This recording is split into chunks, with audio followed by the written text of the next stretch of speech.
Good afternoon and howdy gamers. We have our last chance qualifier here for the RiftMSTRS circuit. My name is Mark Rafa Alexander Arambide, and on my right? My left? I guess it's my left, and Ampharos is fallen over. Okay, well, this is going off to a great start. On my left, although it is stage right for everyone else, it is my very lovely and beautiful friend, Summer Smacks Hyde. How are you doing today? I'm pretty good. I think I'm getting you from the wrong mic right now, Mark. I don't know if that's through the stream too, but if it is, then we should probably No. You give me 1 second. Okay. My Discord mic is probably over in the distance. How's okay, that? well, that's better. That's much better for me. I hope that the stream was getting the right one the whole time, because you sound great. As yes, it is me, Alk Battery. I am ready to cast some Wild Rift. No, I'm Smacks. Yeah, I'm really looking forward to it. We have only one team that can make it out of this weekend, Rafa. You know why? Correct. Because it is the last chance qualifier. Last chance qualifier, aka one more team going into the RiftMSTRS playoffs, as you said, Summer. So, for those who are just tuning in for the very first time, especially for those who have not seen the entire RiftMSTRS circuit play out, well, we've got a format explainer to catch you up on how the RiftMSTRS circuit is playing out. So, for the past 3 weeks, we've had open qualifiers, and that have taken multiple teams going in, signing up, and playing out through a bracket stage where we had best of ones for our round of 32 and round of 16 stages. Once we got into our top 8 bracket, then they were all remaining best of 3s. Depending on how you place within that top 8, you would acquire a certain amount of points. And our top 3 teams who got the most points by the end of the third open qualifier automatically qualified to our playoffs. And it brings us to, Summer, our last chance qualifier for this weekend. That's today and tomorrow, of course. We have a top 8 to play through. It'll all be best of 3 today. We'll be watching a bunch of those games in the top 8. And then tomorrow we will have our top 4, where we actually won't have a third place match this time. That's going to be weird. But it's only because only the finals winner gets to move on. We only have to see which one of those teams can make it all the way through. It's a full gauntlet, but it's going to be worth it because the prize pool is stacked. That's right. Because for the 3 open qualifiers, you would still get a little bit of cash depending on where you placed in that top 8. But the last chance qualifier, no moolah, because the moolah you can get is by winning last chance qualifier to put you in a better spot to qualify for playoffs, because that's where all the real money is for the end of the road. Now for us, our top 8 bracket, I believe, has not been finalized yet, but we'll show you what we have for our leaderboard that was at the end of our third open qualifier, where our top 3 seeds, Imperius 3rd, second place Demons 2nd, and then, of course, Kansui Fan Club with, so far, a perfect record, not having dropped a single game so far. And I think that's going to be the biggest story here, Summer, as we get ready for playoffs. Can KFC achieve the perfect circuit? Well, we're going to be finding out who their first round opponent will be by the end of this weekend, because, you know, based on those seedings, we have seed 1 going up against seed 4 right away in a week's time. So that's going to be really fun. You have a KFC to play against if you win this weekend. Maybe not the best prize, but of course, getting into that top 4 is really big. And you saw from that leaderboard, we have a few front runners there, namely Paradolia, who did have to play a tiebreaker with Imperius, just narrowly lost out on that one, but they do still have the most points so far of the remaining teams. And there's a bunch of other contenders as well that we have to talk about. Hot Tub Streamers, I think, is another front runner. A surprising front runner coming out of the woodworks last week was Janus Esports. And trying to get more information about this team, I've heard mixed rumors that supposedly they're from the LATAM region. I'm not entirely too sure.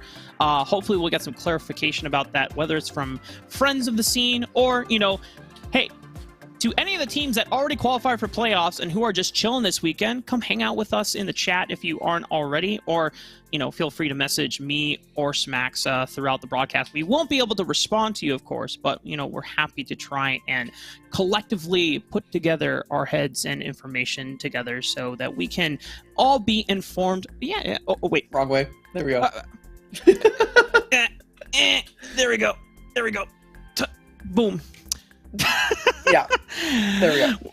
We are all trying to make sure we are informed and let the rest of the community know where everyone is coming from and tell everyone's stories in the best and most accurate way possible. But for now, I believe we are still waiting on getting our first quarterfinal matchup. If we are not able to get one loaded up, and I think the next couple of minutes we will have to take a short break, but until then we're kind of vibing. Summer, we're just enjoying ourselves, as we do have at least a bracket to show you for how this weekend will play out. Ooh, okay, so we got a lot of TBDs, but that's okay because we will be getting those games very, very soon. Of course, we do have a top 16 playing out at this very moment, and hey, look at that, Janus Esports, they're right there. Like you said, Boom. They've already made their way through the top 16, through the round before, and are in the top 8. It looks like their most likely opponent will actually be Stamina. So if that is a LATAM team, then we'll have at least one LATAM team making it through to the semifinals. Namely, also, if you look at the rest of the top 16, we do have Entity 7 still in there. That'll be pretty exciting to see if they can make it through. Looks like they're playing against Busting Heads, who I have not heard of. So, we'll see how that goes. We also have Noxian Glory, who took down Babes. Oh, my heart. That's very sad. Oh, I'm a big Babes fan. Is that the all girls Wild Rift team? Damn, that would have been cool to see them in the top 8. They lost to Noxian Glory. Yeah, I'll have to get the full roster rundown because I saw somewhere on Twitter the full rock. I was super excited, but I need Safi and her Thynus are on that team, so I've been keeping up a bit. But yeah, they did lose to Noxian Glory. Noxian Glory, no slouch. Of course, making it into that top 8. So we'll be watching them later on today, and maybe even tomorrow also. And they placed top 8, I think, at least for the first 2 open qualifiers, if not mistaken. So another potential front runner if they show up on both today and tomorrow for our last chance qualifier. We do want to give some update and clarification. For those that did see in the bracket, Infinity had to bow out early of the tournament, so therefore they forfeited their match, meaning Paradolia got a bye from the quarterfinals into the semifinals. So Paradolia, one step closer to potentially being our 4th and final seed for Rift Masters playoffs. And with that bye, we will say bye to them because we won't be seeing them play today, unfortunately, because they won their top 8. So they're done for the day. We'll be seeing them tomorrow. They get to go to bed early. Yeah. You know what? Maybe they can just go grind some more solo queue as well. Maybe that's the true play. You mentioned professional hot tub streamers also. They are playing right now against a team called Fish, who does have Jamie on it. I remember Jamie. Also, J Royal's on that team. However, Jamie and J Royal. Oh, that's the... Oh my goodness, our homies. We knew them from a collegiate squad back in... was it the Code Red or... Oh, yeah. It was like the Verizon team. Yeah, the Verizon collegiate winners. That was pretty fun. They got good team. Unfortunately, they're playing against professional hot tub streamers, though. So, it's gonna be tough. Best of luck to Jamie and Jay Royal, and no matter what happens, take the most out of that learning experience. I myself have ranked with both Jamie and Jay Royal. Good players, good moral, and good mental. They have fun with the game, and if they have a good attitude, then they'll take the most out of the game, win or lose. I like it. Anyway, we doesn't look like we do have any matches right now. They're still playing through all of that. I'm imagining that professional hot tub streamers, no offense to Fish, are probably going to be winning relatively soon, and then we'll probably have professional hot tub streamers against Noxian Glory very shortly. But until then, we're going to go to a quick break. We'll see you all on the other side of it. Hopefully it won't be too long.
Bang, bang. We got you, gamers. We're back.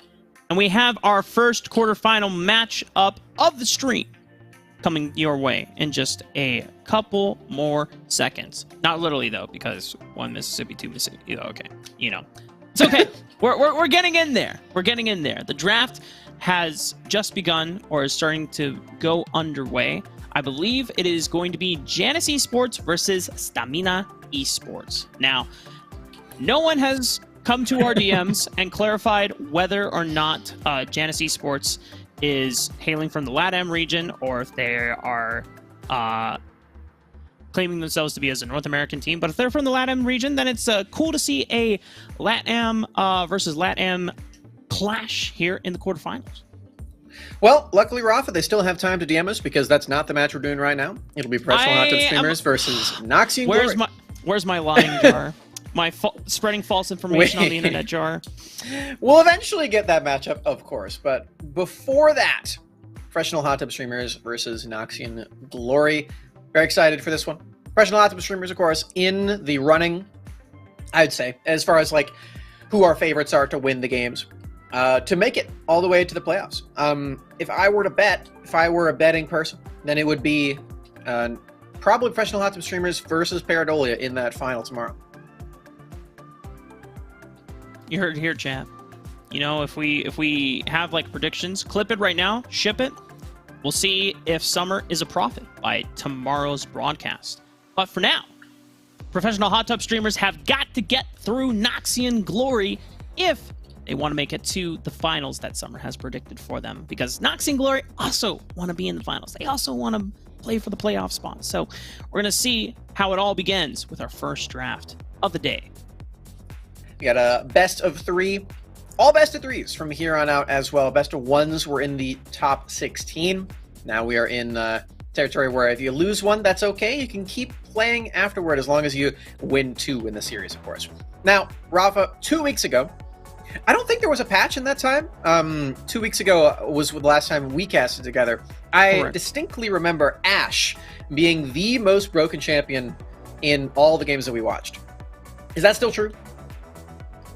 Ashe still good. Makes sense. All right.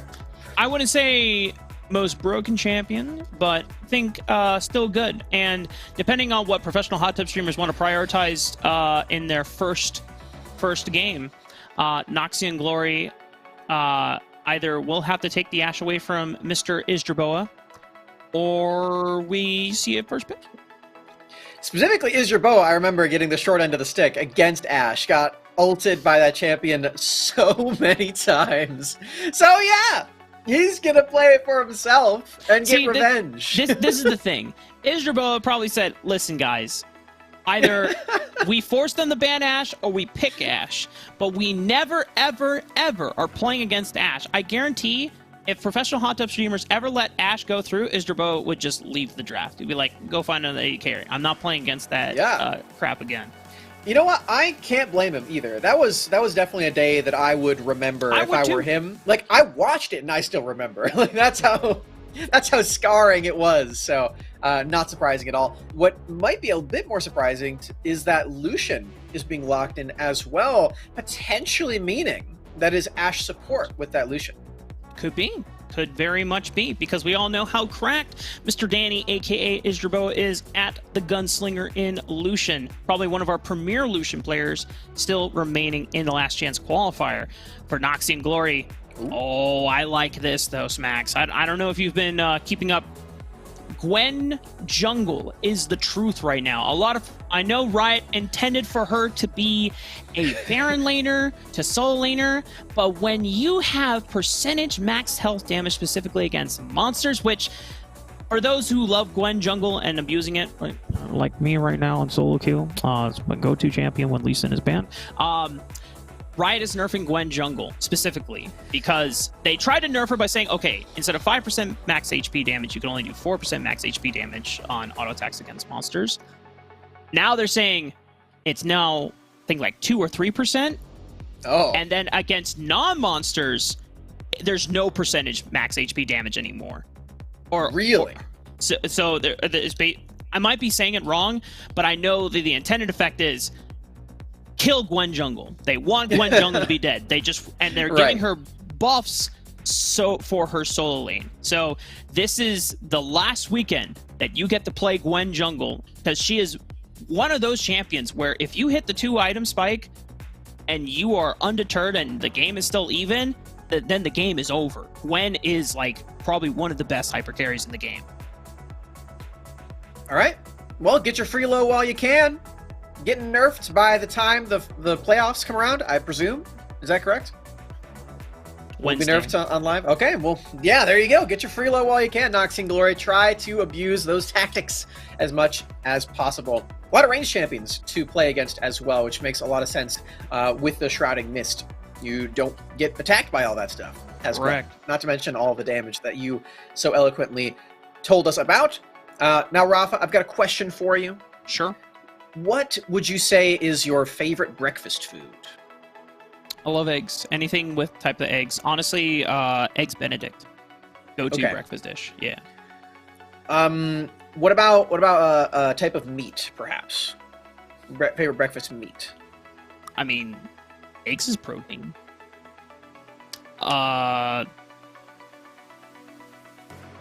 Eggs don't count. Oh, okay. Ham, I guess. Okay, what if you were to cook that ham in a different way that were to perhaps make it a little bit more tasty? Bacon? There you go. Bacon. Tasty bacon. Today is Tasty Bacon's birthday. Happy birthday, Tasty Bacon, our producer! Happy birthday, Tasty Bacon! I had no idea. I would have whooped out the ukulele. He's 43 years old. And we don't need to dox him. Wait, I don't even think that's right. Wait a minute. I don't know how old he actually is. I just picked the number. Oh my god! I thought you legit just doxed this man on stream. It's like, listen, hold up, guys. Don't listen to Summer. I believe it is Bacon's birthday. Everything else is true. This is Tasty Bacon's birthday. He's not 43. To my knowledge, Bacon has just turned 21 for the first time. You know what? That we're just gonna keep that narrative. You know what? Forever 21 to our homie Tasty Bacon on the production side of things. Now, during that whole shenanigans, professional hot tub streamers has rounded out the composition. You already said a bunch of range to begin with, and they see that Gwen, they're like, guys, we definitely need some frontliners to not only be able to touch the Gwen once the mist is up, but also ways that we can protect our backline from getting absolutely shredded. And Renekton and Xin Zhao are the champions they've gone with as their choice. Super reliable crowd control there. Helps quite a bit at peeling not just the Gwen, but the Rakan and the Gragas also. So I like those options quite a bit. Professional Hotspot streamers, they built themselves a pretty solid pick composition. Of course, with those first two picks, it's really hard to move away from that. You already have Ashe and Lux, so you're going to have strong picks regardless. But I think they've rounded it out quite nicely, and something that they will need to use well against Noxian Glory, who do have a lot more range poke rather than crowd control on their side. So professional Hotspot streamers, that crowd control connects, it's going to be pretty deadly. I like it. I'm gonna poke your brain a little bit here, Summer, because there's a couple ways that professional hot tub streamers can arrange their damage carries for matchups against Noxian Glory. Because I'm very convinced that Gwen is going to be in the jungle, but she, Jace, and Gragas can all be flexed around in those top 3 roles. I think the only thing we know for certain is we're going to get Ezreal Rakan on the bottom side of the map. For hot tub streamers, Lucian, Ashe, and Lux also seem interchangeable as well. You can run Lucian in the bottom lane, you can run in the mid lane. Same thing with the Lux. Lux can be run mid, dragon lane carry, or if you want to run support, and then Ashe, dragon lane or support. So it just depends on what are you willing or what are you wanting to get out of certain champions with the most econ, assuming it's mid lane or dragon. I think for Ashe, the thing that makes her really strong is the ultimate, right? You have a very reliable source of lockdown in that. So as long as you're getting ability haste and ways to use the ultimate better and more frequently, I think that is really all that matters for that champion, alongside just being annoying in general. Sure. So I wouldn't hate Ashe just being the support here. And whoever else just wants to be the marksman, I think is completely fine. Yeah. We've seen pretty high favor for the Relic Shield instead of the Spectral Sickle, so the lane's not like that much better, I guess. Sure. But you still just, like I said, you just want ability haste. You just want the mandate, Muramana, all this stuff that's gonna help you just use your spells more often. Your auto attacks really don't matter that much on this champion. Sure. So that's mostly apart from the Lucian and the Lux, they could go anywhere. I don't care. But I think Ashe support makes the most sense here. All right.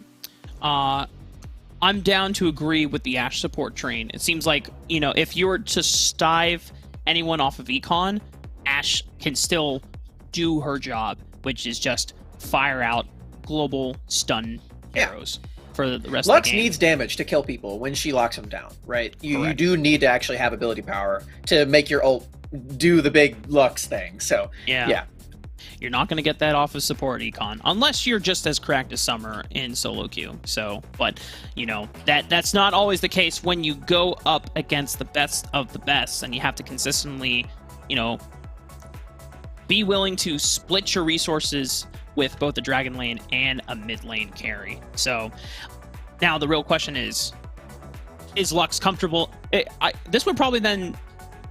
See, this is where I get confused, because I want to see Isdraboa on Lucian, but it also seems to make sense that if you're going to play into Jace or Grog's mid lane, you might get more value if you put the Lucian mid, so you guarantee priority, and you have a little bit more push with your Xin Zhao, who wants to be aggressive, especially in the hands of Demon King.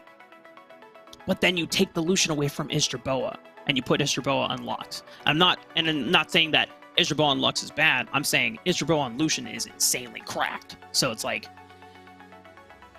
you see what the problem is here? I do. Or like I guess it's not a problem. It's a puzzle for them to solve. Start with the edge pieces first.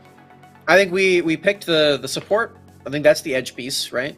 Yeah. The cornerstone to the competition. That's why they picked it first, Rafa. It's all coming together. This puzzle analogy. And Noxie and Glory are trying to be the dogs eating the pieces and making it so you can't complete the puzzle. Has that happened to you? Have you had I don't have a dog. Oh, okay. I have cats. Cats would definitely swipe at them and knock them down. Oh.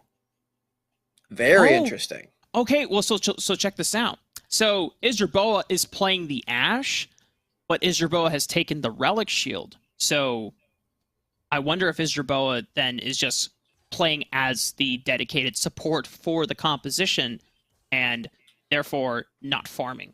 And so Estrange Hero is the one that is farming the lane.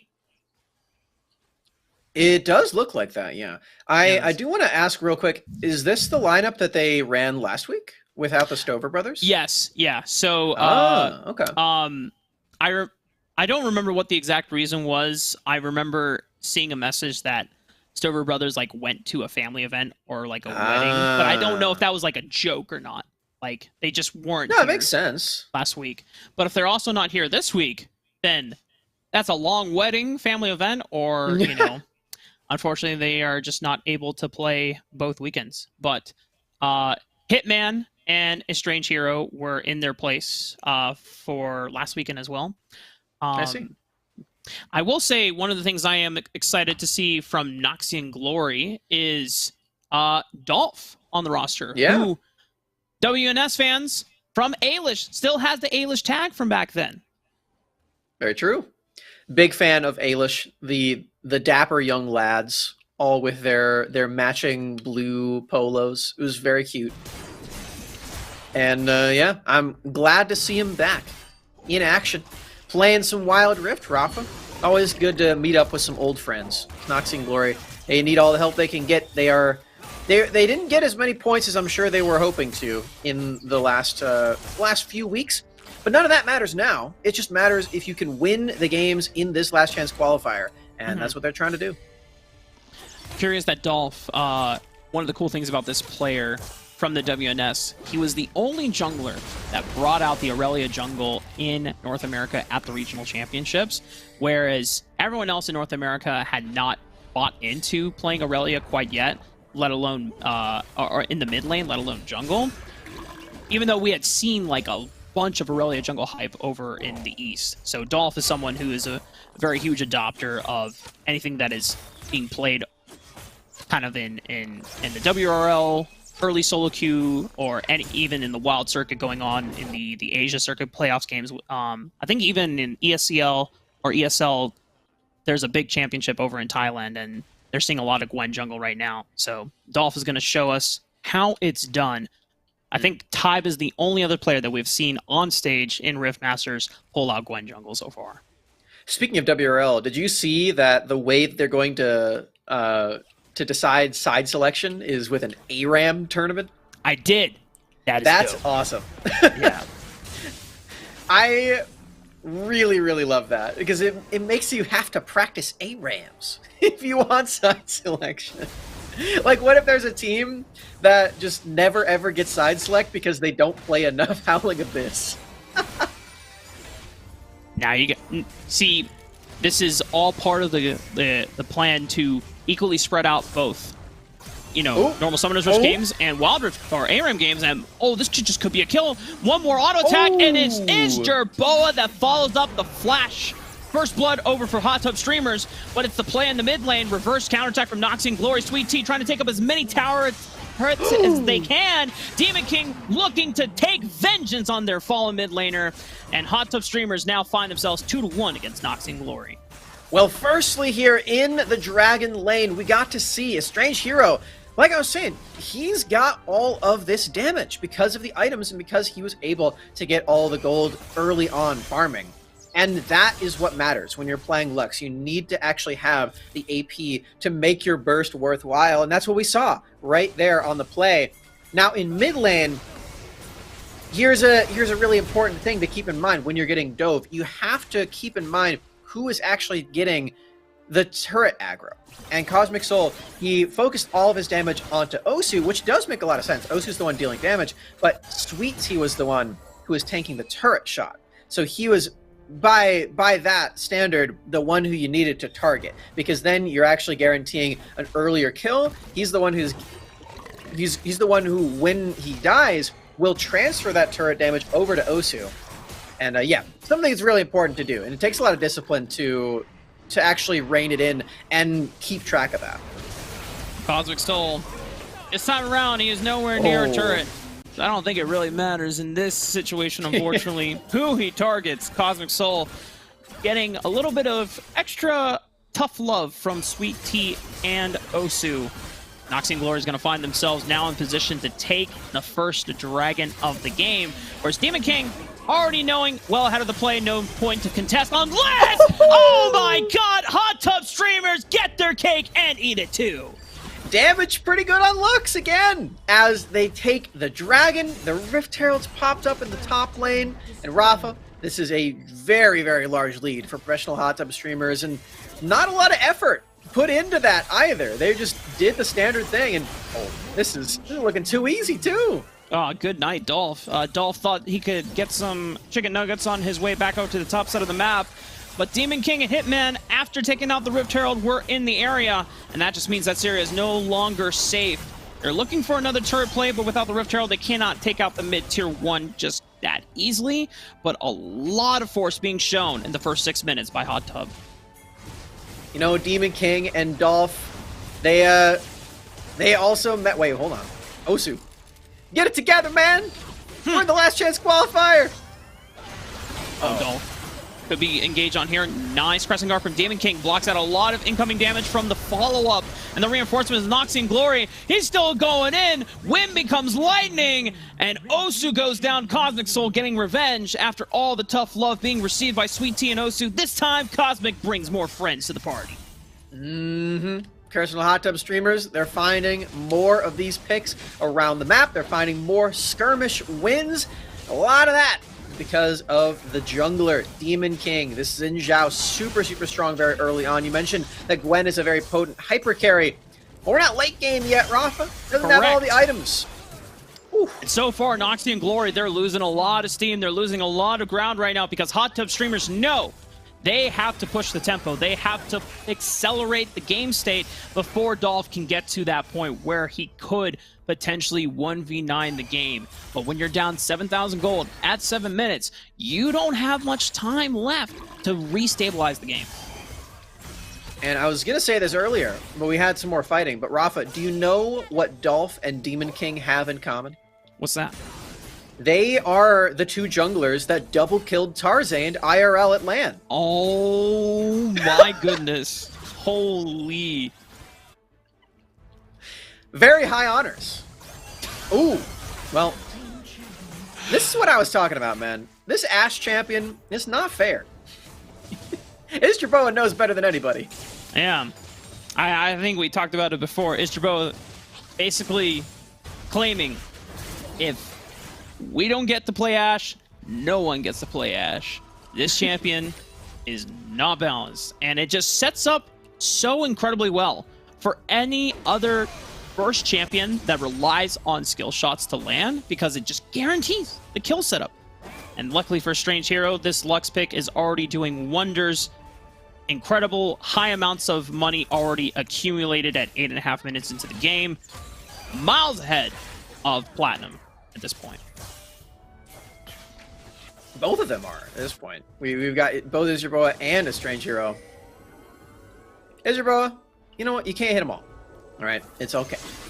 We got professional hot tub streamers trying to make their way into the enemy team's jungle. You'll notice that Isdraboa just used his ultimate. It's halfway up again. Not only is the ability very good, but you can use it all the time. Go for that ability haste max cooldown reduction build. Oh. And while Hitman is getting gooned by 3 members on the Baron side of the map, he still dies, right? Okay, I was about to say, not getting glory. The reinforcements are coming in hot. And now Hot Tub streamers are looking to gain vengeance for their fallen comrade from the Baron lane. A flashlight binding from a Strange Hero locks down Riffy. And now Platinum is all left alone under the tower. Demon King taking up as many turret shots as they can. The turret aggro is just... Oh, the heal! Nice! And Osu's like, no, please! Just one crumb! Just one kill! We need one! But you're not gonna get a damn one! Nox and Glory find themselves down 4 members in that skirmish. And Hot Tub streamers propelled 13,000 gold ahead. Wait, maybe this is the time. Dolph trying to look for a flank onto Cosmic Soul. Nope. By flank, of course, I meant Krugs. Wait, Sweet Tea almost has ultimate. This could be possible. Oh my... But the Ashe Arrow from Isdraboa! Is it going to be enough for Cosmic Soul to get alive? He's looking to at least trade 1 for 1, but Sweet Tea manages to slink on out of danger. Nox and Glory do find 1 kill in that exchange. Yeah, now the Cosmic Soul is getting a bit ahead of himself. Got the Dragon up now, though. Professional Hot Tub streamers, they've still got all the rest of their team. Taking away the blue buff, by the way, Hitman GM. Very rude. Some guerrilla tactics in the jungle.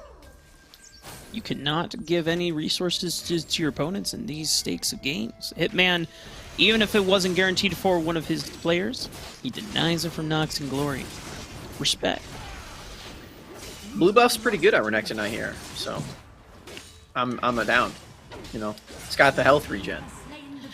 You know, even if there's no mana regen, the value of taking away from the enemy opponents, that's the true prize right there. Oh yeah, no, I wasn't joking. The health regen actually is pretty good on Renekton. Oh, okay. I was buying into the bit that we were like saying, he just doesn't get it very often. True. True. But you know what? Give your Renekton all the blue buffs because he might need it. He might be in a situation where his HP is about to hit 0, but then if he had blue buff, it'd be higher. Maybe this is the situation. Nox and Glory attempting to push Hot Tub streamers out of the river, but Isdraboa's got a giant enchanted crystal arrow. It's landed on Sweet Tea. Grand Entrance catches Hitman GM onto the re-entrance, but Demon King gets propelled into the front line. And he's like, I'm all right with that. I'm tanky, I'm ready to clown, and I'm ready to fight for my squad and be on the front lines of the battlefield.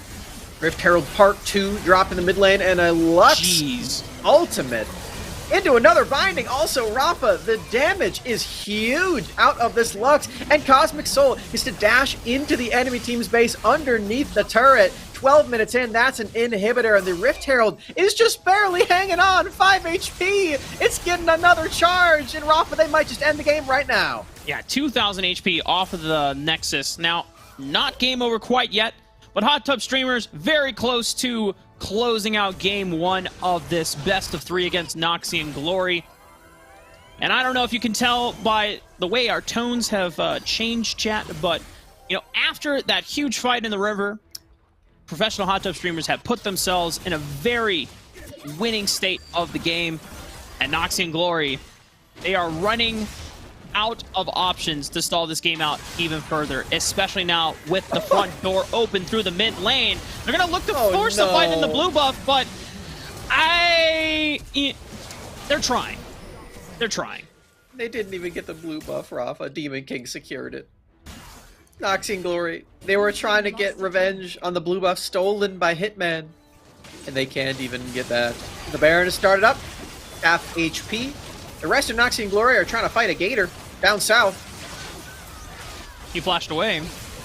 Lux ulti just to dissuade them. Asher Oh, Israel sends his regards. Noxian Glory. Hitman goes down, but at what cost? 3 members for the price of 1. Hitman will take that trade any day. The Baron has been secured, and I think we just have to. We've celebrated and really, you know, commemorated Israel's Ashe in Strange Heroes Lux.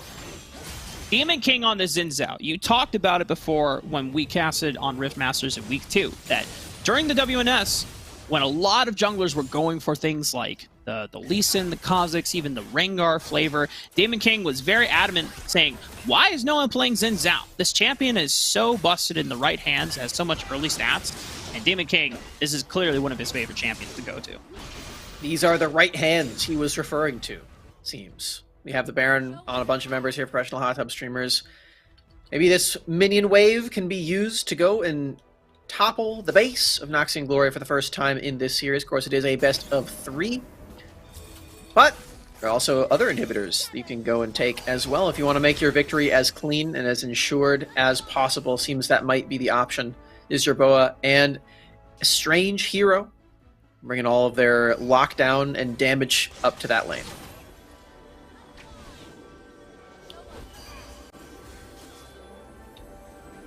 You hear that, Smax? I'm hearing a lot of Lux sounds. Well, that is fair. I guess I was trying to.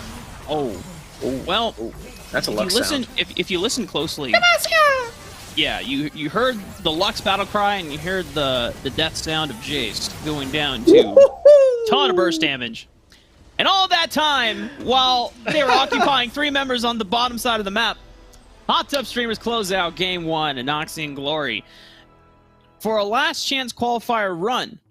You said your prediction was Hot Tub Streamers to be in the grand finals by the end of the weekend going into tomorrow. Step 1 has been achieved. It has. I just want to say that last piercing light from Cosmic Soul killing 2 people at the same time. I can't remember the last time I've seen that. A Lucian Q double kill. That's awesome. However, that was just one small moment of victory for professional Hot Tub Streamers where they had it the entire game, 15 minutes long. There was never a doubt. Professional Hot Tub Streamers were in the lead in that one, and that means Noxian Glory, they really need to step it up when it comes to this next one. In theory, we gave a lot of praise we gave a lot of hype and expectations for this Gwen jungle pick to be something that is extremely potent, extremely powerful. But you need to protect it. You need to buy time. You need to stabilize the game state in order for you to get to that point. And the game had already fallen apart by the time Dolph had completed Nasher's Tooth for himself. So, and then you were really waiting for that 2-item wake up when your first ability is maxed out and you have enough ability haste so that you're casting your E almost off cooldown continuously. So my theory for the next game, if Nox and Glory want to bring this to a game 3, is if they want to run Gwen jungle again, they it's got to be more about having lanes that don't lose priority, that do not get smashes early on. I think Jace is a great way to start. Into Lucian, it should go relatively even. You saw Rakan supporting a little bit. Ezreal left all by himself, though, and that incredible double kill from the duo lane made the bot lane collapse. It's interesting with the Jace, because I feel like with Jace, that's a champion that you want to play towards as a jungler, but like you're saying, it does have early push. I'm just feeling like it even then it might be a bit of a mismatch, because you do want to play towards jungle, it sounds like, if you have a Gwen, if she is this really big hyper carry. So I don't know, I feel like maybe Jace is like a half measure for that. Maybe they do need something with a bit more utility, maybe something like that Gallia that we've seen put into mid lane every so often. Maybe things like the Pantheon or the Set, some enablers of that nature. Or maybe you slap the Renekton in mid lane, steal that one away. Maybe that's the big solution there for Gwen. Regardless, though, like I think you're right with the idea that you need to have a lane to have as your avenue to get other camps and get all these extra resources as a jungler when you're playing something like that hyper carry. Sure. And I think the other big question to ask then is, can you stop Demon King from, while you are attempting to power farm and safely scale up, can you prevent Demon King from getting things done as countermeasure? Maybe he's not on Xin Zhao. The Xin Zhao seems pretty good. Yeah, it's a tough world to live in, where you, as the Gwen jungle, trying to ask your enemy jungle, hey, can you like just chill? Can you not like try to win the game while I'm power farming? And it's probably a reason why in competitive play we don't get to see scaling junglers that often, because it requires a higher level of coordination for the team with the scaling jungler to give up the least amount of winning resources over to the enemy team while they're in, the more aggressive state of the game. Man, Hueva would have loved Gwen.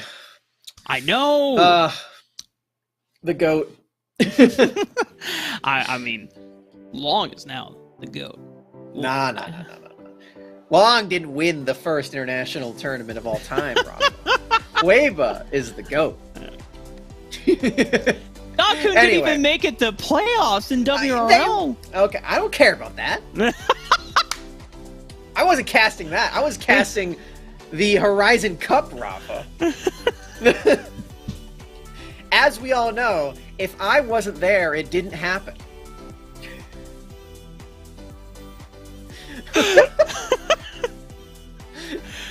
Anyway. All right. Nox and Glory, it seems like they're moving over to the blue side, which is something that I would have recommended to them as well, so glad they're on the same page. When you're in a position where you have too many bans, usually blue side is where you want to be. So then you can ban 3 of them and pick a 4th. And I think they're in a position where they do have too many bans. They do want to get rid of all the champions that we saw them remove in the last game. Also Xin Zhao, also Ashe. I don't think they want either of any of that going over to professional hot tub streamers. And yeah, blue side makes the most sense. For Nox and Glory, they can't play blue side for both of the next games, but this is a good way to make sure they have the highest odds to get into that 3rd game, because this is it. If they lose this game, they're out of RiftMasters. It's done. Nox and Glory. 1 more loss, and the run ends here. Hot tub streamers, they are the ones that are benefited off of the momentum off of a game 1 win. But you still got to get through a game 2, and you got to get through trying to do quick math in my head. 2 more best of 3s afterwards, after being able to complete this next step. Yes. Assuming if professional hot tub streamers take to the blue side, I think you already pointed out some things to take away as well to enable global picks from anywhere on the map. Get the Ashe out of here. The Ashe is too powerful. Or pick it for yourself. They're on blue side. They can pick it. We'll find out. Sounds like we're getting into the draft here pretty soon. And yeah, for Noxian Glory, I mean, we've seen them do some pretty big things over the last few weeks, Rafa. We saw them get into top 8 multiple times. Saw them, explain to us what their logo was. That was really fun. And we saw them take some really solid wins over, I believe it was Redline at the time. They changed their name to Unplayable Matchup afterwards. But in the first one, they were named Redline. Those games were really, really good. I loved that look from Noxian Glory. They had some really solid late games, but you can't get to that late game if you get run over by the Ashe and the Lux and the Xin Zhao, and kind of the Lucian and Renekton a little bit also. It was tough on all fronts. So I think for Noxian Glory, even though their late games are really good, and even though they did pick champions that are good in the late game, you can't only have those. You gotta have something to get you there. You need that early game bridge. The champion that is a vehicle to, make sure that you are getting through the game safely and you are stabilizing. Which is, obviously, I imagine Noxian Glory, that was the idea for the Jace. And even though the Gragas is not necessarily a hard-winning matchup against Renekton, it's something that can be somewhat safe. But I think, credit to Demon King understanding, I don't care about the first dragon in the game. They can play for it. I'm going to go take a Rift Herald uncontested. The fact that a Strange Hero stole that thing was just the icing on the top of the cake. Definitely not something that they planned for, but it, just made sure that the game accelerated even faster for them. They took out the first turn on the top side of the map, and that eliminated a lot of room where Dolph could safely farm. That topside jungle quadrant, no longer accessible for him. It's not something you can really afford to have happen when you're a farming jungler. On Noxian Glory, though, they're on that blue side, like we said. And there it is. Get Ashe out of there. See ya. Nobody wants to see this champion anymore. We've already seen it once. We know it's good. We saw it before then, too, in the last few weeks. Let's just ban it. Hot Tub Streamer still paying respect to the Lee Sin. I think the other jungle ban was Shyvana at the time. I do not remember what their actual first ban was, because they did Lee Sin, Shyvana. Was it Fiora? I think Fiora was one of them, and Senna was also one of them. Yeah, so Senna was the last ban from Noxian Glory on the red side.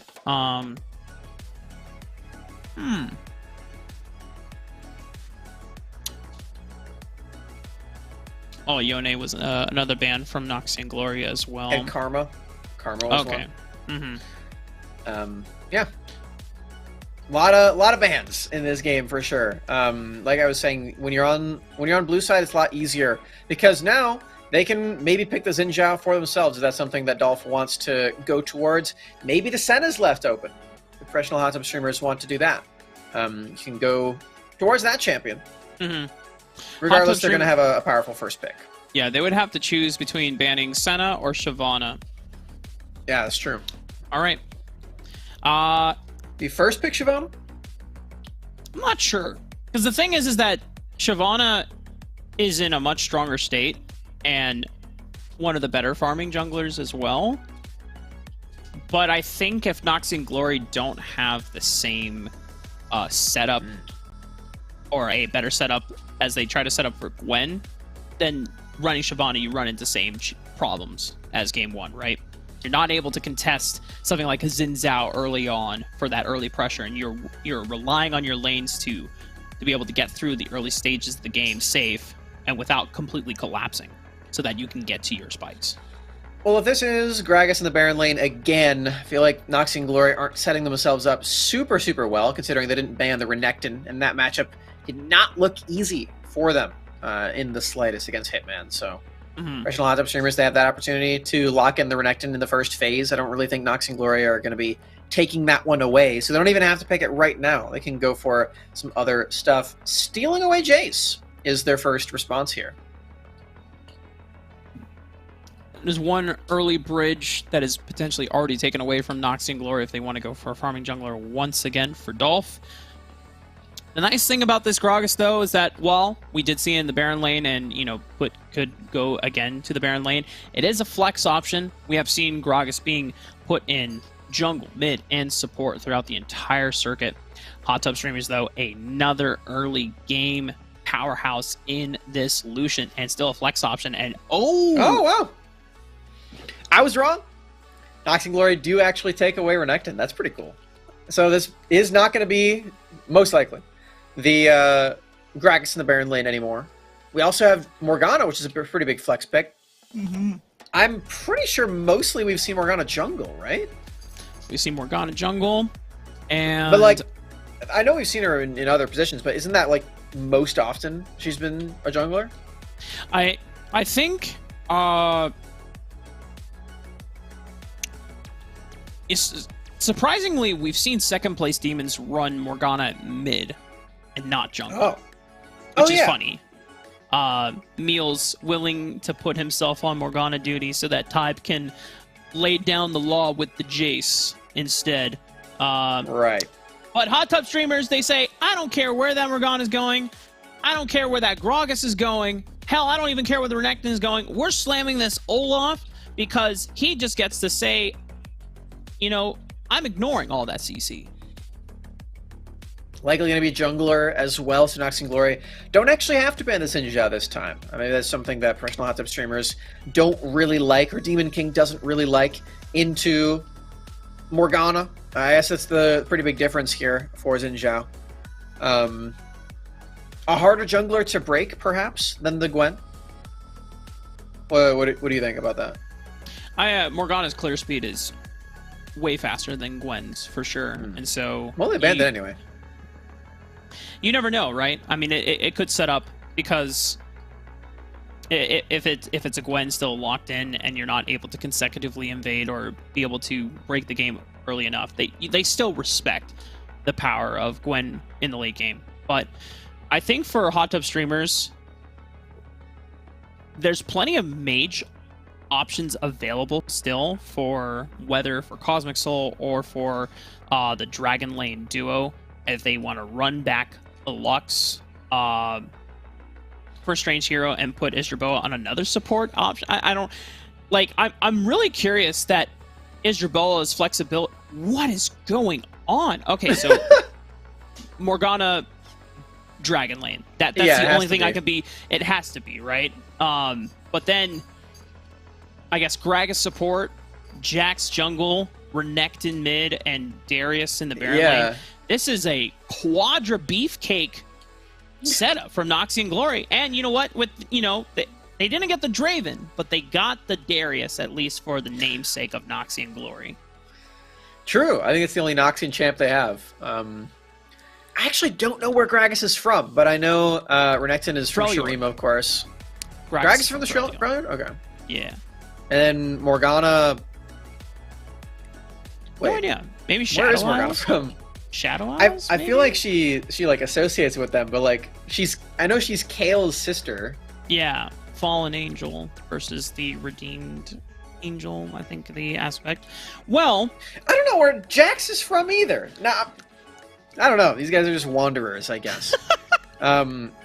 Yeah, but anyway, we have Nautilus support. That's pretty cool. I would not have picked Nautilus into Morgana. That's just me. I don't think that works very well. Also, something that we saw a lot from Lebmont was when they were against Nautilus, they would pick the Spell Shield boot enchant, and just any time Nautilus ult went to somebody, bam, you could Spell Shield it immediately.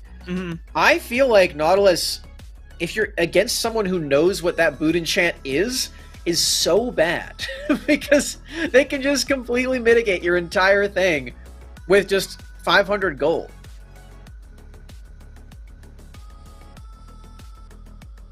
I have no counterpoint response. It seems it's sound because to me, it's true, Rafa. I know. I'm just trying to think. Damn. what do you do? You don't do anything. It's so bad. Well, I mean, it seems like you would have to coordinate well and be in range to break the spell shield with something like a ranged ability from Jace, Orianna, or Lucian. Well, yeah, but then you could just wait. You could just wait until the Nautilus Ultimate is the thing that's going to hit next, and then use it. There's like if you're playing with this boot enchant well, Nautilus is so bad. And the same concept can be said about Morgana Black Shield. Except Morgana Black Shield actually blocks more than that too, because you can't break it with a Jace Shock Blast or an Olaf Axe or anything. You can only break it with Orianna since she does magic damage.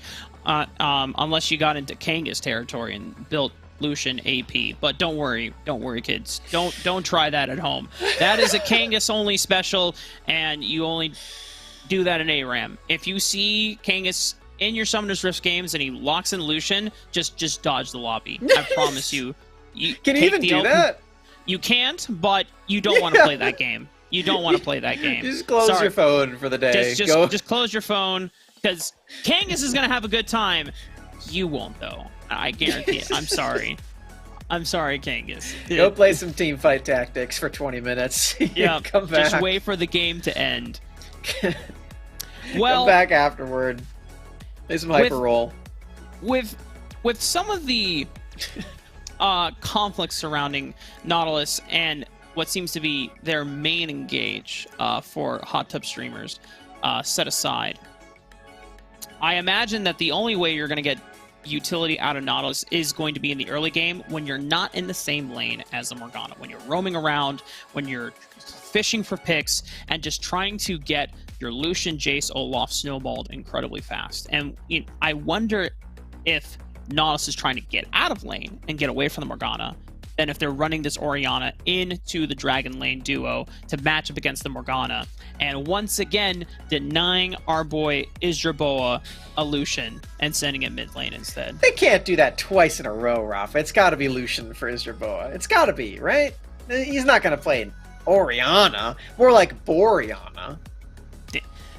I mean, you say Boreanna, and then we're reminded of 3K Elo shockwaves around the world, not just in Wild Rift, but in League. But even in Wild Rift, we have seen some spectacular shockwaves. It doesn't come up early, it's late game insurance. Talk about 3K. What about 30K shockwaves? Michael Udall. That's what I knew I was missing something, and I was like, 3K. I know there's the 3K Elo shockwave meme, but that's not what I was looking for.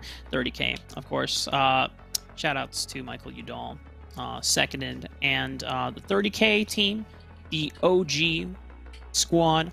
Honestly, we need Michael Udall. I don't know if he's. You gonna just DM him? Yeah, I'm just gonna be like, hey, dude. Miss you. Heart emoji. Rafa's trying to slide into Michael Udall's DMs. I'm always right now. trying to slide into Michael Cosmic Udall. Soul is dead. Well, as I was sliding into Michael Udall's DMs, Cosmic Soul was trying to slide out of danger, and unfortunately, it did not happen. But he didn't want to burn both sums. He's going to maintain it. He knew that he was a goner, so at least he will still have both of his summoners to play around with. Should have given the Lucian to Isdraboa. No, I'm just kidding. That's really mean. No. I didn't mean it, Cosmic Soul. Isdraboa just watching from lane's like, dude, what happened? Not my Lucian. It's okay. We got the trade still going, by the way, for Cosmic Soul. That's nice. Before we continue on the broadcast, any banter that both Smacks and I say on the broadcast, I know me and Alec Battery had to give a little preface warning last week as well, but any banter, we're not legitimately flaming players. Most of these players are good friends and we have established relationships with. I have to say this because some people think sometimes that we're actually flaming the players and talking bad about them. No. What did you guys say? What was so bad you had to do a disclaimer? No, it was because people got upset that we were saying that Isdraboa couldn't dodge Ash arrows in week 2. And they got upset. Oh. I was like, Listen, no, Isdrabo is a very good friend of ours, you know, all friendly banter. Anyway, 4-man dive. Professional hot tub streamers putting on their best Kansui fan club cosplay of doing the scuttle crab into 4-man dive scenario. Well played. Well done. Oh, I like it. Very solid stuff. Already roaming out of that lane with a strange hero. That's what we wanted to see. Cosmic Soul learning from the last exchange and flashing away from the Renekton stun. Although the mid lane turret is certainly worse for wear. Oh no. Oh, Cosmic Soul! And he had just burned Flash to get out of danger from the entrance into mid lane. Noxia and Glory making sure that they are repaying the favor over to hot tub streamers after 4-man gooning Riffle in the Baron side of the map. This is already a bloody one. I like this one. Man, Noxia and Glory, they're coming online here. The Renekton mid counter pick is working super well so far into Cosmic Soul's Lucian. Of course, a lot of help. Definitely appreciated on that level 1. 10 seconds in. They already got that first blood. But it's still going very well even after that. I think the curious thing, hold up now, getting more action. As we said before, Strange Hero does not want to be in the Dragon lane, just letting Isdraboa farm to his content against Platinum. Is moving around on the Rift, trying to fish for hooks and looking for any picks. Were people really mad that I said that Isdraboa couldn't dodge an Asher? I'm still thinking about this. This is crazy. Listen, like when people don't know that we have built relationships with players, then like sometimes they misread tones, and so it just happens. It's okay. Like guys, the flash in. Anyway, that's a lot of damage. That's a lot of damage. Good Rafa. God, Dolph is exploded, but Riffle, does he have the resets? It has one more guillotine, but here comes Demon King. Looks to turn the tides of battle. And don't tell me a Strange Hero gets out alive. Yes, they do. That Stone Plate Rush working out beautifully and giving them the extra bit of health to stay alive. And Hitman's outplay there in the 1 versus 2 was already super, super big. But then we again see the roams so effective from a Strange Hero. And Isdraboa, look at this. He stays alive in the Dragon lane. That is the best possible thing you can do as a Dragon laner. I was talking about this with you earlier, Rafa. The best bottom laners in the game are the ones that know all you gotta do is live. You gotta sacrifice whatever you can. And Riffle, even though is able to trade one out with a Strange Hero, Demon King, and Hitman, able to relentlessly lay down the turret damage to gain first brick. And yes, Isdraboa goes down, but he gives his life to make sure that the first brick was secured and takes up any remaining CS under the tower. And now hot tub streamers find themselves not as ahead as they were in game 1, but it's still a solid lead. Isdraboa, I was just saying all these good things. Oh my goodness. About how it's so good that you chose to live.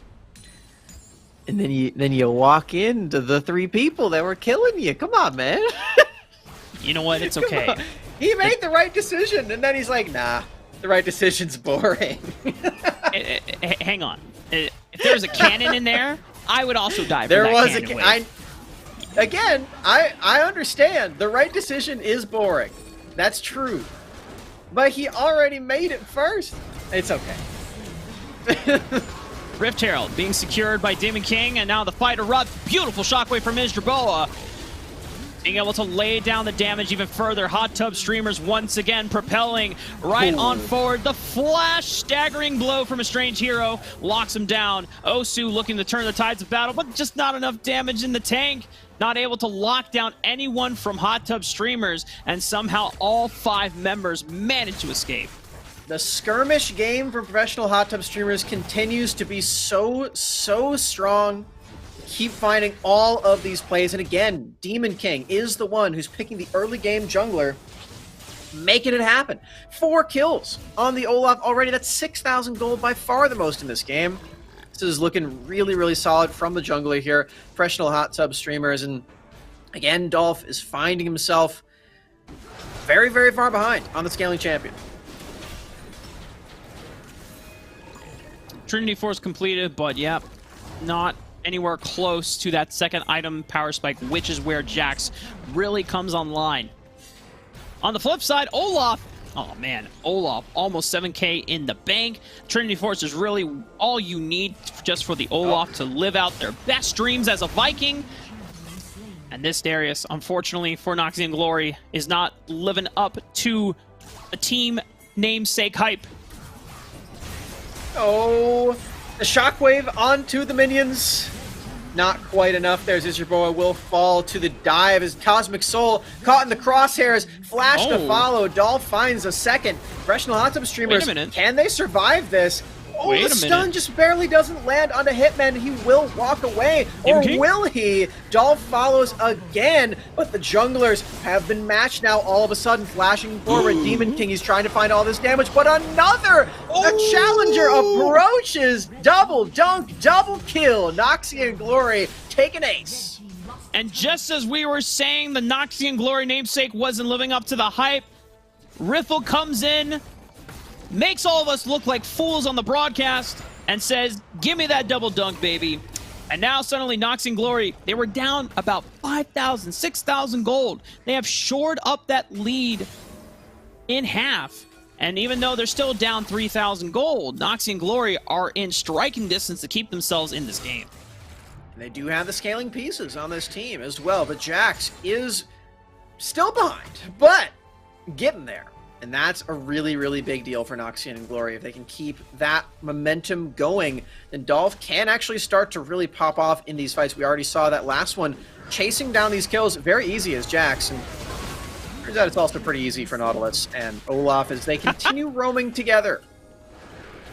Now, Noxian Glory were able to find this fight after Demon King's Ragnarok had expired. With it down, the CC train can actually make Demon King unable to fight back or escape. And when professional hot tub streamers are all rounded off like this, it's easy pickings for Noxian Glory. Does Osu fall on the other side of the counterplay, though? We have Izerboa trying to find it. The exhaust, the shockwave. Oh my god, Osu! Oh! Okay. Here comes Dolph. Dolph. Can clean this. Jumping in, trying to find him. Oh no! Oh yeah, Platinum's got this. Platinum's got this. Mr. Boa, he will fall, but Cosmic Soul actually does manage to survive this time. I think hot tub streamers are getting a little overcomplacent with their position in the game. Their early game was once again super well laid out and founded, but in the last couple of fights, hot tub streamers have overextended themselves and not given respect over to Noxian Glory being able to play off of cooldowns when hot tub streamers use the big ones in their ultimates. Noxian Glory, they already took the first Drake off of this Rift. Looks like they're going to take a second objective of the neutral variety, of course, in this Rift Herald. Start taking out these turrets, and Riffle leading the charge on a potential top lane dive. Dissuaded by the shock blast. Yeah, that makes sense. That's a lot of damage. There's so many people. The one thing, though, going for hot tub streamers, you already mentioned it from Hitman, the long-range damage from these shock blasts, as well as the culling whenever Cosmic Soul is able to group up. As long as hot tub streamers are setting themselves up appropriately for objectives, they still have the edge. They still have ways to push Noxian Glory out of these pits and rivers. You gotta play with patience, you gotta execute it correctly. Teleport, boot, and chant used by Hitman, as this is going to be a Drake setup for professional hot tub streamers. Really trying to burst this one down before everyone can get in range, but a teleport is matched now, Rafa. Shockwave's huge! Damn, Izerboa! Massive shockwave, and even though the damage burst isn't that high, it's still enough to... Whoa, wait! Who got the dragon? Noxian Glory steals the dragon away. Dolph with a huge steal. And now hot tub streamers, they're on the back foot. They're running the hell away from the remaining members. I thought that looked good for hot tub streamers at the beginning of the fight, but not enough damage. And the dragon being sold on top of it. Noxian Glory, I think they're finally found themselves getting ahead. It's really close at this point. The dragons might push them over the edge because Dolph, he diverts all of his attention to the dragon, moving directly into that pit, smiting it away as only Cosmic Soul really realizes what's going on. And by that point, it is far, far too late. Noxian Glory keep so many members alive, just barely. And I think Strange Hero, yeah, you don't want to win. You don't want to 1v1 the Darius. Nox and Glory, they've got 2 dragons now. They're really stacking up and becoming a scaling threat. Scaling components on Nox and Glory starting to come together. Death Stance completed. So Dolph, recognizing that the sudden surge of power coming their way means that he cannot as freely just double dip into pure damage like a Blade of the Ruin King item, has to itemize defensively because he knows a big target has been painted on his back. But he's got all 5 members here, so, you know, traveling with friends, good idea. Well, oh, very close on the apprehend on the Hitman is hooks whiffed across the board. Ragnarok used by Demon King, that's a very big deal as Nox and Glory, they do take a turret, but it's traded cross map. Cosmic Soul will get the split push down and secure another turret for Professional Hot Tub Streamers, keeping this so close again. 3 turrets to 3.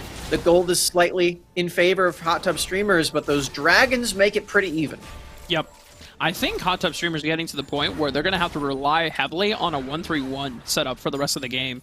Because if they keep opting into 5-on-5, there's only a short moment where Ragnarok makes Demon King the best champion in these fights. And then once that's gone, it's super easy to pick him off. So I imagine you're just now relying on... oh my goodness, my voice is giving out already because this game is too hype. Rafa, drink some water. I need we can't that water. lose this soon. Need that water. Hydration check, everybody in the chat. Posture check as well. Make sure you're not slouching. Check, true. As Demon King is about to posture check Ripple. Gonna deal all of this damage. Make sure he's standing upright in this lane. Unfortunate. Scoliosis strikes another. That one really got you, huh? I was drinking water right in the middle of it, so I just wasn't expecting it. And I was like, "Oh man, uh-oh!"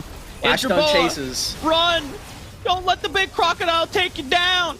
Isdraboa manages to make it out, burning both of their summoner spells, but is now still alive. Demon King potentially has an angle to flank, but everyone seems to manage to get out alive before he can get in range. Cosmic Soul. Okay.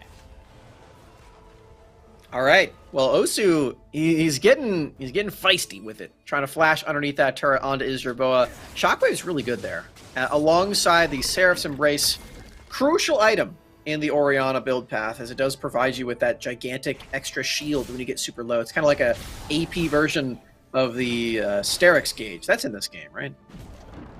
Yeah. Yeah, it is. Yeah. People don't build it that often, though. I wonder why. It used to be like a really good item, and then they nerfed it right before. Actually, it looks like Dolph might be building it right now. It's kind of cool. Maybe that's Hullbreaker too. You know, that'd be pretty wild. That would be. Oh. Well, we'll get to that point. If he does, then we can talk about it. But for now, Hot Tub Streamers poking them out with this culling. Not huge chunks, but oh, and look at that, layering the dredge line into the shockwave. No escape for Sweet Tea on that end. Now Strange Hero putting themselves into the backline. Dolph is chunked out extremely low. And you see what happens when Hot Tub Streamers, they're fighting on their terms and they fight in numbers. They can still manage to show much more coordinated team fighting. And now 5 members on this Baron. I imagine, Osu, you would have to do a lot to make this miracle happen. It's on Vision. He's definitely going to try something here, Rafa. He's got the ultimate going. No smite, and it will just be an ultimate for nothing. We'll look at the Baron and assess that it's not worth dying for. Everyone at Professional Hot Tub Streamers now has the buff for its entire duration. With the Dragon up, Rafa, you have to imagine the Nox and Glory, they want to keep stacking those up. They want to take a fight. They want to try this one again with a better setup. Yeah, the Baron buff on their side, they are favored to win. They want to force Nox and Glory to come and skill check them at the Dragon Pit. Explosive cast. Dolph goes in. He steals it again. But can Hot Tub Streamers actually win the fight this time? They've chunked out Dolph, and he still manages to get out alive. Stasis goes golden for Demon King. He's stuck in the tormented shadows, and Nox and Glory trying to funnel themselves out of danger, but Hot Tub Streamers have a huge wave to play with. They still have Baron buff. Oh, Strange Hero gets locked up under the turret. Noxian Guillotine comes from Diffle, and now the rest of the Hot Tub Streamers have to get Cosmic Soul out. But meanwhile, they're saying, Cosmic Soul, keep them busy. Stay alive as long as you can, because we're pushing on the bottom side of the map. And while Osu and Riftful managed to secure another kill, a turret was taken in his place from the Hot Tub Streamers. 2 kills here over the Noxian Glory, Rafa. I'm feeling like Professional Hot Tub Streamers, they haven't quite secured this one yet, even though they did get that Baron. Still not really confident with this one. They don't actually take any of the inhibitor turrets. They lose 2 members. It's not very cozy right now, Rafa. I don't think either team is in a cozy spot, because even if Noxian Glory find themselves in a winning state, it's like, we have to win this one just to put them ourselves 1-1. You know, true. Noxian Glory constantly being on the back foot for the rest of the series, whereas Hot Tub Streamers finally finding themselves on the back foot for the first time now that Noxian Glory are showing to be far more competitive in this game too. Elder Dragon, the next really big objective to play for. Noxian Glory, of course, do have 3 stacked up on these Drakes. That'll still remain for the entire rest of this game, and Professional Hot Tub Streamers, they just have to deal with it. They've lost 2 to Smite fights as Dolph secures this last one. And Demon King, he tried to flash in to just take out his anger, getting 2 dragons smited away from him. Didn't quite manage to get anything off of it. Still doesn't have the flash because of this. And Demon King, the guy who's dealing most of the damage in these big 5v5 fights, at least at the start, not going to be as deadly as possible because of no flash. Strange Hero, great apprehend from Riffle. That forces the Strange Hero's hands. Got to use the death charge so that they don't get completely 100-0'd by the death squad of Noxian Glory. We got 2 members in the mid lane, potentially making a pick onto Osu. Manages the slink on out and the collapse from Hot Tub Streamers. They want to play off this mid wave, looking to get priority before the upcoming Baron. Ooh, and another attempt on engaging under the Nautilus. Oh, the shockwave follow-up, Rafa. This is so much damage out of Professional Hot Tub Streamers, but can they actually kill a single person? That's the question, Sweet Tea. Still alive until right now. Now they're trying to find all of these kills. Now they can advance forward. Professional Hot Tub Streamers, and they keep going into this jungle. The culling doesn't find anybody, but they already got 2 kills, and their jungler's still alive. And it's off of the back of Istraboa, a beautiful shockwave playing off of the pick from Estranged Hero. Yes, Estranged Hero is sacrificed as a lamb to the wolves of Noxian Glory, but the shockwave sets up the burst damage, and Cosmic Soul playing at a range edge, playing with patience before Dolph commits his flash, before he flashes backwards, and that means that no one else from Noxian Glory can get in range of this Lucian, and he kites them all out beautifully to end the fight.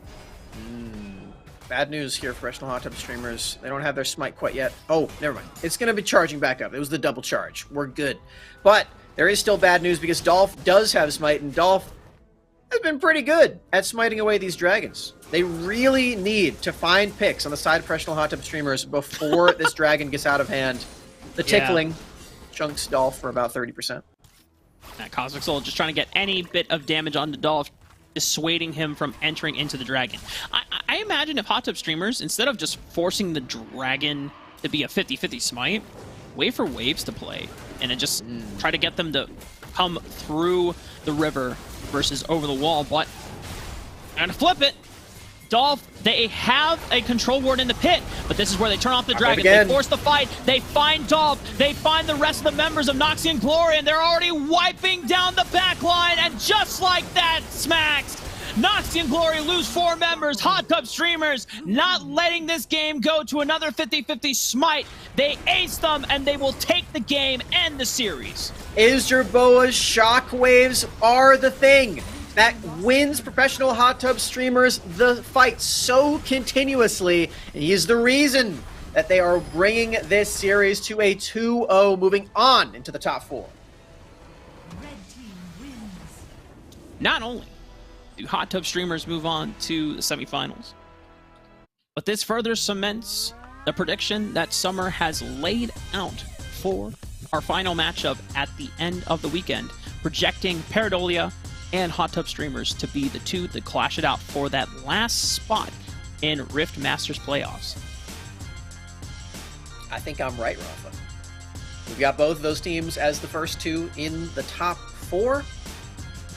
Check out this gold graph also. We got a little blue spike up there. I believe that was the first fight that Hot Tub Streamers were like. Was that the first? I think that was the first Dragon Steel, and then they just kind of got wiped. I was thinking it was the second one, but it was definitely a Dragon Steel. Yeah, for sure. Yeah, professional Hot Tub Streamers definitely are going to need to get it together when it comes to the Dragon Secures. But other than that, I really like their skirmishes. And, you know, I called it earlier that Orianna was a boring champion. The Shockwave button is anything but boring. That is the part where your champion's like, oh my god, Orianna exists! We've been ignoring this champion the whole time, but she can press the button. Good job, Isherboa. I will say, cool thing for Hot Tub Streamers is we take a look at the bracket, just updating and clarifying where everyone else stands for the day. Professional Hot Tub Streamers had a really cool moment of playing super fast. Because so far, throughout the RiftMasters Circuit Tournament, at least for stage games, I don't think anyone has ever matched the pacing and speed of Kansui Fan Club for making a 3-man, 4-man dive as early as 125, 130 into the game. And we saw Hot Tub Streamers pull off a 4-man squad dive, roaming. We had Istrange Hero being pulled into the mid lane, helping Cosmic Soul get that shove so they could rotate on over to the top side of the map. And, you know, unfortunately for Noxian Glory, their Baron laner was left out to dry. The rest of the mid game, you know, of course, as you already pointed out, this is where there was a little bit of fumbling, and whether it was complacency from Hot Tub Streamers or just, you know, a good showing from Noxian Glory to be able to bounce back and not be disrespected. But the real result still stands. Noxian Glory, unfortunately, the run ends here, and for Hot Tub Streamers, it's just beginning. And we will continue tomorrow, but before we even get to see them again, we have 2 more best of 3s today, 2 more top 8 matches to get into that top 4, where we will be seeing more of these teams tomorrow. And we've got some new faces on the lookout as well as we get into those matches. Before we do, though, we're going to take a very short break. I hope you will be there when we return, because we'll have a very, very solid best of 3 between Stamina and Janice.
Welcome back, gamers. We are getting ready for our second quarterfinal matchup of the day, and this will be our second to last quarterfinal, as because of Paradolia already getting the bye from their first quarterfinal matchup. It's only 3 best of 3s today, so this is going to be a relatively shorter broadcast to go with. But for our second quarterfinal, Stamina Esports taking on Janus Esports. Now, stakes here. Obviously, it's to get into the top 4, but to kind of remind everyone who these teams are. Stamina Esports, 3rd seed from the WOL that qualified for Icons this past summer. And Janus Esports, honestly, didn't know much about them until last week when they came in and they made an upset in the quarterfinals, pushing all the way to the semifinals of our top 8 for their first ever qualifier. It's pretty cool. Yeah. I wish that we got to see them more in the other ones. And I'm sure they wish that also, because then they could have maybe gotten more points, and maybe things would have shaken out been a 3rd seed differently. Instead of, yeah. Yeah. But we're just gonna have to find out if this is just a one-time thing, flash in the pan, or if they can keep that consistency up and try to keep pushing into the rest of the top 8 and maybe get into the top 4. We do have some fun information here from our producer Tasty Bacon. Janus is indeed a LATAM team, so we do have a bit of a LATAM Let's go. Very cool. civil war going on. And Tenemos un batalla. they did indeed play in the WOL in the last season, where they did place 7th overall. So they have played against Stamina before, where Stamina, I feel like, probably got the better end of that matchup. I guess we don't really know what the head-to-head was. If we can find it. You know, I have to then reach out to the WOL casters and ask them for a little bit more information. Man, that's awesome though. So for these two teams, already, hang on. There's a lot of information to process. I didn't see the bans, but we're already not only getting Gwen once again, but we're getting Yone. Yone's on the Rift. Not banned, and Ashe isn't banned either. Maybe something that only NA teams are really wanting to play. Maybe LATAM not as interested. We'll have to find out, as it's still available, of course. Gragas also, the response to the Gwen. And like you said, we're assuming that this Gwen is going to go into the jungle. Of course, it is a flex pick, but seems like the big one to go for is Gwen jungle. Zed is here too. Okay. Yep. I mean, if you got a Zed, then you definitely want to balance out the composition in terms of magic and physical damage here. Galio more than likely going to be the support option here for Stamina Esports, going over to Arvoinen. And for Janus Esports now, they have a couple questions to answer. More than likely, since this Yone will go... I was going to say Yone would go mid lane, but now this Akali begs the question, are we seeing this Akali in the mid lane? Is it going to be Baron instead? Will Yone be played in the Baron lane instead? Or will it be Gragas support Rafa? Or Yone jungle, the fabled Rafa tech? Listen, I'm telling you, they're even nerfing Yone on next Wednesday's patch, and one of the big nerfs is his monster damage. Because I'm telling you, man. Like, Yone is good enough that you can potentially run him jungle in solo queue. I don't think it would work in competitive. Okay, here's my question then. Why are they nerfing Yone and Gwen jungle, but they're buffing Morgana jungle? Why are they taking champions from my role and putting them into jungle, but removing champions that are for top? What? Make it make sense, Riot Games. Come on, I only have so many. Next thing you're gonna tell me Nautilus is gonna have like monster damage or something, like Leona. And it can't spread to Wild Rift too, because they're already doing it in PC League. They're making Blitzcrank into a jungler, and I hate it. I'm very upset about this. Now, I think both games have completely different balance teams. So, the balance teams have different visions for what they want the game to be. And I think for Wild Rift, their vision is, you know what? Morgana as a jungler is pretty cool. And it introduces viable AP options in the jungle, since it seems like there's not that many that can compete with the fast-paced bruiser options or fighter options. That being said, they're like, we don't want hyper carries like Gwen or Yone to be viable, and that's why send Alice a Twitter DM about this. I don't know. I don't take what me or Smack say seriously, because I'm very seriously upset. Well, okay, about that supports part. being jungle. What I say about what the vision for the balance team is not actually what I have. I am seriously going to send Alice a very long-worded Twitter DM. It's not her fault, by the way. Okay. She just writes the patch notes. Well, for Stamina Esports, despite what champions they are going to play that will be nerfed next patch, Fiora and Lux have been added to the mix. So I imagine we're going to probably see Lux Galio in the Dragon Lane duo together. Technically, this Fiora and Gwen is interchangeable for Baron and Jungle. I guess it depends on what matchup you want to send into whatever the hell this Baron lane is going to be from Janus Esports. But I do like me some Lucian in the Dragon lane with this Nautilus, who is going to look to take advantage of this bottom lane pair from Lux and Galio. See how well Janus can look to snowball themselves in this game. Not a lot of range here for Janus, I have to say. They do need to commit pretty much everything to find a lot of these kills. They've got some pick threat now with the Nautilus, but everything else is just damage, really. Maybe some knockups from the Gragas. Everybody else just wants to dive in, deal all the damage, and keep moving forward after that, probably.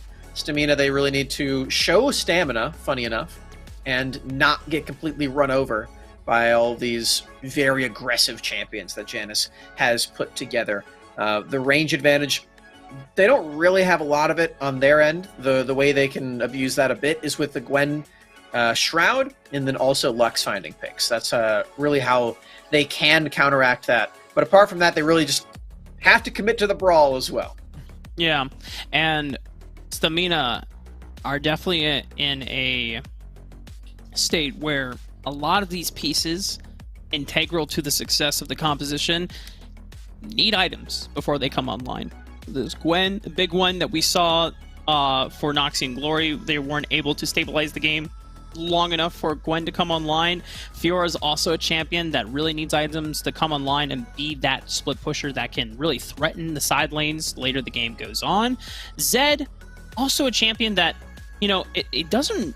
He's not right out from the get-go a scary champion. It really hits hard off of a one item spike and then becomes truly lethal when two items, and as long as you don't have a stasis enchant on you, which now costs 1,000 gold ever since the patch back in the summer, it's a lot harder for you to not die to a Zed all-in these days. Stasis inflation is making Zed stronger. I guess it's fine. We had Zed as like literally the best champion the whole game back in the good old days. That's all right. All right. Well, it is Yone Jungle. Holy it's Yone Jungle. Let's go. We got Hot Feet going for the all rock right, attack. Hot Feet. Let's see how this plays out. And so here's the thing, Smacks. Anytime you want to play something like Yone Jungle or Gwen Jungle that they don't farm fast, but they're very potent carries and they can work, you're praying that the enemy team does not pick a jungler that just can snowball the game, like a Xin Zhao. And so Janus Esports, seeing that the Gwen was locked in, it's like, hey, this is probably going to be a Gwen jungle. Let's keep this Yone flex option open. And it was like, you know what? They want Gwen jungle. Let's take the Yone. They're handshaking the farming routes for both of these junglers. And so that means I imagine this early game is going to be not as explosive as our previous 2 games today are. Then. All right, hold him to that. When we have 8 kills at 3 minutes, we will come back and clip this. Ooh. We have Zing trying to take 2 camps at the same time. The Raptors are not fully cooperating, I have to say. But other than that, yeah, it's a pretty good tech. Yeah. So the double camp strategy. Hang on. Okay, Arvoinen flashing away immediately. Do they want to re-engage? I guess Knights have been traded back and forth. Okay. So once Morgana Jungle was introduced to, like, the main plays for professional around the world, it has opened the conversation for how effectively can double camps be done. Morgana was the clear, like, ones that you could really use it well on between Gromp and Blue Buff and Raptors and Red. Oh. We got to fight. We'll have to talk about double camps later. A lot of damage that can be used by both teams, but instead, Janice, they acknowledge that they've been found out. They will take their leave. Good idea, too, because Arvoinen was definitely on the way and would have caused a bit of a ruckus there. An outnumbered maneuver. Might still in mid lane if Soren not just back away. Is that we got a Bjergsen fanboy? Potentially. Not sure. That's actually worse for Hotfeet in the end and for Janus Esports. Stamina, yes, they had to collapse most of their side laners and their support over, but Lezing was already pathing to the jungle, didn't lose any camps in the process, whereas Hotfeet gave up tempo to make that invade possible. No camps taken in the process, which just means his overall full clear is delayed. And now Lezing is already back on the map with his first upgrade, first couple power spikes open, and he's already ramping up on this second full clear, whereas Hotfeet hasn't even finished their first full round. Trying to go for that invade ended up being a bit of a misfire, but maybe... No, okay. I was thinking maybe the double scuttle, but not quite so lucky. Does hit level 5, though, so maybe some ultimates can be thrown in. Doesn't look like that's going to be the case either, and yeah, Hotfeet, even though it's a scale versus scale jungle matchup, Gwen does seem to be a bit stronger right now. Yeah, well advised, too, from Janus Esports. I know they were fishing for it, but they had to think, if Lezing is over here and they've already gotten their first, purchase off of the full clear, it's really dangerous for a Yone down, unspent gold versus a Gwen who has already spent their full load. Now, Hotfeet might be in a bad spot here. Fate Seal cannot get over the wall because they have interrupted his path. Well played from Stamina and Shao, and it's first blood over to Lezing. Still going on into this fight, though, Rafa. We have a roam around, but can't quite find anything from Ryan. It will just be the only kill going over to Stamina right there. Alongside the Raptor camp, Lezing is off to the races. Yeah, saw almost 1,000 gold over Hotfeet. Now they're looking to make the pain happen. Janus Esports need to find something back with death, though. Oh, man. Latino Tony Stark manages to get out alive. Using both of Summoner spells, might have to give up this wave as well, unless Lezing can come over and help preventing any dives happen. Looks like that's going to end up happening here, too. But Hotfeet on the case. I don't know what a Yone can really do without the ultimate here, as Janus just trying to crash this wave. And Arvoinen is here, too. Making things so difficult. This game, you gotta say, has not been about the Dragon Laners at all. They are just coasting. And I really like this adaptation from Stamina Esports overall, because I think whether it was week 3 or week 2, Arvoinen was really slow to a lot of the support roams from the other teams, especially when they had to play against Consui Fan Club in the second week of our open qualifiers. And I think Arvoinen is really just taking to heart, like, I need to be the first one on the map. I need to make sure I am matching support roams, I am moving ASAP, and just being confident that my Dragon Laner will be fine without me. It's definitely working right now, as Lezing is off to a very solid lead against Hotfeet. Pretty much the entire team lead is on Lezing right now. Really keeping the team going. As fortunately, can't be strong enough to take both objectives at the same time. Janus securing the dragon. It'll just be that classic objective trade. Rift Herald going over to Stamina Esports, and now they're collapsing onto Servan. Servan using the explosive cast immediately to clear out the minion wave. And that will at least delay some time while this crash occurs, but a couple more auto attacks. First brick goes over to Stamina Esports.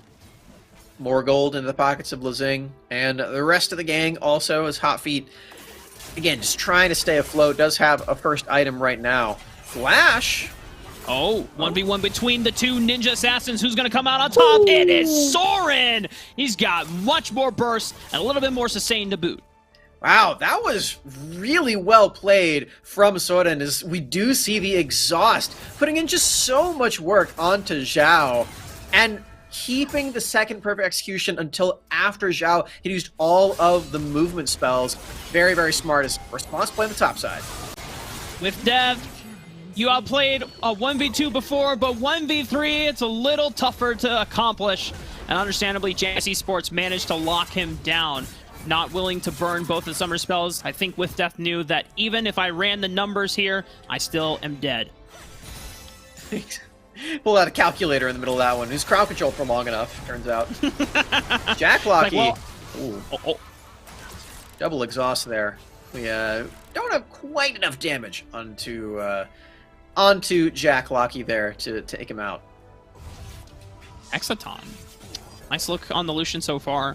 I know we've been a big fan of Hexaton last week when he debuted with the Ziggs. It was one of those picks that the first team that they went up against did not respect the power of the Ziggs, and it topped the damage charts. I think it was like in the high 30% range for overall damage share from a team. And I mean, Smax, I know you're, for the most part, a numbers person, and you know that 20% per team member is the average damage share. So when you're doing like in the high 30s, you're almost doing 2 teammates worth of damage just by yourself. You just call me a numbers person? What do you think, I am a nerd? Yeah, I do math in my free time, Rafa? What's this? I mean, you did number calculations for efficient items last season. You have no proof of that. All right. I did do that, though. That is true.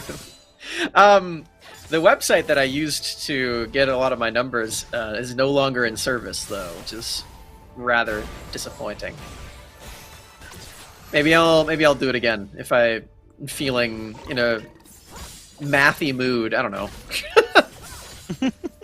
Probably won't happen. Anyway. Got him. Yeah, we have Janus there. I mean, Soden is definitely impressing me off of that 1v1. That was really big onto Zhao. I think if this Akali performance can really continue into the team fights, then Jack Locky's lead doesn't matter that much, because he's the one who's going to get hit by the Akali. You have to see that coming. Ward here in the river allows With Death to know that there are members collapsing from Janus Esports. And Lezing and Arvoinen instantly matching the roam as well, making sure that With Death is not pushed off of resources. You need to make sure that this Fiora is able to attain that split push win condition, because at the moment, no one from the side of Janus Esports is going to be able to build a hull breaker anytime soon. So that means With Death already inherently has an advantage going into the rest of the game in the side lanes. Ellen's going to be pretty big in this game. That's what a Hullbreaker Fiora is all about here, Rob. We have a Rift Herald spawned now. Stamina Esports, they were the ones who got the last one. They were the ones who got the first turret with it. Janus still doesn't have a single turret of their own. They might not have a support very soon either. So that is quite a bit of damage onto Ryan. Goes immediately for the death charge, trying to slow Lezing's roll. Rift Herald is already secured by Hot Feet. And all 5 members are able to get out alive from the side of Janus Esports. Meant to say 4, as Soren is over on the bot side, attaining to the waves being pushed in by With Death. So now Janus Esports find themselves in a position where they're trying to get strong enough for these massive wombo combinations. But as we already pointed out, Smax, as Stamina, they've got this With Death splitting on the side lanes, trying to break open and apart that wombo combo tree. Trying to find some amount of trading here as Hot Feet. The Dragon is alive, and even though the Rift Herald could provide some pressure, I don't think it's going to net Janus a favorable position here on this Drake.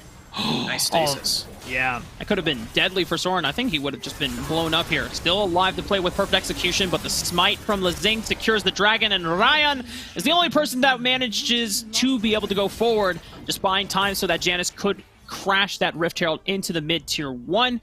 And still, somewhat even trade, keeping Janus within striking distance despite Stamina Esports having the lead. Oh, no. What a parry. Can they actually deny the body slam over the wall? They're really trying to. Oh, Servan. I really, really like the resilience there to just know exactly what the plan was. Really good game sense to just acknowledge the hitbox of the body slam is just way too big. You have to find a perfect opening, and he finds it. That would have been kind of sick from Stamina if had they prevented Servant from being able to get over the wall, but good patience and, as you said, you know, resilience to wait for that window so that he could, you know, slip on through. Not easy for a man of Servant stature there. Gragas. Okay, yeah, it's not Gragas. Servant. Gragas. Right. Gragas. Yeah. We don't want to comment on players' physical appearance here, Rob. I don't know what Servant looks like. Well, I'll tell you. Servant is a Giga Chad. That's all you need to know. Oh, okay. Giga Chad.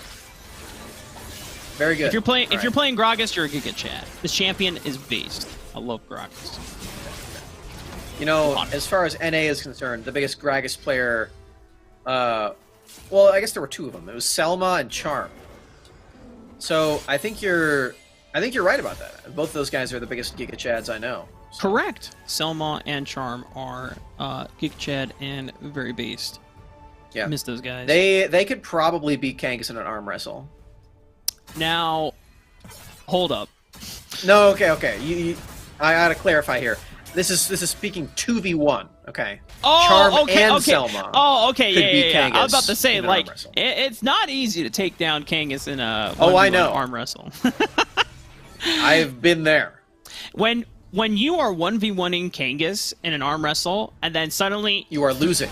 you are not only you're losing, but then he leans over to you and says, "So what you got to do with your posture is actually lean forward. You don't want to cup my wrist." It's like, bro, how are you maintaining form while also BMing me? And it's like, I'm not BMing you. I'm trying to teach you how to be better. And I'm like, that's worse.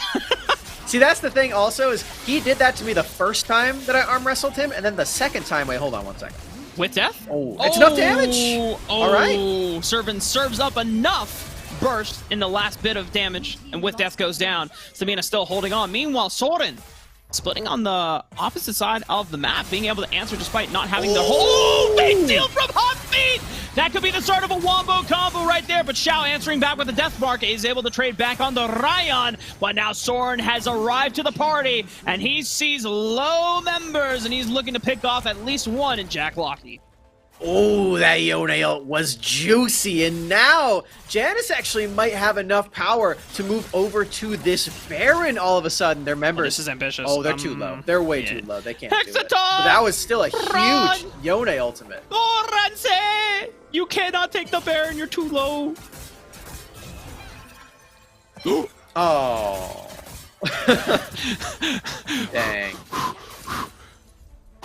Okay, fine. Anyway, as I was saying, so Kangas, he taught me how to arm wrestle the first time, but then in Chicago, I said, all right, Kangas, we're going to arm wrestle. And I got down, was in the arm wrestling position, and I just, fought really hard for, 10 seconds, and he's like, are you having fun? And I'm like, no, You think this is fun? Then he's just sitting there like, are you done yet? And it's like, maybe. And then he just slammed me into the table.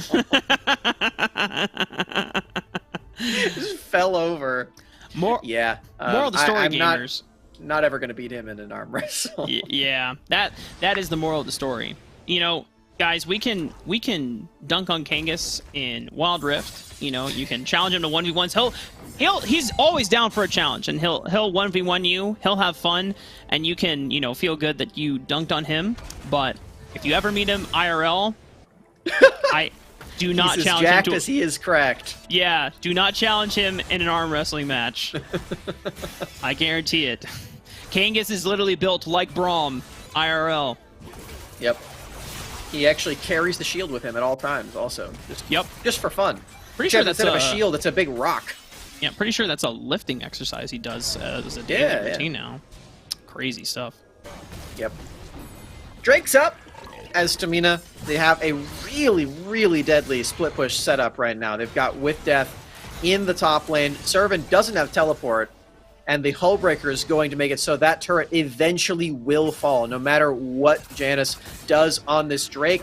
Even if they get the Drake, they will lose a turret for it. But even still, Stamina, they've got such a good setup with Arvoinen being the bodyguard on this Galio, just pushing them out, maybe even finding an engage. Yeah, Hoffy looking for that soul unbound into Fate Seal. Doesn't find Jack Locky within his sights for a reliable engage. Backs off, and Arvoinen is just buying time while With Death just won the 1v1 against Servant. Yep. So now this puts Janus Esports on the back foot. They have to give up the dragon. Hafid's not even here. Hafid has been the designated next 1v1er of With Death, which means there's no smite to contest this. 4 members still here, 4 Stamina. Looks like Hafid actually will return. I mean, but Stamina just get to pull them back and forth. Look, With Death is now The in the inhibitor inhibitor turret's turret. dead. Stamina pulled off the dragon. This is great macro. They forced Janus to come to the dragon. They Oh. reset it. No one is close to even burning it down. And at the end of the day, no matter what happens with this dragon, Stamina Esports walk back home saying, hey, we have now unlocked the base. Yep. I got Arvoinen trying to find an engage. He will die.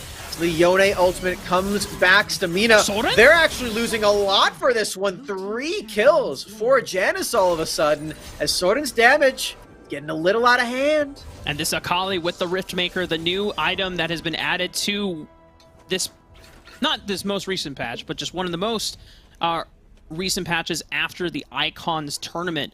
This has allowed Akali to rise back into the fray, giving so much Omnivamp, so much sustain so that you can continue fighting in these prolonged skirmishes, these extended team fights. A huge threat for Janus Esports. They are down an inhibitor, so they have to be careful about how they play with this Baron buff, but if they secure it, this gives them a way to be still in this game. Definitely securing that Baron. Going to help a lot into the side lanes. All right. Hoffy? All right. He's got it. With Death, still has the Hullbreaker, still is playing Fiora, but that is a little bit too much damage to handle, as With Death is forced to retreat. Maybe Soden should be the one on the side lane. You know, I think Servant is down for that. It's like, hey, can I not be the one that has to play against the Fiora? I'd rather be in the team fight where I can just throw my barrels at people instead. Please, please, Soden, go. I am done with the Fiora. I have been embarrassed too many times. Por favor, hombre. Por favor, hermano. No puedo. Janus Esports now, with this Baron buff, finding themselves into a counter siege engage. Good Luck's ultimate trying to clear out the wave, but the Baron empowered siege minions don't die that easily, Smack. They do not. There are going to be more of them where those came from, although With Death doesn't have to worry about any Baroned up minions up there in his lane. And he's got a Hullbreaker onto 3 Caymans. He's threatening... Oh, he's got 2 members coming over here. If Stamina Esports want to take a fight, it would be now, but you would have to pick your target and lock which one you want to single out. Stamina Esports 4-3 in the mid lane, whereas Hot Feet and Servant chasing With Death away and now pushing through this bottom side of the map. There's a huge wave building up on the top side, but no one from the side of Stamina have teleport, so they can't take advantage of it quite yet. An Elder Dragon is alive now, so Janus, with this really solid wave position, if they do it fast, they can go get Elder. But again, like you said, the wave is gigantic in that top lane. And, they're not even committing to anything. They're just trying to take more inhibitors. Rafa, the minions might end the game top lane. Wait, if Stamina... Yeah, you got to recall. Okay. Yeah. Stamina, they were potentially looking to see if they could stop recalls from Janus Esports, but the Baron empowered recall means that everyone got back to base incredibly fast. So now they're just... I guess they're going to flip for Elder, or they're going to look to try to pick them off as they approach Elder. Janus Esports should know this is happening, though. They have some vision tools to scout their way through. Feeling like this might just be an all-out brawl on the Elder, but again, the work that With Death did earlier is still paying off. You see Servan forced to remain in that top lane, and With Death isn't even there anymore, but this could be a good pick. Good hook onto Arvoinen, already losing about half of his HP, more than half his HP, but the counter, but Gage! Hotfeet gets caught in the crossfire from a beautiful Lux ulti. Jack Lockey timing out the final spark so that Hotfeet would get clipped at the end of Stasis, and now there's no jungle to contest for the Elder. It's going to have to be on Lezing and Smite perfect. See if they can get this one. Oh, there's a lot of damage potentially here from Soren. The Akali is big, but it's also dead, Rafa. Boy. As now Servan is on the run. With Death is being the front line that his team needs all of a sudden after doing all that work in the side lane. Lux ultimate chunking everybody. Let's see that Smite Lezing. There it is. Can keep this one going, and Stamina find all of these kills, forcing the Guardian Angel. Now let's get it again. Oh, the flash saves Hexatone's life. Oh, Rafa, but the Elder Dragon's taken. Stamina Esports now with the Elder Dragon on their side and most of their members up. They can walk over to the Baron. They can force Janus Esports to come contest them. And with this Elder Dragon, you have to be so careful. I imagine that Janus Esports, you don't even want to actually fight. The only thing you can go for is maybe a miracle steal from Hotfeet. You have the tools to do it. You have Flash, Soul Unbound, Fate Sealed to get into the pit, and they get right back out. But Stamina Esports, I think they're just going to go for pushing waves instead, not even looking for the flip. Another one of these turrets here, Stamina. They've got all this power with Elder Dragon, and With Death is the one who's really going to use it up here in his lane. 3 people. Maybe that's enough to kill the Fiora. Let's find out. Just pushing them away. But the setup is still perfect for Stamina because they can pressure both objectives at the same time, the Baron and the turret. There's a ward on it, though. Hotfeet. They have eyes on... Oh, and Stamina had to back off! They've already lost one. The Baron has to be reset. Stamina are not going to at least... They're not going to give Janus Esports the window to lose the flip against Baron. With Death almost able to take out the turret, riposting the perfect execution, but now he has to deal with 3 members here. They've all collapsed. Thankfully for Janus Esports, Stamina don't have enough numbers to instantly go for the Baron off the trade of With Death's death. And now Janus Esports, they're really on the back foot. They have more gold, but they're down 2 inhibitors max. Oh, this could be the timer to get a fight, though. They have another engage for the Yone flashing in with the ultimate. Hotfeet's trying to make it happen for the squad, but it will only be the 1 kill. Maybe they can go for the Baron as well, Rafa, to try to save the base. But Servan, he cannot participate. You have to go back to the base. Yeah, I mean, how many members can you actually dedicate to this Baron?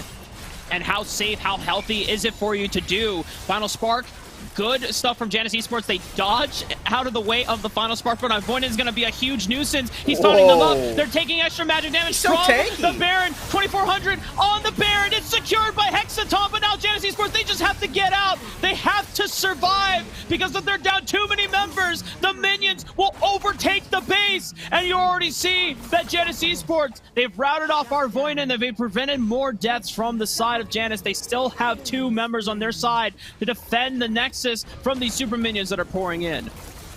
The Nexus is taking fire. All the while, Janus is trying to win these fights and take this Baron. They're doing it very well in terms of the skirmishes and everything, but the macro game has just been so solid from Stamina, finding the Fiora angles to get these turrets. It's so difficult to win a game of Wild Rift with inhibitors down, especially multiple, which is where they find themselves right now. Now, that being said, With Death doesn't really have a whole lot left to do other than try to get the Nexus. So the team fights are probably where they're going to lie, but the work has already been done. It's so difficult for Janus to get out of this base. And unfortunately for With Death, he's already taken out the 2 inhibitor towers he could reliably go for. It's not as easy splitting mid lane. Because where's your team going to go that is going to divert that much pressure? I mean, yes, you go for the Elder, but it's a shorter walk from Janus to go from mid lane to Elder Dragon. So With Death just has to split in the open lane, see if he can luck out on and win the 1v1 against Soren, and then pressure through an open Nexus that way. Elder Dragon's alive. So then you've already outplayed with death once before. You'll need to do it again and not be a part of this team fight, which Janus, they have been winning pretty well in the 4v4s, but Stoyden was a big part of this. Well, and they have vision. to make sure they don't get it stolen! Oh no! Jack Lockey! I mean, they had vision of the Elder Dragon, was on the Scoto Crab, but Janus Esports, their options were limited. It's hard to fault them. You just from their side, you have to hope they can land the smite, but Stamina have so many tools to be able to combat it with, and even taking down with Death and GA, he has the Hull Breaker to let the cannon minions do the work. Game 1 goes over to Stamina Esports. Ooh, that Fiora win. It hurts for Janus. They were doing very well in those fights. Soren's Akali was so good, but just doesn't matter. In the end, the inhibitor turrets, that's what you really, really need in the game of Wild Rift, because then you get those permanent super minions, which they can just end the game by themselves. You don't even have to be there. The minions will do it for you, as proven by that last play, where with Death is in the Guardian Angel, and minions are just ending the game for them. Stamina take game 1 thanks to the split push. And this game was so crazy in gold lead flipping from one team to the other that even though Janus Esports finally eclipsed them in gold by the end of the game, it didn't matter because Stamina Esports, they had the inhibitors unlocked. With Death was able to push on through with that Hull Breaker Fiora. And I imagine now for Janus Esports, even if they don't take the Fiora away, I think they have to recognize the next time we are in a draft where Fiora is an option, we need to make sure that one of our picks can prevent that Hull Breaker from, or can at least match the Fiora 1-for-1 in that sideline split push. So hard to do, though, with a Fiora champion being the literal best one to do it, because you have all these outplays that are possible with the riposte. You have all this healing as well with the vitals and the ultimate. Super, super difficult to win a 1v1. Maybe something like a Kale. It's really the only thing that can match the damage. Yeah. Pretty rough way to lose. It's not one that's going to help the morale by any means, Rafa. But Janus, this is their last leg. They lose this game, they're out of Riftmasters just as soon as they entered, honestly, because they just started last week. And here they are trying to make the miracle run happen. And it's not looking too good if that's going to be what these games look like. Well, there's this glimmer of hope where, the copium angle is that if they didn't have a Hull Breaker champion, if they didn't have the Fiora to split on the side lanes, maybe this game goes our way, because you could see that by the end, the Yone was coming online. The Yone was putting out a bunch of damage. Gragas, yes, not having the best time against the Fiora, but still reliable front line. Good disruption, good disengage. Sora on the Akali, you already saw how much work they were putting in. But if we're going through some of the mid-game stabilization choices that Stamina made that put them in a far more advantageous state than Janus Esports, I think a lot of teams are still prioritizing first dragons over and not getting that much payoff by the time the late game rolls around. I think the Rift Herald gives you such a good spike of gold, guaranteeing first brick, that a lot of teams know how to push that advantage and leverage it by hitting spikes earlier with that gold. And using it in the side lane was super crucial as well, because it did allow for that Hull Breaker Fiora to just completely end the game, just on her own, really, while everyone else was trying to stall out these skirmishes, take some wins where they could.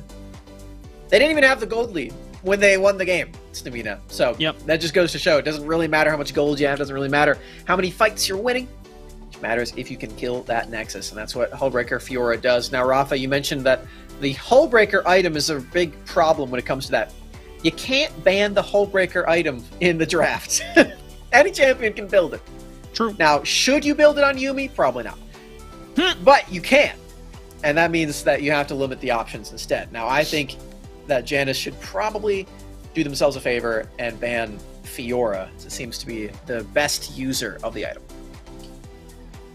I'd be down for that ban. You know what? I also be down for Smacks. If banning Fiora is not an option, like if Janus Esports want to maintain the rest of their bans, you know who's another champion that we saw also use Hullbreaker and was pretty darn good, and you were also adamant in saying we should be seeing this champion picked more often?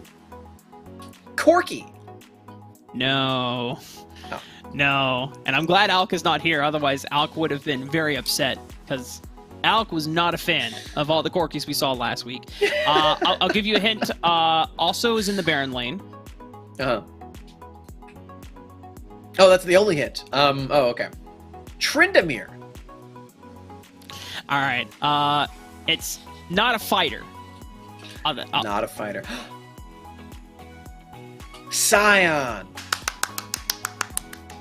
See, because if I said Super Tank or Big Meatball, it would have given it away too easily. I would know because there's only one. Yep. In the Not whole that game? many. Yeah. Ah. We have a bit of an insight here. Janus Esports. They're on red side.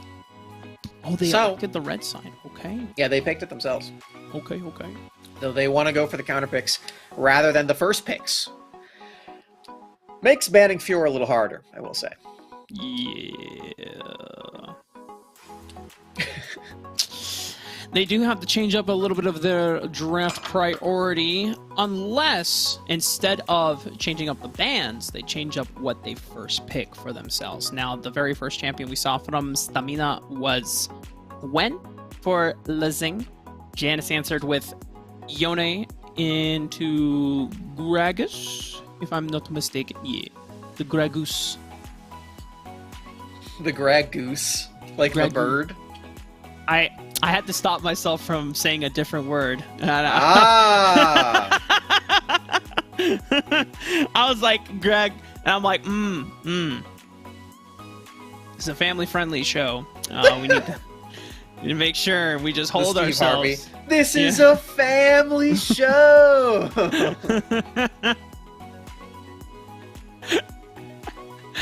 What would Janice Nick take? Grandma. Yeah.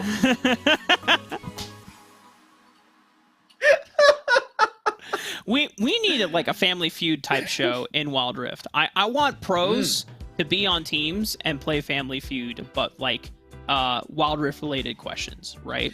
We Like- would need a third person on the stream. We need to call on Alec Battery or Kangas to Why not Tasty Bacon? well, it's his birthday, okay. We gotta give him some time. Maybe tomorrow. Tasty Bacon, you down? You down to be our third for a Family Feud show? No response for. Oh yeah, well. So we need everybody. We got to get Tasty Bacon in there. We got to get Tori. Well, we I gotta mean, get I was Dimitri, we gotta saying get like Kangas. technically Who else do we have? you have 5 people per team, but I was going to suggest that the pro teams pull a. Oh, then, okay. And then we have, the production and casters as, the host doing the question. Here's the issue. We also need 100 people to poll for the answers. Yeah, you just pull We got Twitch chat? you Let's pull see. Twitch chat. You pull all of NA Wild Rift. Oh, yeah, we got 100 viewers. All right, yeah. You guys are all going to participate, okay? Yeah. We're going to... we're going to poll the whole chat on answers for our Family Feud game. Yeah. We're also going to take a look at this draft here, Rafa. Janice, back on red. What do we call this? Rift Masters Feud polled 100 Twitch chatters. Name a champion you want to see Perba banned in your solo queue games. Go. I'm sure we got a bunch of viewers in the YouTube, too. Oh, true. Maybe we can... YouTube do a little chatters as well? mix.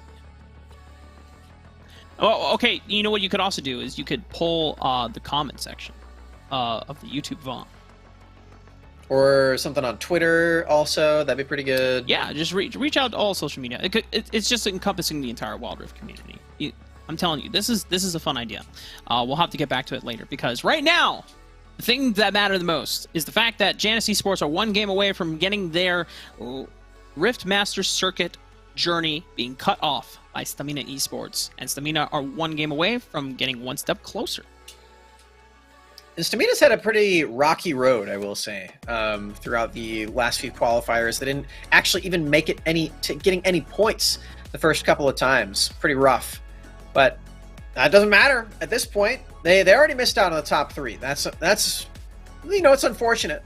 But there's 4 slots, Rafa, and all they have to do is win out from here. And that last game, I really liked their macro. Yeah, they don't get Fiora this time around, but like I said, there are other Hull Break champions if that's something that they want to continue doing.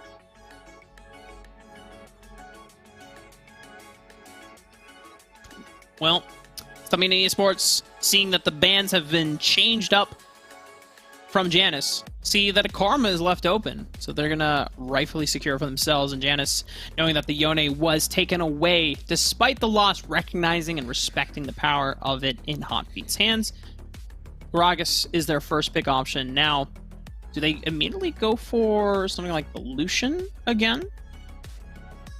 Maybe.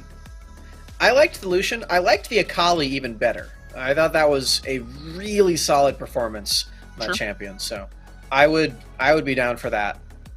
I feel like it's probably okay into the Karma. You're probably going to get rooted at least once, which isn't going to feel great, but you have a lot of movement to make sure that doesn't happen every time. So I could see it being good.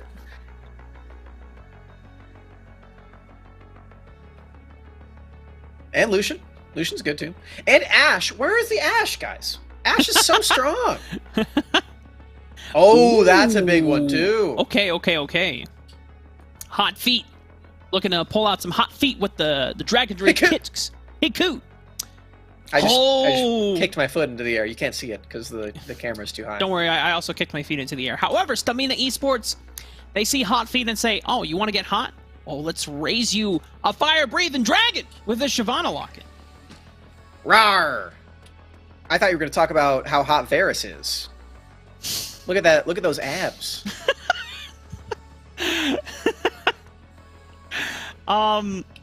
Yes.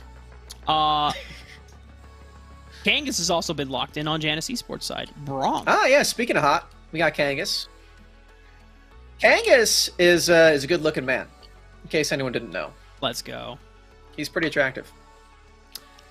By the way, for those that don't know, Kangas will...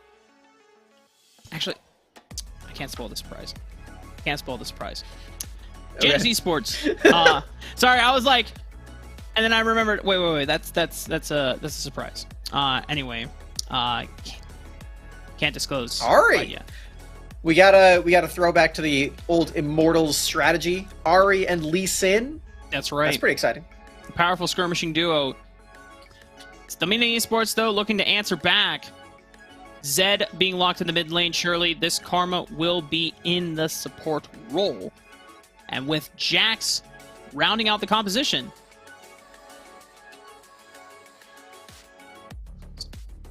Does this mean we're not seeing any match damage? I think it's Jax top. Yeah, well, yeah. First of all. Yeah. Did I not say Jax Baron lane? Oh, maybe you did. I don't know.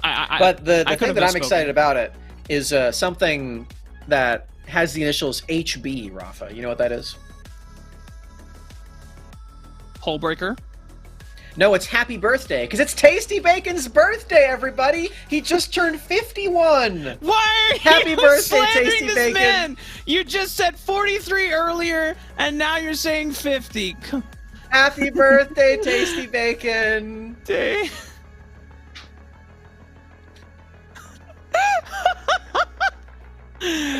Tasty Bacon casually just spewing words back against Smacks for getting his birthday wrong. Understandable. It's all right. He's getting old and senile, okay? He doesn't even know. Oh my goodness.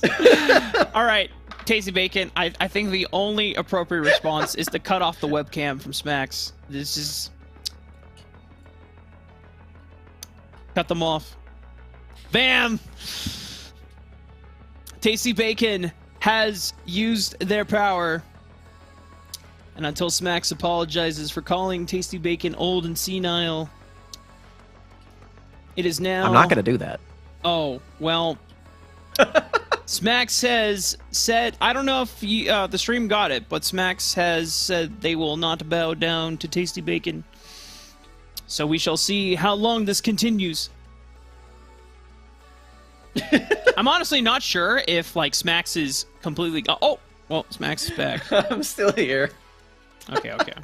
All right, so here's a couple of things to think about, Smacks. Stamina Esports, because Karma is being run support, is not going to have a high econ for effective magic damage. And this Gragas and Braum are going to be extremely tanky. Does Stamina Esports pivot this Varus into building AP? It wouldn't be the first time. Yeah. But Rafa, here's the thing. You don't need to be good in the late game at those team fights if you got a Hullbreaker Jax taking the inhibitor turrets. That's fair. Doesn't matter how much magic damage you have or don't have. The turrets take damage all the same. And if you think about it, attack speed and attack damage are better for taking those turrets anyway. Use your thinky brain here. Well, the Hullbreaker Jax. No, normally, I agree with you because I know the mantra Smacks is always right. I do follow that pretty much 95% of the time. However, I agree that attack speed always good for taking turrets. But the ability power modifier for damage onto turrets is good enough that if you have a lot of AP and you happen to run like a Nashor's Tooth. Yeah. I get it. But those AP champions aren't going to build Hullbreaker, Rafa. That's the difference. You're not going to build Hullbreaker on Ziggs, okay? Actually. Could we see a word? No. What if... Okay, not Ziggs. What if you build... Go. I'm gonna play some Wild Rift. I'm just saying, what if you could build Nash's Tooth on Jax? Like, could we ever see a world where the AP numbers are good enough that you just build Riftmaker, Nash's Tooth, Jax into Hullbreaker? Seems good. I'm down. Maybe. Let's give it a try. Now this is the time where you go AFK to go play some Wild Rift. I mean, hang on. Wait a minute. Check me out. Give me 1 second. I'm checking. Okay.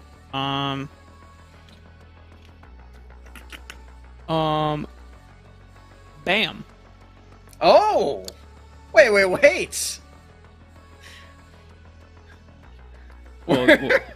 go to practice tool. Okay. Yeah, this is good. We'll run the numbers here. I'm liking it. Yeah, let's get it.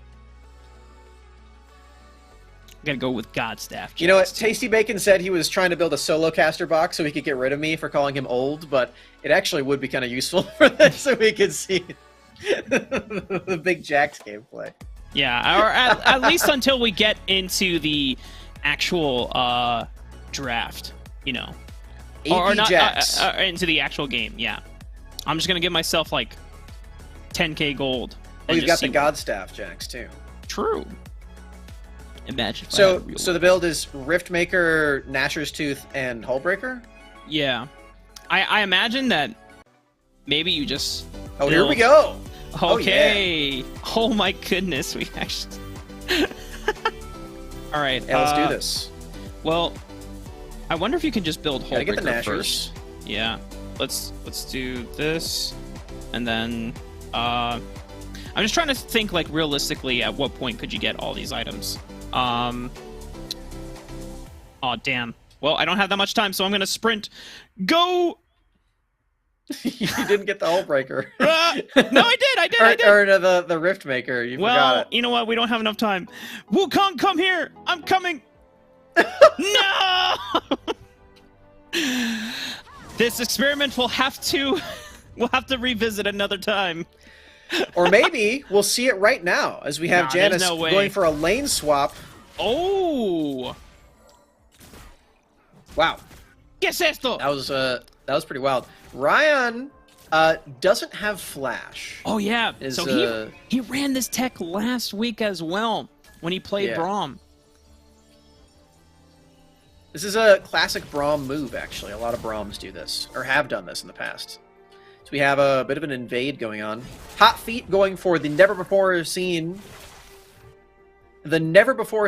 opening of Krugs into blue buff. Enemy blue buff, that is.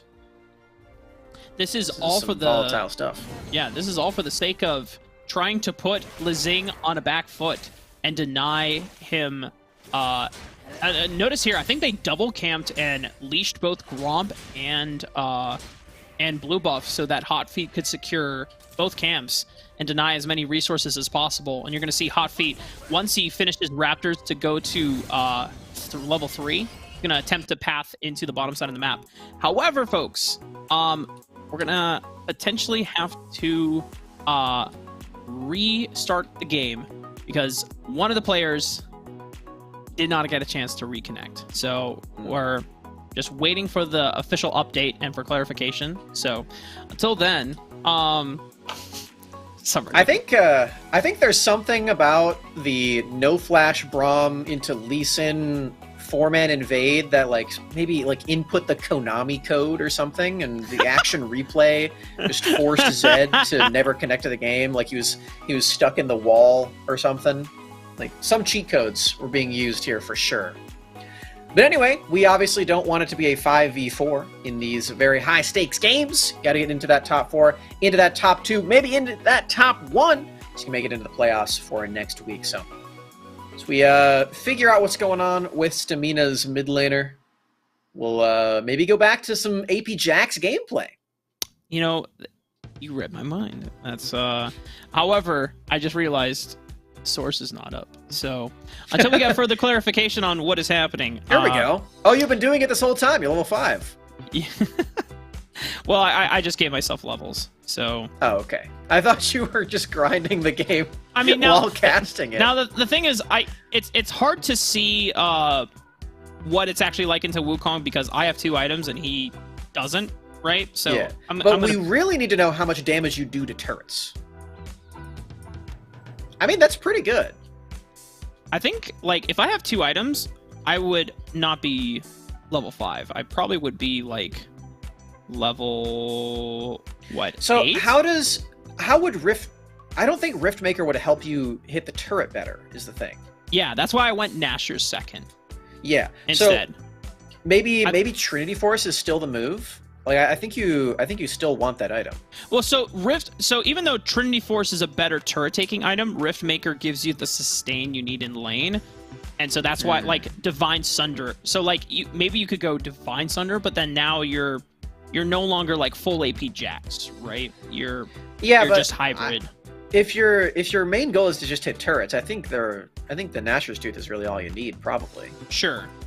So I guess the conclusion we're coming to then is Nashor's is just a like niche item you can run in your build, but like you don't have to divert your full path. Because I like the idea of Riftmaker because of the Omnivamp you get from it, and therefore the sustain. I am noticing you're dealing quite a bit of damage with your like triple hit. Yeah. The ult passive. Yeah, because you... Oh, well, I just procced my ulti. Hang on. I wanted to do this. So, you get 70% AP ratio. Oh, yeah, that is quite a bit, yeah. Off your third auto attack. And then W is 60%. Counter-Strike scales with bonus AD. And then Leaf Strike has a 60% AP ratio. Hold up now. That's not bad. So, like, he's got... 60% in W, 60% in Q, and 70% in his ulti. And then plus a 20% AP ratio for extra magic resist. Not bad. So you know what? I wonder if the tech for building Nashor's Tooth is when the enemy team has a lot of magic damage opponents, so that you get more magic resist out of your ulti. And if they're all squishy, because then when you just like go in with your Q and then you just bop them. You got ulted by Wukong. How do you feel? Well, I think I'll live. You didn't do it a second time, so I think you're okay. I would agree with you that, like, to maximize turret taking damage, you definitely want some type of Sheen item. Yeah, I think so. I mean, how much AP does Lichbane have on it? Let's find out. I feel like it's 70. Oh, it's 80. That's 80. I mean, yeah, that's not nothing. I think at that point because Lichbane also, and so does Nashor's, they scale with AP, the damage that they deal. Yeah.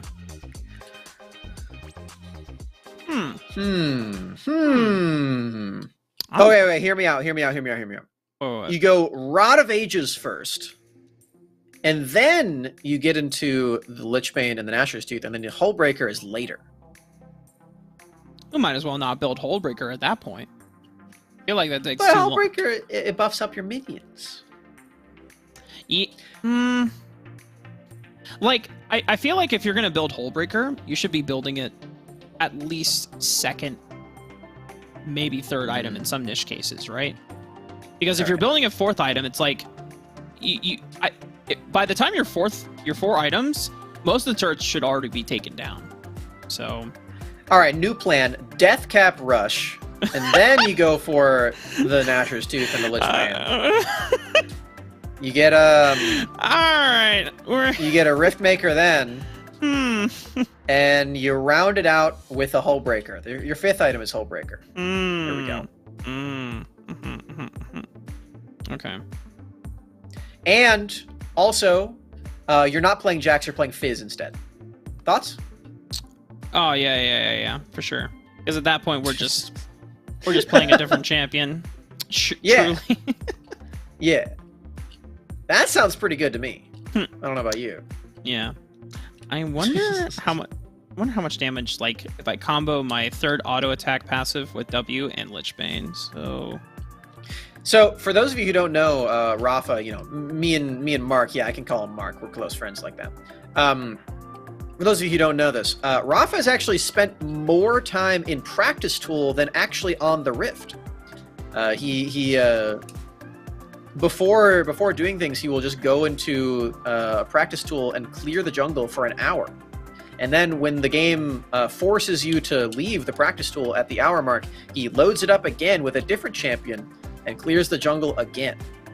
Listen, it's a therapeutic experience. Oh no, it's Yeah. I'm not saying it's a bad thing. Also, you took those turrets very quickly. Yeah. Hold up. Did you? Yeah. Like, I wonder if I can. Can I sustain off of this?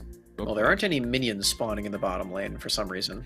No, that unfortunately that does not happen. Oh well, experiment time is over, as we are finally back into the game, and different role swap. We're playing mid lane with the duo this time around. Strategy has taken a turn, although it does still appear to me that the blue buff is the target. But this time, Stamina Esports, they are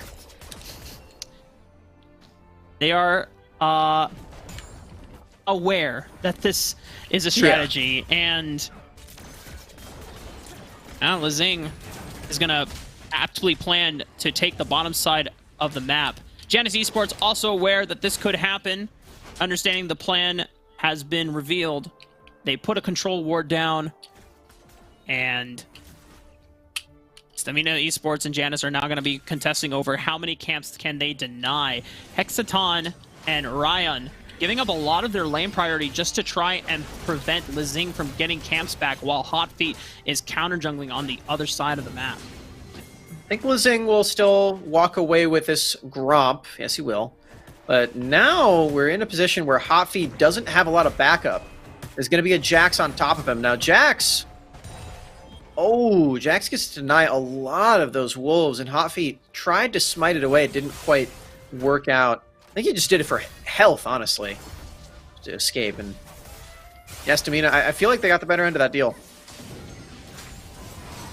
Hot Feet is pushed out of the jungle, and I think Lizing, even though losing access to Wolves, Blue, and Gromp on their side of the map, respectively, they at least still managed to secure a blue buff and a Gromp in Janus's own jungle. So the plan to prevent a lot of the early farm from the side of Lizing is thwarted, and Lizing is still even slightly ahead. And when you're a Shyvana in this Lee Sin matchup, as long as you're even, if not ahead, you're winning the game.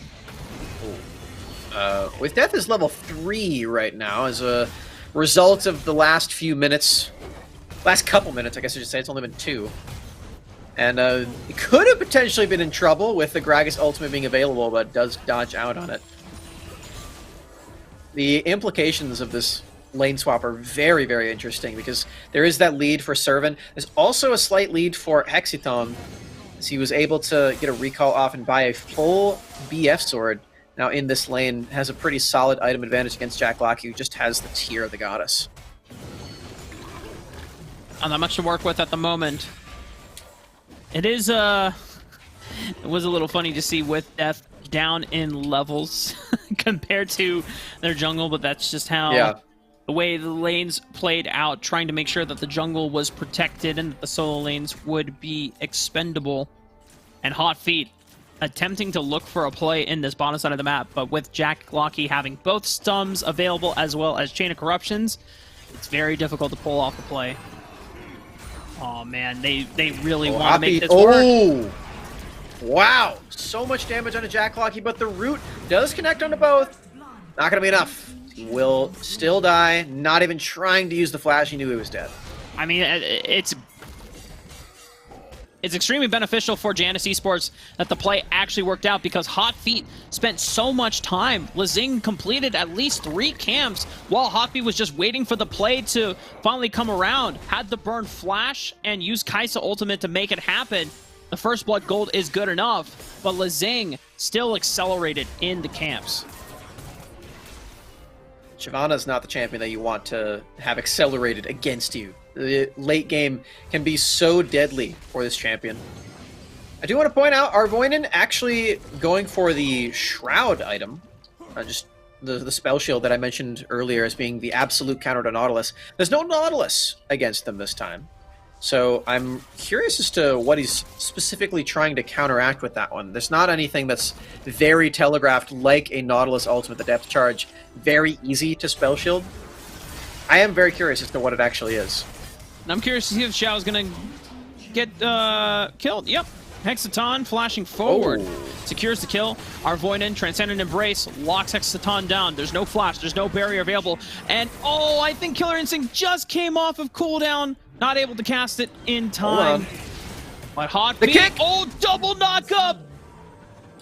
And Arvoinen's gone, baby.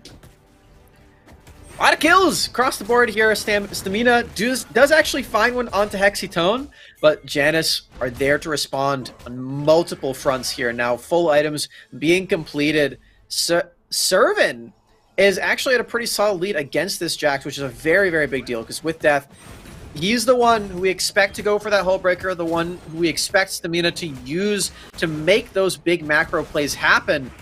He doesn't really have a lot of agency in that lane quite yet, and definitely doesn't have his hull breaker yet. I didn't even build it first. Had to go for the Divine Sunder.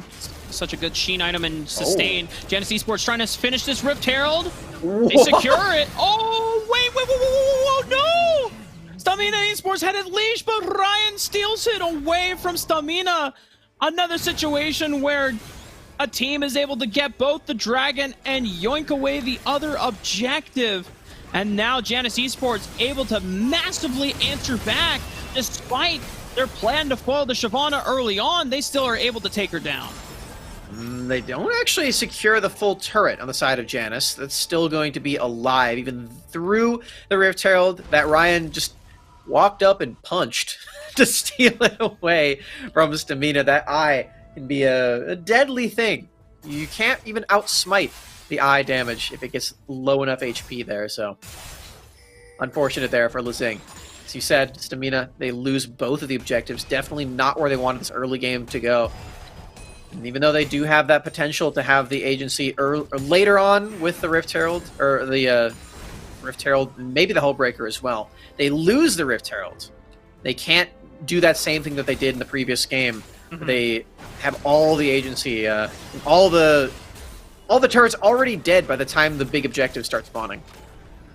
And it's crazy too. You know, Janus Esports had this amazing game plan that Stamina Esports off of the reset were able to almost counter thwart. But Janus also biding a lot of time, waiting for that first kill to happen from Hot Feet. Spent a lot of time where Lezing was able to farm a lot of camps during that timer. But the 2 kills back-to-back from Hot Feet has now put himself into a spot where very strong. Use Ghostblade, Black Cleaver almost completed as well. This is a spot where you have to be in as Lee Sin, because if you you have to continue accelerating the game. If you ever press the brakes, you're losing the game. With Death taking too much damage, as now Snowden makes it a 2 versus 1. And even though With Death had all of the Counter-Strike and the barrier and the flash available, wasn't enough, as Counter-Strike doesn't do anything against Ahri. Magic damage does not get negated by Counter-Strike, unfortunately, for With Death. Janus Esports, 5-1. Solid 2,000 gold lead. Nothing to cement the game off of, but these are the moves you have to make with an early skirmishing composition, especially between Hotfeet and Soren. As you already called out, this is the dynamic duo that you run when you want to close out games early. Yeah. The skirmishing power of those two champions is really big. We haven't seen the two of them specifically link up, but we've seen them go for separate plays that have worked out very well, which again just goes to show how strong they are very early on into the game. Now we see the Lee Sin, the power, used in this dragon lane to try to take this turret, but instead it will just force other members of Stamina come down to this and divert their attention from other places where they could possibly be. I will point out, by the way, Janus still hasn't taken that mid lane turret. It's still at like 200 HP. Someone just needs to go over and like poke it with a stick at this point. Maybe a very pointy stick. Nobody on Janus has any sticks. Sorry, Rafa. Unlucky. Everyone has short arms too, so they have to. The Storm Razor. Hexaton has a Storm Razor. That's kind of a stick. Okay, well, Hexaton unfortunately has been relegated towards the dragon side of the map. You cannot. Oh boy! But this is one way to push your way into unlocking that mid turret. Jack Locky has been standing guard, sentineling over this mid lane, but now without a flash, he's got to be more careful about where he walks. The minion has a stick. Oh, the minion's stick isn't good enough. Sorry, minion. I bet your stick has a really good personality. Dealt 3 damage. Rift Dealt 3 damage. Yeah, Janus over here trying to take this Rift Herald, trying to make it 2 Rift Heralds in a row. They've got Braum there, the God Fist Braum, coming over to punch the Rift Herald yet again. Looking to punch Shao as well. Not very nice, but there's no mercy in this dojo. Janus Esports. Hey, look at that. And they didn't even 76 HP. They didn't even break first brick through the mid lane. It was on the top side of the map. Stamina Esports trying in rotation to encroach themselves into the Rift Herald area. Had to give a pressure on the top side of the map. Now we got a fight in the mid lane. Quite a lot of damage here, but I don't think it's going to be enough. Is Jack Locky definitely wishing that he had the Chain of Corruptions again. No Rift Herald actually taken by either team. Instead, the fight has been decided to move over to this dragon. Speaking of dragons, Lezing is one. Oh, flying in. Dragon has been secured by Stamina Esports. The fight engages upon Janus Esports, but the turnaround is also on their side as well. Hexaton being able to kill Instinct right onto Lezing. A couple of auto attacks, that does the trick. And the dragon goes down despite Stamina Esports being able to pick up a dragon for themselves. Oh, Janus, the mid turret, it's dead.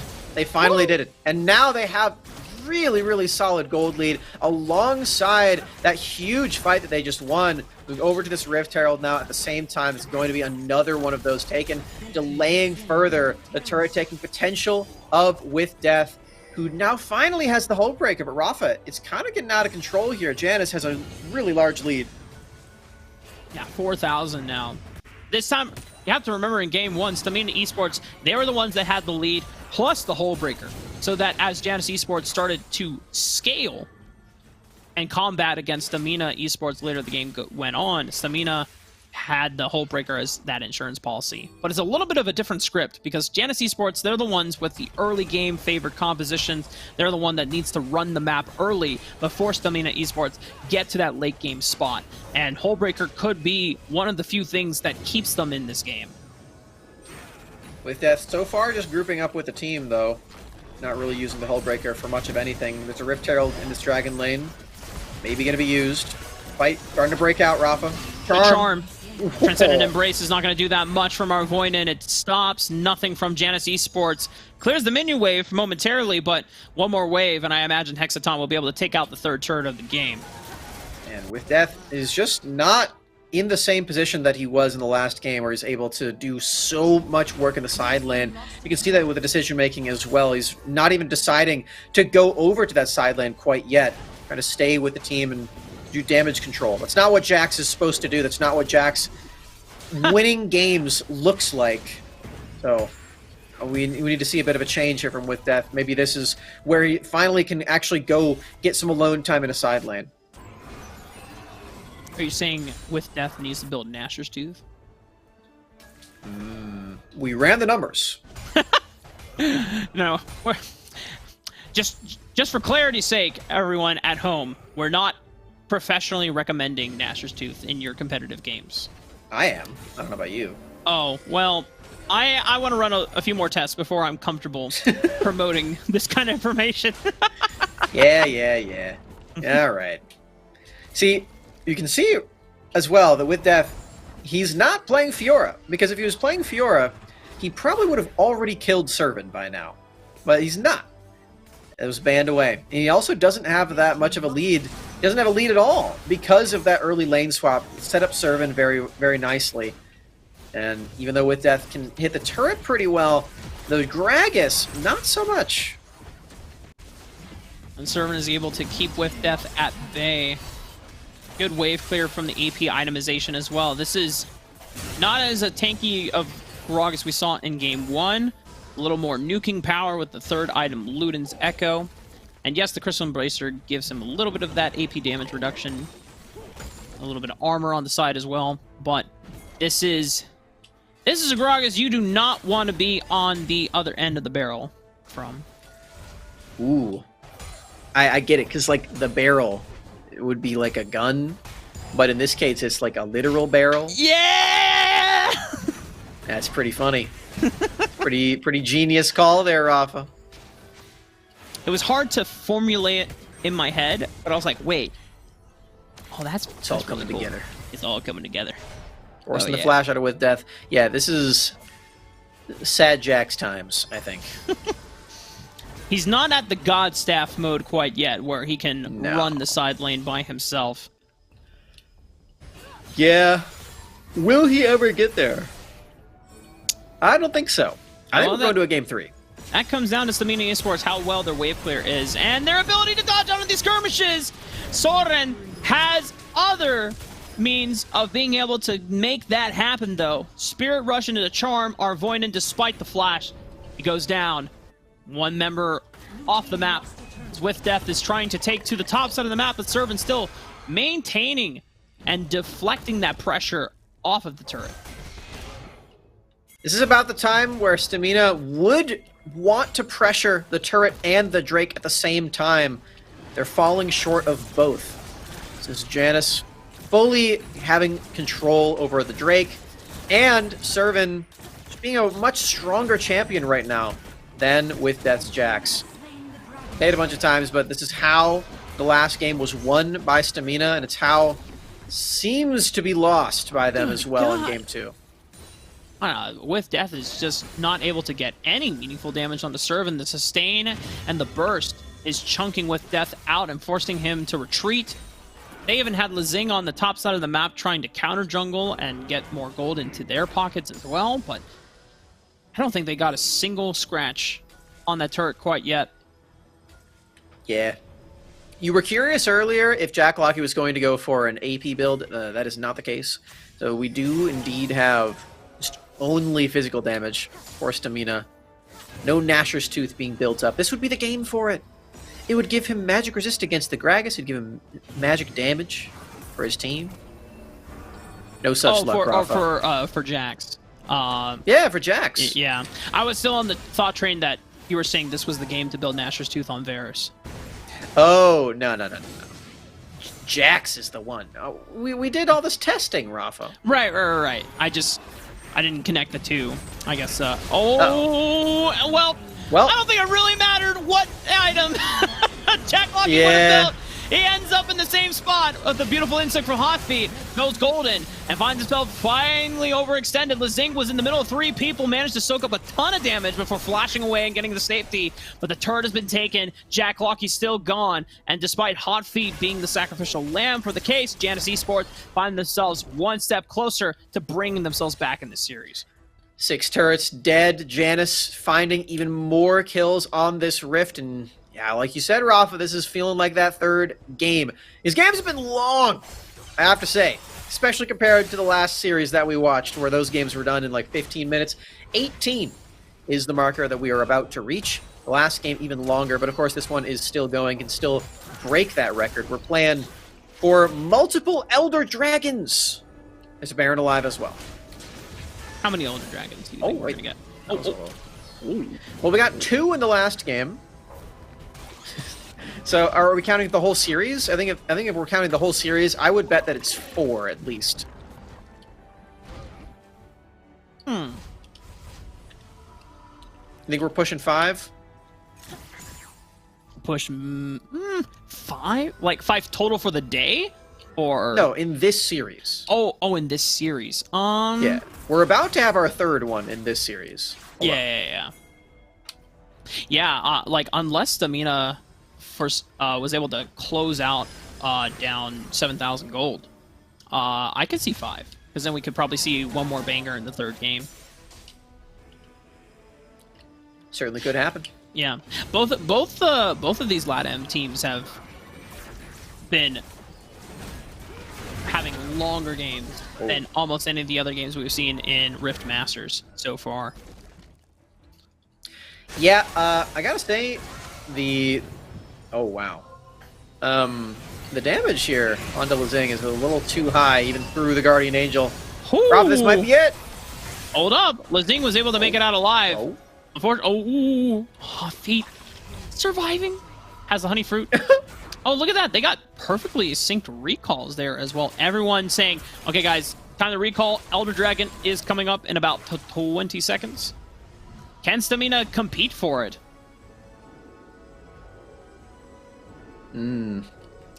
I think no. I think they don't even want to, because with Death just got his 4th item. This is the position that we saw last game, but oh, look at this. Yeah, he's actually trying to go for the team fight. Yeah, this is what I'm talking about. Stamina, they're not confident in their side lane at all. It makes sense. Servant has a full Frozen Heart alongside the Bracer now. This is physical damage exclusive team, not effective against the Gragas whatsoever. There's no true damage threat of the Fiora this time. Death is on a ward. Yeah. So they know that they don't even have any threat in the side lane either. Yeah. I think our Voidin just popped the Vernon Veil on with Death, anticipating that a Charm or a Sonic Wave into Dragon's Rage Insect was going to come out soon. But they've gotten Vision over with Death, gave a ward over for the cause so they can keep Elder Dragon lit up for the time being. And with Death first taking to the mid lane, I wonder if he is actually attempting to match Servant in the side lane split. No, they're going to try to fight a 5-on-4 while Servant is still on the top side of the map. This Drake, the Braum ultimate onto multiple people. The Karma to respond. Crowd control across the board, but Stamina's the one who's locked into this pit with all of this damage on top of them. The meteor strike from the sky, and everyone's far too low to stay in this pit. Now they just have to go for a steal. There's no way the Stamina can win a fight from here. Still got a ward on it. Still could see into this pit, but Lezing, he doesn't have ult, he doesn't have splash. And they just swept it. They just swept it out. They finally realized, how come they're still around the area? And it's because they had a ward on top of it. Finally sweeping it out. No vision. Complete darkness in the pit. Everyone from Stamina backs off. Elder Dragon is secured for Janus Esports. And during that time, they lost an inhibitor tower on the bottom side of the map. The minion wave was stacked up previously by Janus. Great minion wave management from them in anticipation of this Elder Dragon. And right now, Stamina Esports, they're very damned at this point to be going to Game 3. It would have to be a miracle play, but... Oh, man, Soren, he wowed us on the Akali in Game 1 despite the loss. But this time in game 2, the Ari is living up to the hype. A triple kill for the mid laner of Janus Esports. And you called it, Max. Game 3 is on the horizon. The Baron for good measure as Janus bring these minions into the base with death.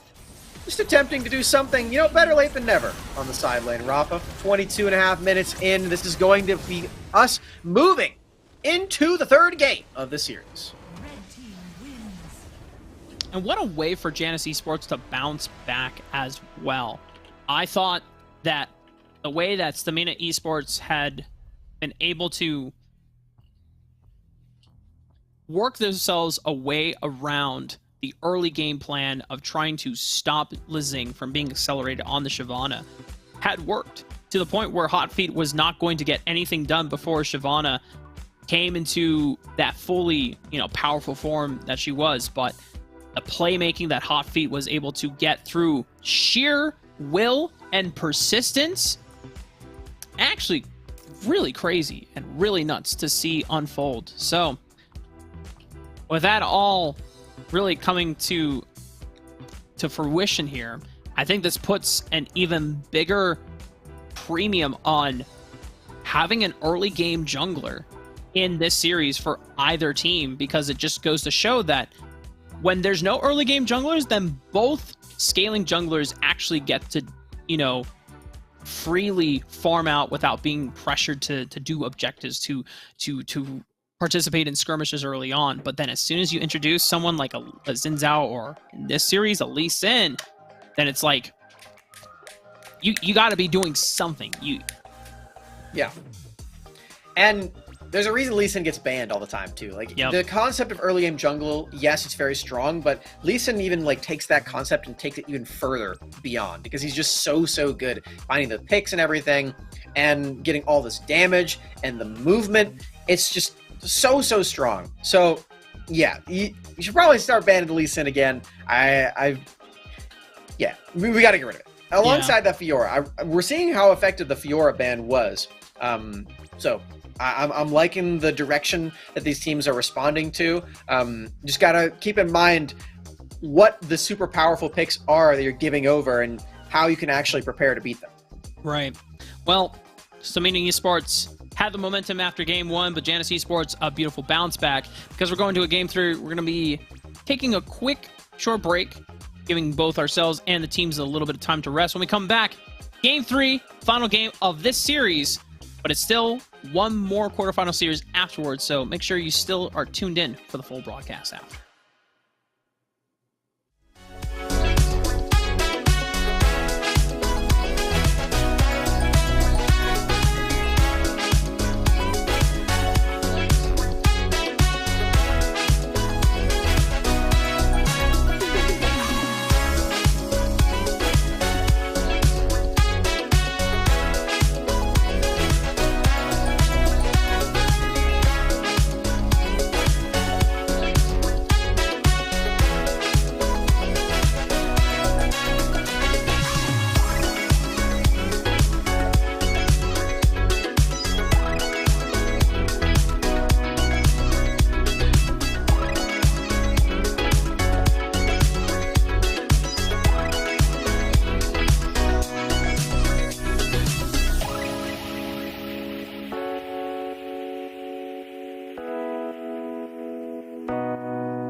All right, gamers. Game 3 is on the way.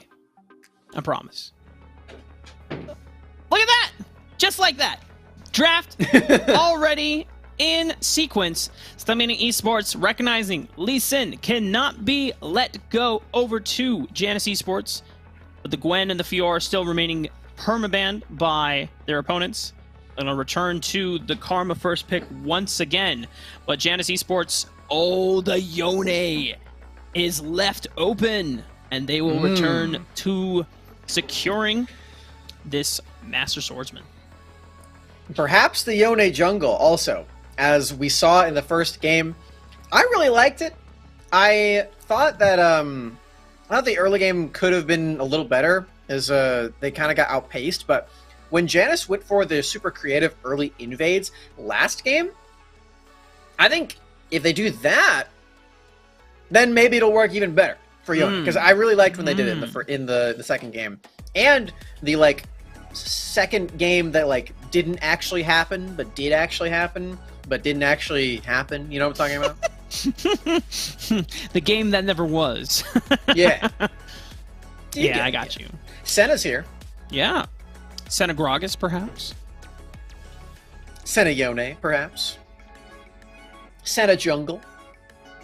Hold up now. You telling me you haven't tried Senna Jungle? I have not, actually. And I've tried It many would be marksman. very on brand for you. I know. I've tried Ezreal, Tristana, Kaisa. Because I did the Kaisa practice tool clear immediately after we saw Ledmont pull it out one time. Yeah. No, yeah, you saw it on the screen, and then you were like, okay, I'm going to do this right now. As he is playing it for the first time. I must test this. And then we found out later it was not intentional. It was a timeout pick. And we were like, oh, well, we accidentally picked Kaisa when we already had a marksman. What do we do?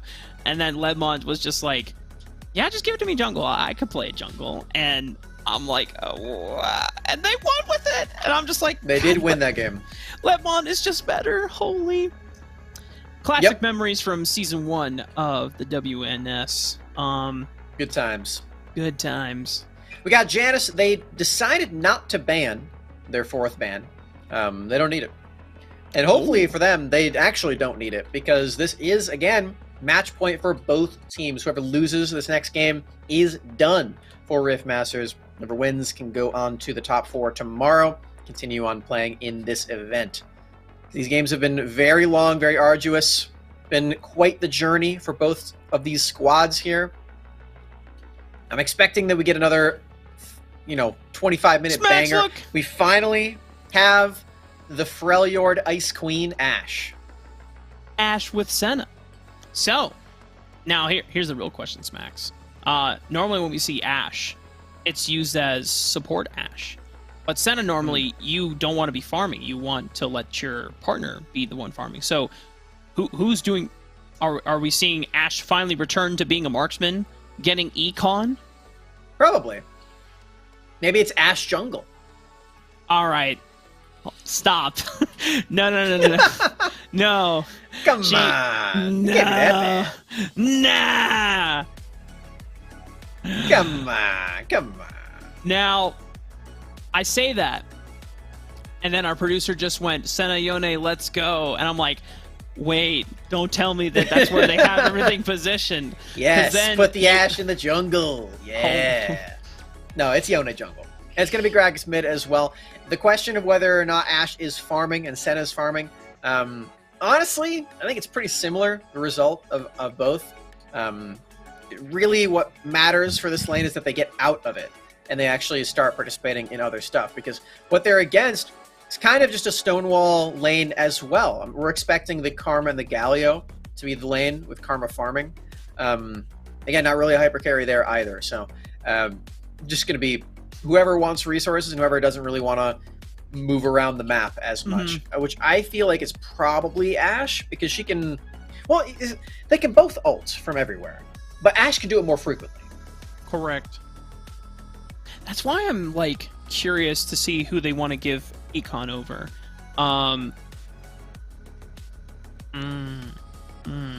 Because the other thing too with Senna, like if you're roaming too much as Senna, then you're not always reliably getting souls, unless you're like perma-doing with your jungle and then just picking up the souls as they clear camps, right? Or you're walking around and going, haha, auto attack, boom, I yoinked the soul from you, right? So, it just goes to show we're very limited on our knowledge of how Ashe Senna lanes work, since we're just given over the past 3 weeks, we've been accustomed to seeing either Ashe or Senna being run as the support marksman. Or they're both banned. Or they're both banned. Correct. Correct. That's usually what happens. You know, Karma's usually banned most of the time as well, though. True. So we got some powerful options this late. I'm actually curious to see if anyone will ever play Darius jungle in this meta. I mean, Yone jungle is the broken one, though. He's so good. Sure. Right?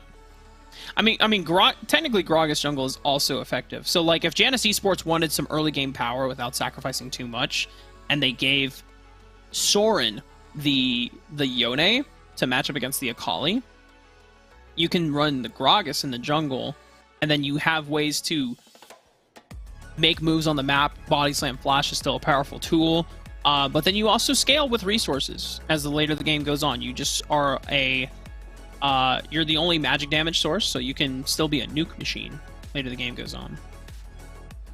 Certainly could. Unless it's Imperial Mandate Ashe, Rafa, the magic damage overflowing from the pick. So much damage is still mostly physical, I think.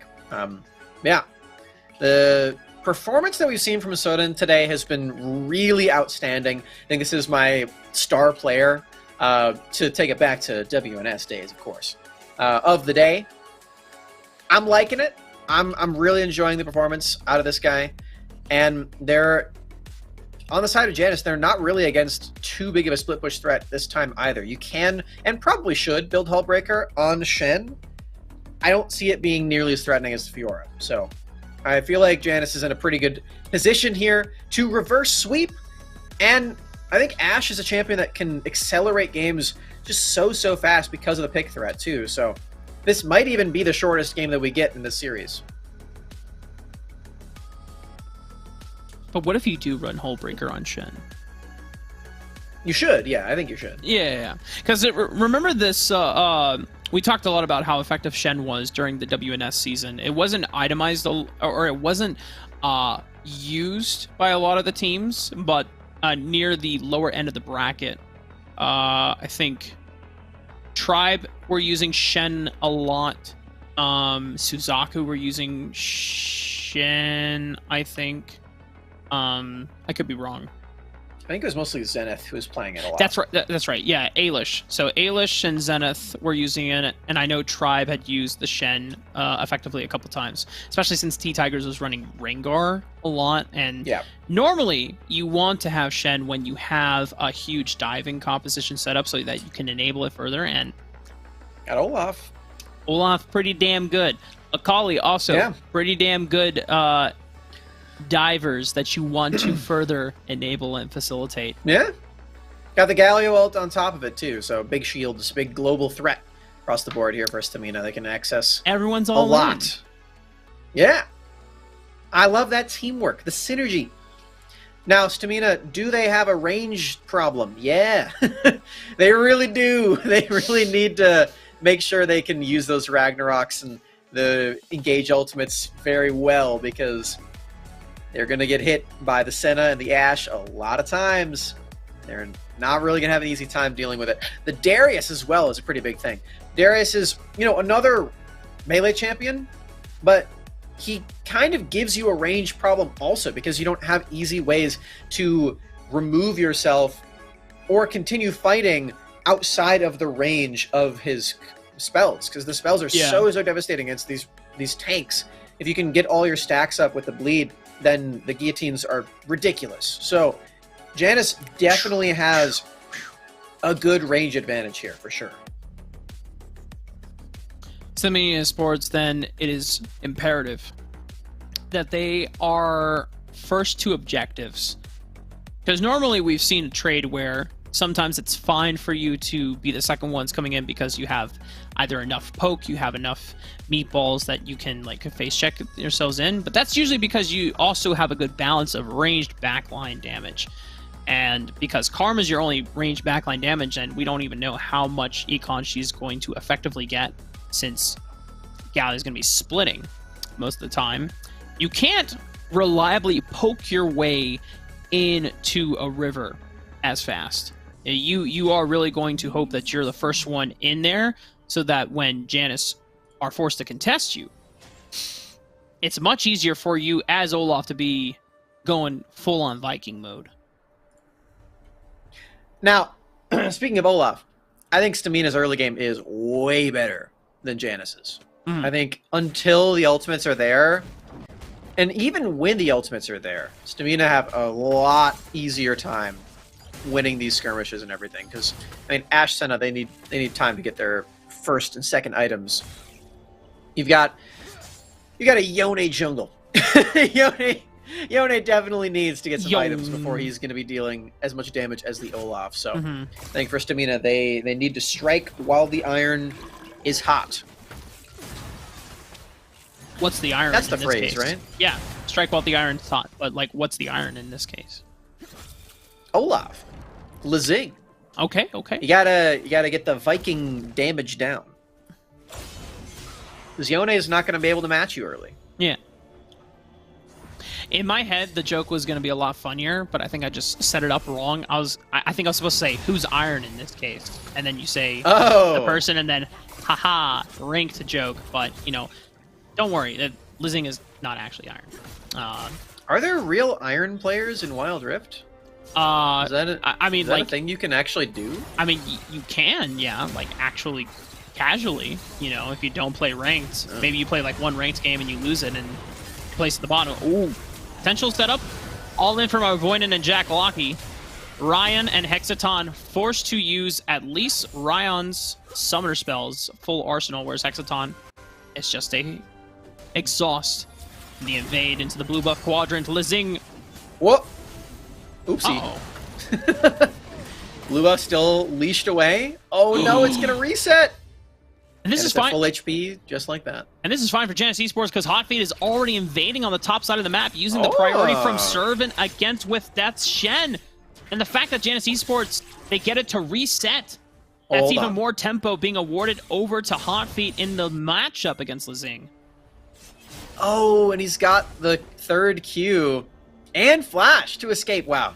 That was really well played from Hotfeet. If he didn't set up the Q to give him the movement one, he would have died for sure. And now With Death has fully extended himself, flashing away. Servant, to With Death's credit, had to use both summoner spells as well to not die to the potential all-in. Hotfeet, though, more than happy to soak up a little bit of XP, and Hexaton is here to ensure that Servant can push in this wave, but I think the rest of Stamina Esports have other plans to say about that as well. We're seeing Hexaton. He's actually the one playing the Senna, by the way. They did a little bit of a swap. It's Ryan who's playing AD carry in this game. Hexaton is the support. So that's pretty neat. But regardless, he's still roaming up to help out the squad and keep everyone nice, happy, and healthy. So we have a bit of a matching build from both of the marksmen on the side of Janus, also going for Muramanas. Le Muramana. I just like saying it that way. Sorry, I had nothing to follow up. That item reminds me of a good friend of ours, Muramina. True! The very based gamer. Very correct. Also competing today in a completely different event, but shout out to her and best of luck. I don't think she played in that, but I'm sure she was watching. I thought she was participating. Well, I guess we can figure that out later. No, I'm telling you, she wasn't. Okay. But, yeah. Oh, you're right. She's in for Game Changers. Not, what is it? Leaks! Yeah, Supergirl Gamer. My bad. Anyway, we're about 30 seconds out away from neutral objectives spawning. Last time around, we've seen a trend that the team getting the first Herald usually is favored to snowball and accelerate the game. The fact that Janus was able to clip both the Dragon and yoink away the Rift Herald from Stamina put them in a very good spot. So I imagine that Stamina, before these objectives, no matter which objective they prioritize, they are going to invest more resources into securing the objective that they choose. Yeah, I should hope so, because like I said, their early game is quite good with the comp like this. They do have a lot of power, especially in this Olaf, especially when you have these supportive pieces, so many shields available to help out. And now the Ashe ult is down. Yeah, Stamina, just go for whatever objective you want and take it. They read your minds, Max. Stamina is on it like flies to a... Well, actually, I don't like that. Like butters on bread. Yeah, butters on bread. Yeah. And I did mean to say butters, by the way, because on my toast, I put a layer of butter and then peanut butter. Oh! Peanut butter toast. I've actually heard about that. You get like an It's extra... delicious. Yeah. I mean, you're basically adding up. Interesting. Okay. That was quite the move Wait. that we just watched. Wait, I Hot Feet can't is imagine the Hot stuck. Feet meant to do Oh no! Hot Feet! You're forced to go back with Soul Unbound. I'm not sure what happened, but Stamina Esports, they don't care if it was a mistake or if it was intentional. They'll take first blood any day of the week when it means playoff standings on the line. I think that Hot Feet meant to use the Soul Unbound and not the ultimate. That's what I'm thinking there. I think he just tapped the wrong ability. Oh, flashing in, still gets hit by the knockup, and the second one, of course. The follow-up. Shen ultimate is here as well, and surely there's no way he gets a kill in a 1v4. Lead's not enough. Lazing definitely testing his limits right there. They for sure needed the damage from a non-champion like Galio in this case, and Arvoinen might have gone a little too far, but the Justice Punch right through the quick. Oh! Ashe Arrow just steps up, auto attack, bingo! Hexaton is able to trade one back. Oh, man. You said it, Senna. I just had to give her some time to talk right there. Hell yeah. Speak your mind. A little taste of heaven, barrel full of hell. Shoo! What? No, I just saw now I'm imagining like Wild West, Wild Rift, and then I get flashbacks to the Wicca Wow Wiki Wow. wow wow. Yeah. I wish we could do like a Wild Rift music video, but with that song in the background. That would go so hard. Let's get TJ on the case. True! I miss TJ. I wonder what TJ's up to these days. Probably know- reading a book. I was legit gonna say the same thing. Reading a nice book. I know that TJ's also been involved with Omega Strikers. Been doing some work on that. Yeah, fun game. Hell yeah. Well, Ooh, we got a Karma fun game Ultimate. right here. Janus that's Esports. huge. However, on the back Oh, foot of it. oh. Woo! Yeah, that was crisp. Well, very nice. The perfect execution. Aptly named in this case. That's going to be a turret taken by Stamina Esports. No Rift Herald needed. They'll trade it for one in the Baron lane, I believe, as that is Soden taking one of those up there. Still a favorable trade as they're able to find multiple kills on the play as well as Orvoinen looking for a Darius. Sneaky Noxian will escape. Not even needing to worry about the fact that he had no flash available. However, as you said before, Soden has been pushing out on this top side of the map. Oh, the Ashe ult. Will be answered. Fate Steel lands on the two members this time around. That sets up the knockup, and even though Hotfeet cannot Oh. continue in the fight, Hexaton The dunk. and Servin will have Oh. enough damage to get the double dunk. Big damage there out of Servin. The Darius is paying off now as the scaling starting to get pretty scary for Janus. Stamina, they're running out of steam all of a sudden. Lost a turret. You really do not want to lose sight of that lead against a team like this. gold lead is pretty much even as well, Smacks. Stamina Esports and Janus Esports knowing what is at cost here. Rift Herald spawning once again. This is going to be a big fight. Watch for cooldowns. Flash not available on Servant. No barrier either. Same for a couple of the members. And here comes the fight. That sounds really big, but the perfect execution again is huge. Finding a kill is Stamina Esports one more time. They still have all this early game power. A lot of that is from the Akali right now. Watch for Soren. He still has those ultimate, and it's 2 items on this Gragas, so he does a lot of damage.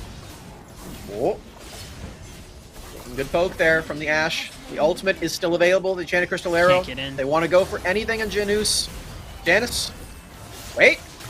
Hold on. Oh, Arvoinen. Arvoinen. Oh, gonna flash out. That was really, really good from Arvoinen. Knew that that explosive cast could have been one pelting him right into the waiting arms of Janus Esports. Man, these things are getting pretty close right now, Rafa. We got Janus. Are we calling it Janus or Janus? I guess we've been saying Janus the whole time. We've I don't know why I started changing it. We can clarify if it's a different saying than Janus. But so far we have not been corrected or reached out to with the correct pronunciation. So I guess would it be it wouldn't be the J sound if I'm doing that anyway. If we were saying like in Spanish, like you could read this as Janus. Yeah, Esports. yeah. So, but I'm not sure. To be completely honest. Yeah. We'll have. I do know how to pronounce the mid laner's name, but that's because CJ took a bunch of took a Danish course in Duolingo. Mm-hmm. So I picked up on some of that from just hearing the Duolingo a bunch of times. Oh, Hexaton and Soren find themselves a little bit under fire, under tower right now.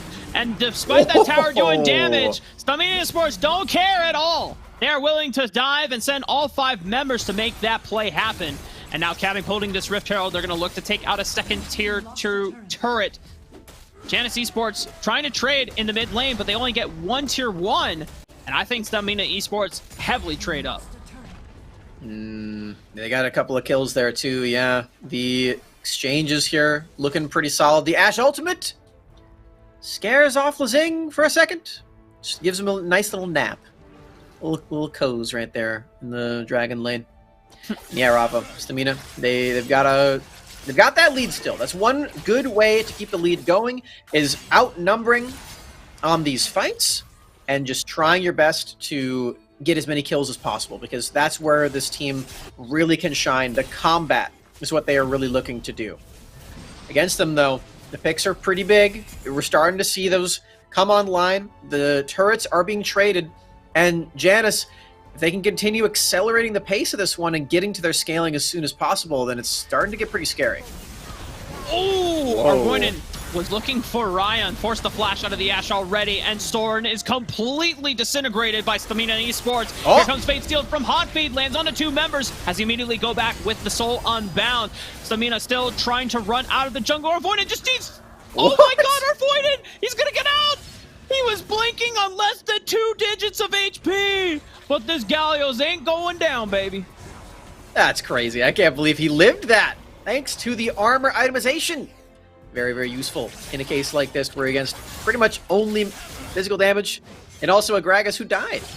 Perfect. Janus Esports, they're still in striking distance in terms of gold and the effective gold they are getting from these dragon stats. The problem is you feel that the momentum is shifting away from them with the amount of map control that Stamina Esports have wrestled away thanks to the Rift Herald plays. So they're keeping that lead going. They're still finding all these kills. They're still winning on the skirmishes. I'm still worried though, Rafa. The scaling is really, really big, and Yone is very nearly at 100% crit also. Hot Feet, we've seen some pretty big plays from this champion and from this player. I feel like once that, perhaps Infinity Edge, probably, I would say, is coming in, things start to get really tricky all of a sudden for Stamina, even though they still have this lead that they've been steamrolling. Either that or even a Bloodthirster as well. Sometimes the extra sustain makes Yone super deceptive to take down, combined with the shields as well. Uh-oh. Oh, this Enchanted Crystadel could be huge. Fate sealed. Oh! What a great patient stasis from Jack Locky. Being able to time it as well. Blocking and negating the extra 2 ultimate is expended by Janus Esports. Yeah, that's huge. The stasis there. That's something that a cleanse wouldn't even do for you. If you had the Quicksilver instead, those ultimates, this extra ones, would still come for you. So only stasis could possibly have done that. Jack Locky, even with the stasis inflation that you mentioned earlier, still making fine use out of it. A lot of people still favoring it. I know that we've been seeing a lot of variations in the support or the boot enchant item. Stone plate is, I don't think it got cheaper, but it was always 500. Yeah, it was always 500. But the fact that it gives you like HP or like a huge shield versus just like turning your, like increasing your overall effective mass HP. Something I don't remember what the exact change was, but a lot of people have been favoring it. A lot of people have been using things like the Meteor Enchant. Wow. In my case, Flashbang sometimes.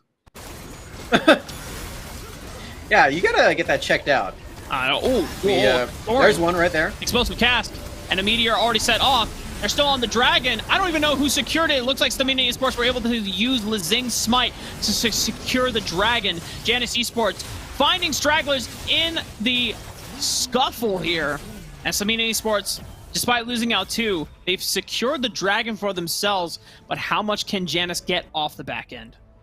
Man, that was a wacky fight. We had Hot Feet completely on the escape as he was getting fully flanked by multiple members of Stamina before the Dragon. Turns out that was the right call. They were able to secure the first Dragon of the game for themselves, the Ocean. And Hot Feet, that ultimate wasn't really that big here because he did have to use it to escape, even though he does have all this power in his items now built up.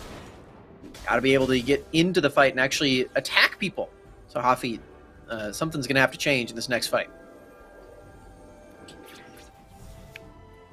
Still in a gold deficit for Janus Esports. Stamina Esports getting further and further to the point where they can look to close out the game. Hullbreaker's already completed on with Death, so he's been keeping to the side lanes, maintaining pressure, but because he is Shen, can always join the team at a moment's notice with that Stand United. So Janus Esports, do they even want to entertain a fight around Baron? I imagine Stamina, they're the ones that will be looking to force Janus's hand. I personally think that Stamina couldn't be much further from closing out this game. I think even though they do have this lead, the way that they close it is pretty difficult from here because they did just lose that last team fight, even though they do have a pretty solid lead. The scaling, definitely there, but you have to remember Hot Feet wasn't even in the fight, and they still lost it. That's really bad news for Stamina. Yes, they did take that inner turret in the Dragon lane. With Death, the wave clear and the 1v1 potential just isn't quite there for this Shen champion. He's definitely more of a supporter. So it's the side lane, it's good, yeah, but your main goal as Shen is to teleport away from it. And at the same time, a turret was just taken by Janus. So now they even have more turrets than Stamina. This is definitely not a position where Stamina can walk it into the enemy team's base. The fact that With Death is shoving in waves that Ryan is able to answer and still contribute on the other side of the map, just thanks to the global power of Ashe, means that Janus are feeling fine to be able to contest Stamina on the major core of the other side of the map. However, this collapse, Lezing flashing forward. They just want to get this kill. They need to make this happen so they can create that numbers advantage. Servant Stark's Gauge is being popped. The last shadow from Hexaton is going to give him the extra shield and the stone plate on top of it. Stamina burns so many resources to make that kill happen, but Janus are the ones that are able to keep Servant alive. And yeah, the damage from Lezing just isn't really there anymore. It doesn't have the Trinity Force to really deal a lot of that in an extended duration. Went for the Divine Sunder instead, and Servan very tanky on this Darius, especially with the extra shielding that he gets from the Senna ultimate, from the Sterix Gauge, the Stone Plate. Very hard to break through. And now with that, finds himself Holy Ash in ults. the opposite position. Ash Arrow curved all the way from Ryan, finds its mark. And Janus Esports, maybe it's not enough to force the Baron, but the Elder Dragon is spawning now. And Janus Esports know they have the 5 to 4 man advantage here. With Death Dead, he's going to be able to teleport into the fight with his ultimate in 35 seconds, but that's 35 seconds away, Rafa. Surely this Elder Dragon is dead by that time. Ash ultimate does whiff, though. Janus did just lose that extra power here. Hafi, you gotta get to the dragon there, buddy. You got the smite. Well, Lezing cannot enter in, and he would just get blown up by Servan, who is pretty much gatekeeping from the left river entrance. Xiao is trying to see if he can find a way to get into the right river entrance, and Servan pulls him in, forces the Ragnarok out. Once this Ragnarok pops, though, he's got no way to be able to contest for the dragon unless he just walks up for it. Stamina! Somehow, some way, steal the Elder Dragon away from Janus Esports, and here comes with death with the Stand United! Janus Esports! Oh no, that is absolute disaster for them! But a miraculous occasion for Stamina. They have the wave pushing it right on time, and that's it! My jaw's on the floor. What? They steal the Elder Dragon with a Galio Winds of War? And just end the game right there. Okay, well, you know what?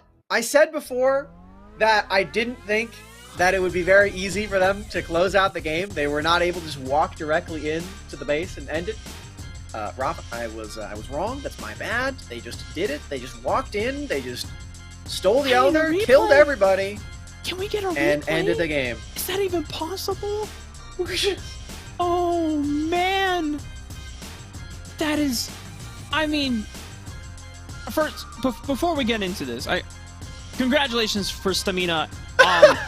Really clutch at the end there. I mean, like, oh my god. I don't know how that happened, but the heartbreak for Janus Esports. Yeah. You could see that they were the makings and the foundations of stabilizing the game, preventing with death from being able to split push. And then the Elder Dragon, they had prevented Lezing from getting into the pit. He had no flash, so he can't flash over the wall. Xiao was being prevented on the right side of the flank as well. And they even popped the Ragnarok. They forced Lezing to pop the Ragnarok, and everything seemed to be going so well. And I think just near the end, communication got lost in the sauce. They lost track of who was going to be handling the smite on the dragon. Because then you saw right at the end, they dropped damage on Lezing, and he started running head first into that dragon. It's like, if I die, at least I'm going to try to get this Elder, and him and Arvoin, and being able to combo that damage together, incredibly clutch from the side of Stamina Esports. So ridiculous. But here we are all the same. Stamina, they will move on in this tournament. We'll be playing against Paradolia tomorrow. Big congratulations. The fight is not over yet, though, for them, as they do still need to win against Paradolia and win in the finals also to get into that playoffs next weekend. God, what a banger game to close out that series in. And that means our bracket is officially updated to reflect now the results of this series coming to a conclusion.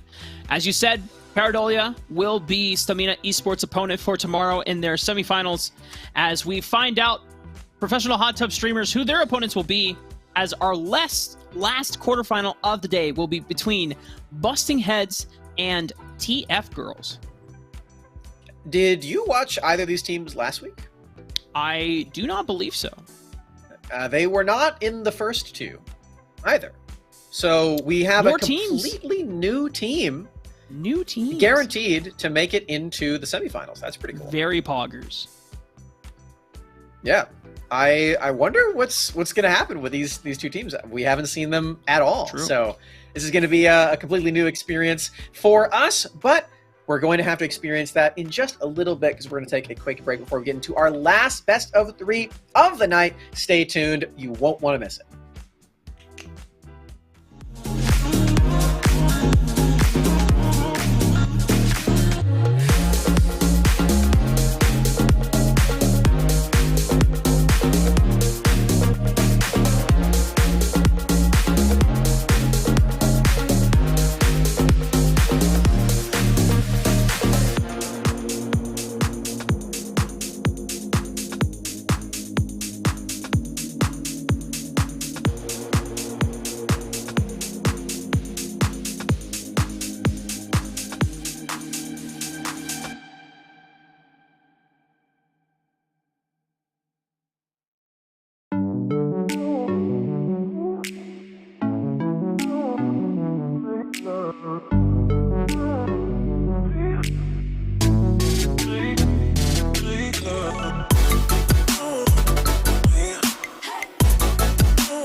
It's our last quarterfinal of the day for our last chance qualifier. And that means we got one more opponent to send into the semifinal stage for tomorrow. And then potentially into the final stage, of course. But this is our last best of 3 for the broadcast today. And it is going to be between TF Girls and Busting Heads. And as Summer and I verified during the break, neither of these teams we have seen play here on the stream. So, first of all, congratulations to making it to the top 8. I don't know if they had played before. This is their first qualifier overall, but, you know, this is for sure their first top 8 debut. And for that, well done. Best of luck to you, as now they are both fighting for a chance to play up against Hot Tub Streamers in the semifinals. Professional hot tub streamers, Rafa. They're not any amateurs, okay? Professional Hot Tub Streamers, of course, of course. Yes. But yeah, TF Girls, Busting Heads, that's going to be our matchup today.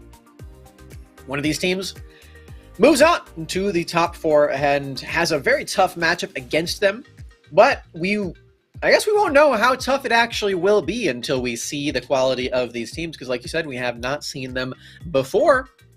Let's actually check the rosters, see if there's any players that we know on here. I'm going to check right now. Hell yeah. Let's get some research in. Let's see. I don't recognize any of these names. Yeah, so can you pretty much send me a link? new. I can. Thank you very much, Summer. I'll put it right here. In your debt. I don't recognize any of these names, though. Not to say that you're randoms or anything, but just that I don't think I know you. So this will be pretty fun. I hope we pronounce your names right. Yeah. Well, let's go through them right now.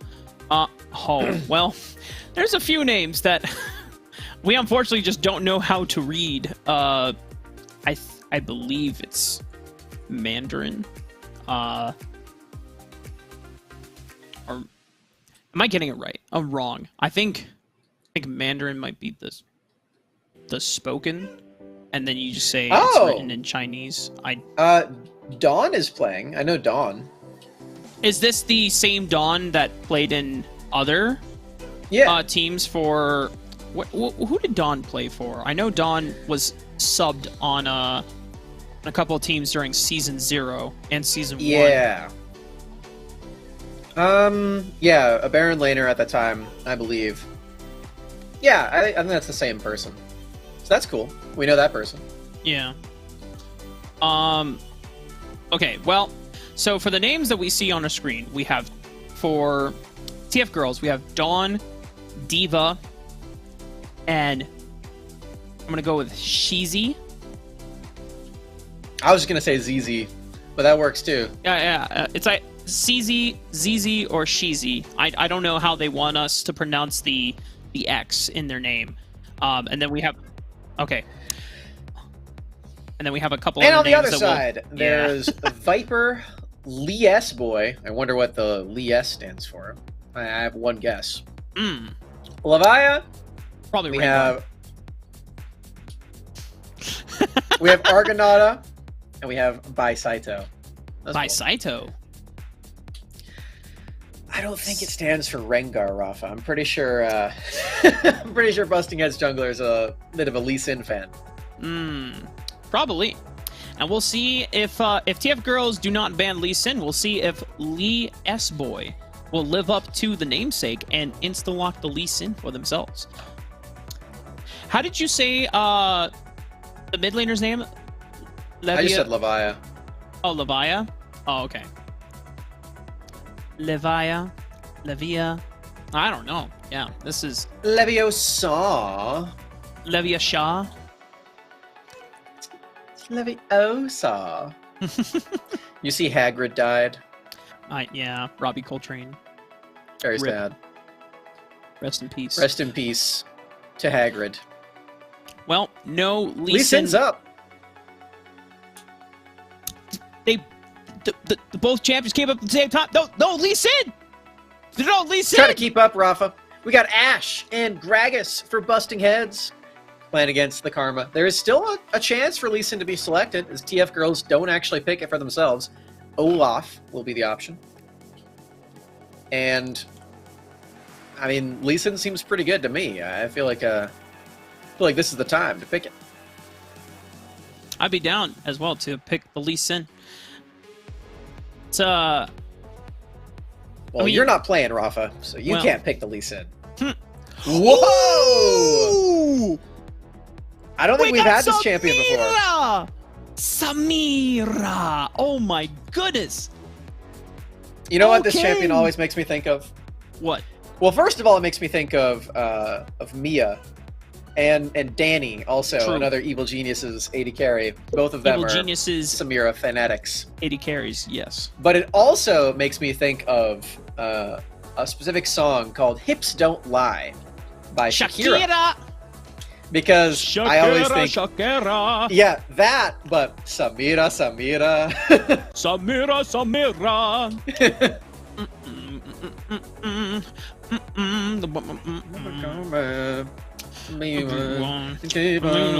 Bleeding the sides of my body.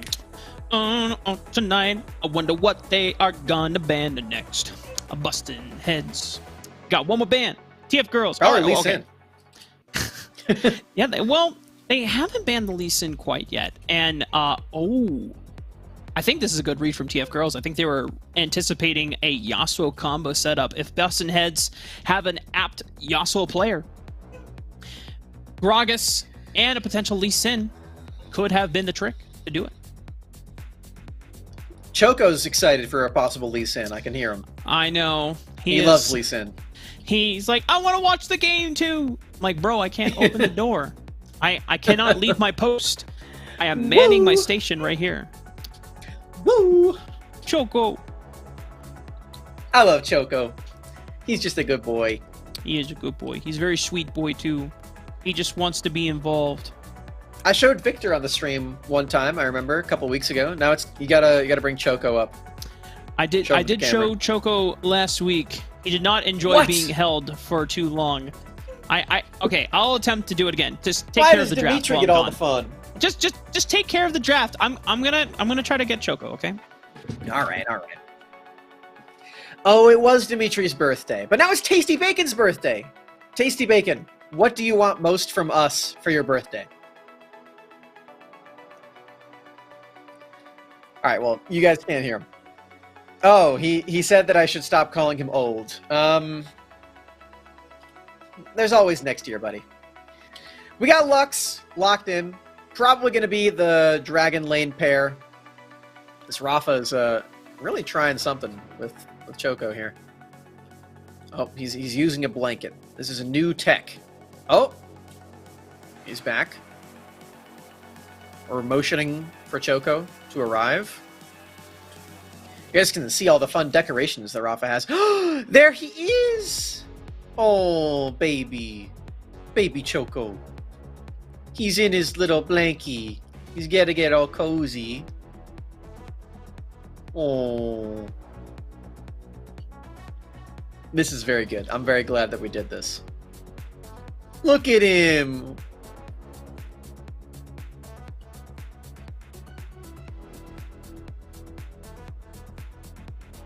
Very good. Yes. Love it. I had to get Choco all cozy, so he had a front row I know, seat that's to what the action. that's exactly what I said. Gotta get all cozy. That's right. Got a few mages locked in, Rafa. We got Lux for busting heads, Ziggs for TF Girls, and now a Lucian. So we're in the same conundrum that we had earlier, where it's Lucian, Ashe, and Lux all together. We don't know where they are. Correct.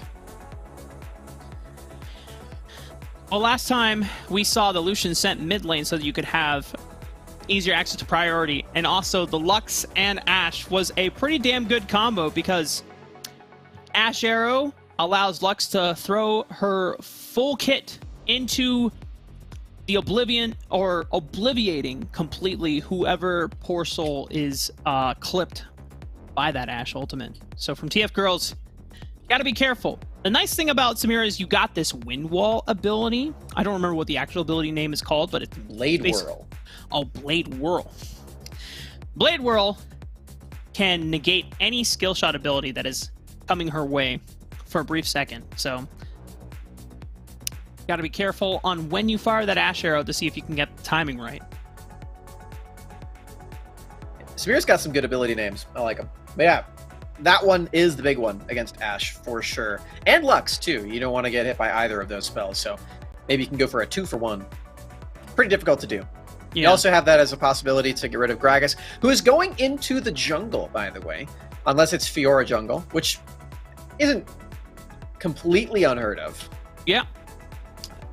We really don't know, Smax. It's the wonderful world, the wild world of Wild Rift. And you know what? Something that just came across... You know what also came across my mind is that what if this Ziggs and Karma actually shared duo lane together, and you send the Samira into the anticipated Lucian matchup in the mid lane? See, that's a Mia. That's a Mia tech right there. She's always telling me how much she loves Samira in the mid lane, and that's her best role is mid. Didn't Mia and a few other Wild Rift players participate and win like a whole tournament recently? That sounds right. I know Mia's definitely been playing Wild Rift recently. I think she played on a team with Safi. Safi, yeah. And Mia also. Yeah, they won. MIA. They won a, yeah, they won a whole tournament. I don't remember what the name of the tournament was, but I was just like, oh snap! So yeah, here we go. We're on the Rift, Rafa. It is Fiora in the jungle. Unfortunately, it is not the potentially hype Samira mid lane. It's just a Ziggy Wiggy. Ziggy Azalea. I'm so fancy. I don't know if that song would be so much better if she wasn't in it. Damn. Just Summer I'm right. going right for the throat of any poor Iggy Azalea fans in the chat. Yeah. If you're an Iggy Azalea fan, I'm okay with bullying you. I'm sorry. Oh my goodness. That's not a lifestyle that I support. We've got a bit of a pause here. Yeah. We can continue looking at Ziggy Azalea there. Now Ziggy Azalea, I do love. Just not the IGGY. Yeah. Hexplosive expert of Piltover. Little Yordle. Very cute. Very funny. Oh. Busting Head's actually getting this mid-wave prio, pushing up on forward. Rotating on up for the Scuttle Crab, and they're just going straight for the dive. D.Va is going to attempt to cover the dive, but Dawn already knowing what can happen, just cedes control of the turret and gives up a wave. Gonna be a demolish hit too. Oh, bonk. Yep, that's a nice plate. Good money right there, Rafa. And Dawn, I mean, even though he made the right decision in backing off, it's not like he's doing very well in this lane even afterwards. And same goes for D.Va, because Busting Heads are just faster to these plays. That's why it's been so beneficial to teams that can pull off these dives. You get so much value out of it when you're the first one to crash your wave and then make a move on the other side of the map, because at the end of the day, no matter what, because you've crashed in your waves, the enemy team has to lose resources in some way, shape, or form. And it's the small advantages like that that allow Busting Heads to potentially get a lead in this early game. You say bussin' heads? No. Did I? I might have said it. I might have not. See, okay, Utahn. So, I'm from Utah, right? And one of the things about Utahns is we actually have a little accent. It's not like super detectable, but we don't always pronounce our T's that well. So like, so you might recognize something like fairy tale, and we'll say fairy tale. Like it's not as pronounced. So I might have I meant to say busting heads. Instead, I said busting heads, you know. Interesting. I need to rewind for a second. Did you just say that the people in your state are called Utahns? No. Is that what it is? No. We're Utahns, but we don't say Utah. We say Utah. Utahns? Yeah. How is that spelled? UTAHN. Oh. Utahns. Yeah. Mm. You know what's Okay, also well, interesting, now that Smax? you spell it out, I actually don't hate it as much. Okay. You know what's interesting? We have a lot of tier gamers on the side of Busting Heads. They're crying. They're getting it all out. Well, I mean, so for Ashe, we expect it. We know that that's a standard thing. We don't see it always on Gragas, but you know, it's not like completely out of the ordinary. The Muramana coming in for Fiora, though, that's a new one. Yeah, this is actually something that I used to do on Fiora. Wait, hold on 1 second. We've got an Ashe ultimate coming through, and it will go for the assist as Busting Heads find a solid kill, a solid pick in the enemy team's jungle onto the Olaf, and sets up for a dive as well. Still has the Haymaker shield going for the Showstopper, and I lied. I thought the Haymaker was going to be there, but it's D.Va with a 3-pointer being able to snipe out Levia. Okay, let's figure that out right now. I don't want to butcher this name. Well, let's be unanimous in how we're saying. I was just saying Levia for that one. Now, in terms of Samira and Olaf, I do not have an answer for you. Okay. I'm going to say Samira and Olaf. Yeah, that's fine. I meant Levia. Yeah. You said Levia, right? Okay. Levia. I did. Yeah. If we're wrong, we'll find out about it later, and we preemptively sincerely apologize. Yeah.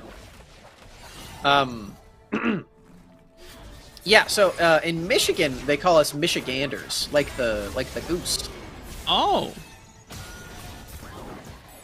The male goose is called a gander. Yeah, take a gander over there. That gander. Yeah. The Michigan accent is very, very prevalent. We have that same thing where pronouncing T's isn't really a thing. We also say ope when... Oh, wait. Oh, the heal? Forest? By Saito, living just barely... Dude, D.Va is playing the Ziggs like an assassin. Just like poking out and fishing for bombs over the wall. But they've lost out on a member. Dawn got too close to the side of Busting Heads. But here comes the re-engage. And the rest of TF Girls are back on the forefront, being able to engage right upon and taking 2 kills with them in exchange for Dawn's death. TF Girls also looking to close out this dragon unless... Yes, boy. Is this really something that you want to try? Riposte. Oh! It is secured by TF Girls. Man, that was quite the attempt that we just saw from Lies Boy. Unfortunately thwarted because there were just way too many people in that pit. It was really difficult to actually secure anything there.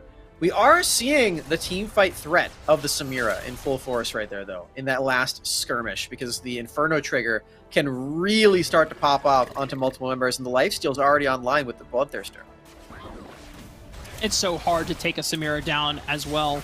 If she's snowballed and fed, and you're not able to itemize into Grievous Wounds early on or have a dedicated Ignite person, which, unfortunately for Busting Heads, they do not have this game, it is so difficult to actually reliably take down Samira in extended fights. His final spark lands from the Enchanted Crystal Arrow, and Levia slinks on out. Levia, it looks like tap casted the auto there too, so it didn't get the extra damage onto Dawn. Rather unfortunate there. Ziggs ultimate, just being a nuisance. The assassin Ziggs of D.Va. Continuing to be annoying. To the enemy team, of course. We're enjoying it a lot. Say you're enjoying it, Rafa. I'm very much enjoying it. All right. We don't want to make D.Va feel bad. Yeah, no. I'm enjoying D.Va's gameplay on the Ziggs right now. Like, stepping up so forward and having a lot of confidence.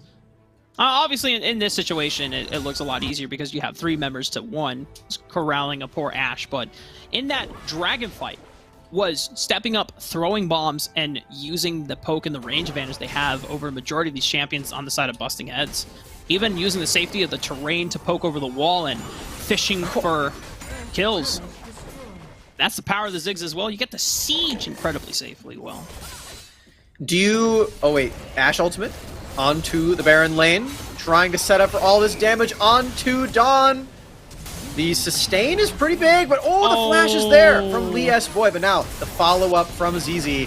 Trying to get all this damage down as well into multiple members at the same time. The Karma ultimate is so good for that, as is D.Va's bombs. They're not confident to face check that brush.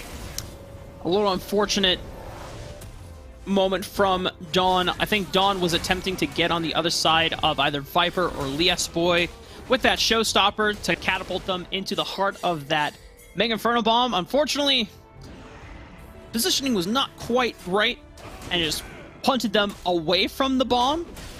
I don't know if it really changes the outcome of that result. Maybe it could have led to a second kill with the extra bit of burst damage by the time D.Va and Sheezy both arrived.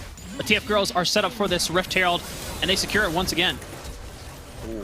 This is one way to take down a Samira with this Fiora ultimate, but actually, no, I'm very wrong. Maybe this is the way, as Argonauta trying to get a light binding? No. But, busting heads, they don't find Samira, they do find the turret. And Rafa, I want to point out, I think you should text the number in Olaf's name. Why? It's a full phone number. Like it's got the 1 in front of it and then 9 digits. That is a phone number. I think one of us has to text it to do some science here to see what's going on there. You know, I've boldly gone forward where no other, caster has gone before. This is one journey I will not go on. All right. Well, if it's not us, then nobody else. You know what? Do it. We tell Kangas. We tell Kangas. Oh, Kangas. Yeah, he'll do anything. Yeah. Oh, Kangas. Kangas. Where is Kangas? Because like that definitely is a phone number. Somebody's phone number is that. You know what we're encouraging though, Smacks? We're now encouraging chatters. Everyone that's in chat. Do not do that. That's a bad idea. What we do need to know is what area code that is. 356. Are we just doxing this person? Hold up now. I mean, it might not be their area code. Also, they're the one who has the phone number as their name, Rafa. It's not our fault. Let's see. Okay. 356 area code. Let's see. Where is the Malta country code? Where is that? Not sure. Not our problem though. TF Girls, in the meantime, have secured the second dragon of the game. They are actually killing it in terms of the macro game. Busting Heads not even opting into contesting the objectives, at least being able to trade turrets on the opposite side of the map, so that they're still technically ahead in gold. This is keeping them still up in pace, but I'm curious what happens the later the game goes on, because range-wise, you still have this Lux and Ashe that can buy you the space. Also with this Gragas and Explosive Cask. But then I always look at games that has the Ziggs in it. And especially with the way that D.Va is piloting the Ziggs right now, if I'm busting heads, I am fearing for our chances. I'm a bit worried as well. D.Va's doing just too much damage. D.Va, even if TF Girls lose from this position, D.Va's going to do the most damage in this game. You already know. Yeah. Yep. That's just how Ziggs works. So if D.Va can keep finding effective means of chunking people out, I'm with you. I think Busting Heads is probably going to lose this one. Oh! Lias Boy finding a 1v1 against Dawn. Jungle on Baron lane action right now. Under the turret, splitting as much as he can, but Dawn living until the very end. Oh! Lias Boy wanted to see if they could get the kill before the Enchanted Crusader got there, but at least they make the trade happen. But that means there's no jungle, no smite for the side of Busting Heads. And the riposte was so good from Lias Boy there too, but the turret is too much damage. The Gragas barrel. doing so much work on Olaf alongside the Lux ultimate Lucian, just peppering so many shots onto all these members. Levia is forcing everybody away on the side of TF Girls. When I say everybody, of course, I do not mean Samira, though, because the damage is still really high. D.Va hit by the binding, but it's going to be all right. TF Girls actually lose quite a bit on that play, and they don't secure Baron. You feel like TF Girls were debated there.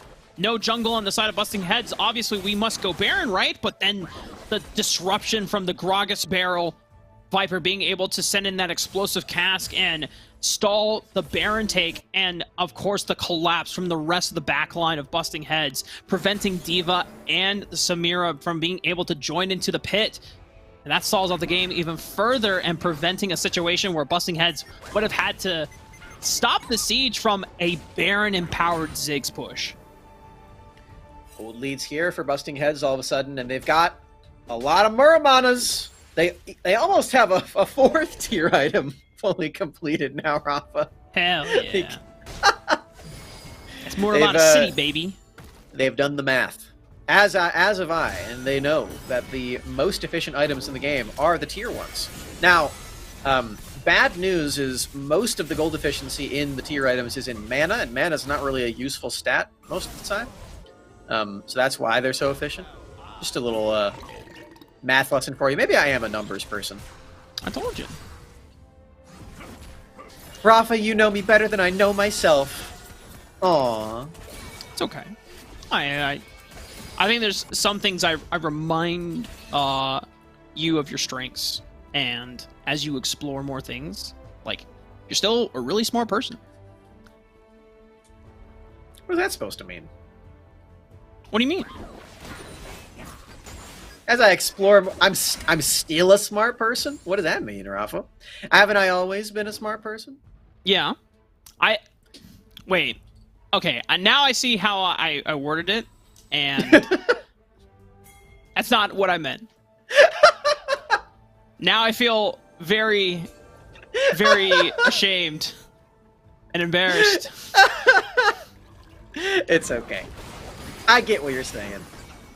Anyway, we got some Wild Rift going on. Ashe ultimate onto D.Va alongside the Lux ult. What happened? Didn't even... No, I thought D.Va was about to get popped, but didn't even burn the barrier. Knew that, you know what, my Seraphs would keep me alive just in case. No fear. And the karma. Oh, that is true.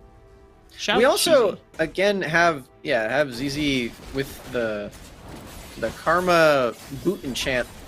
I like this one better, actually, because you're against Ashe. I feel like you can maybe spell shield the Ashe ult. Or maybe the Lux ult. Or the Lux ult. Yeah.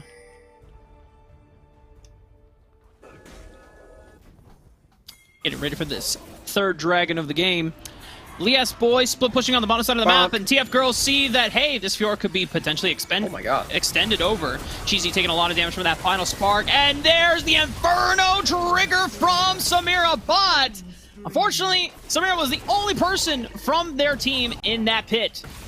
And so Busting Heads are able to deal with them completely. And now they're down to Marksman. Oh, D.Va. Got to take a lot of damage from this Levia? Lucian right now. Oh, Levia is doing so much, and it will end up being a kill. But look on the other side here. TF Girls, they're trying to engage, and they don't kill anybody. All 4 members still alive for Busting Heads. Only Lias Boy dies in the early exchange, and they keep their HP bars alive. Levia stepping up huge.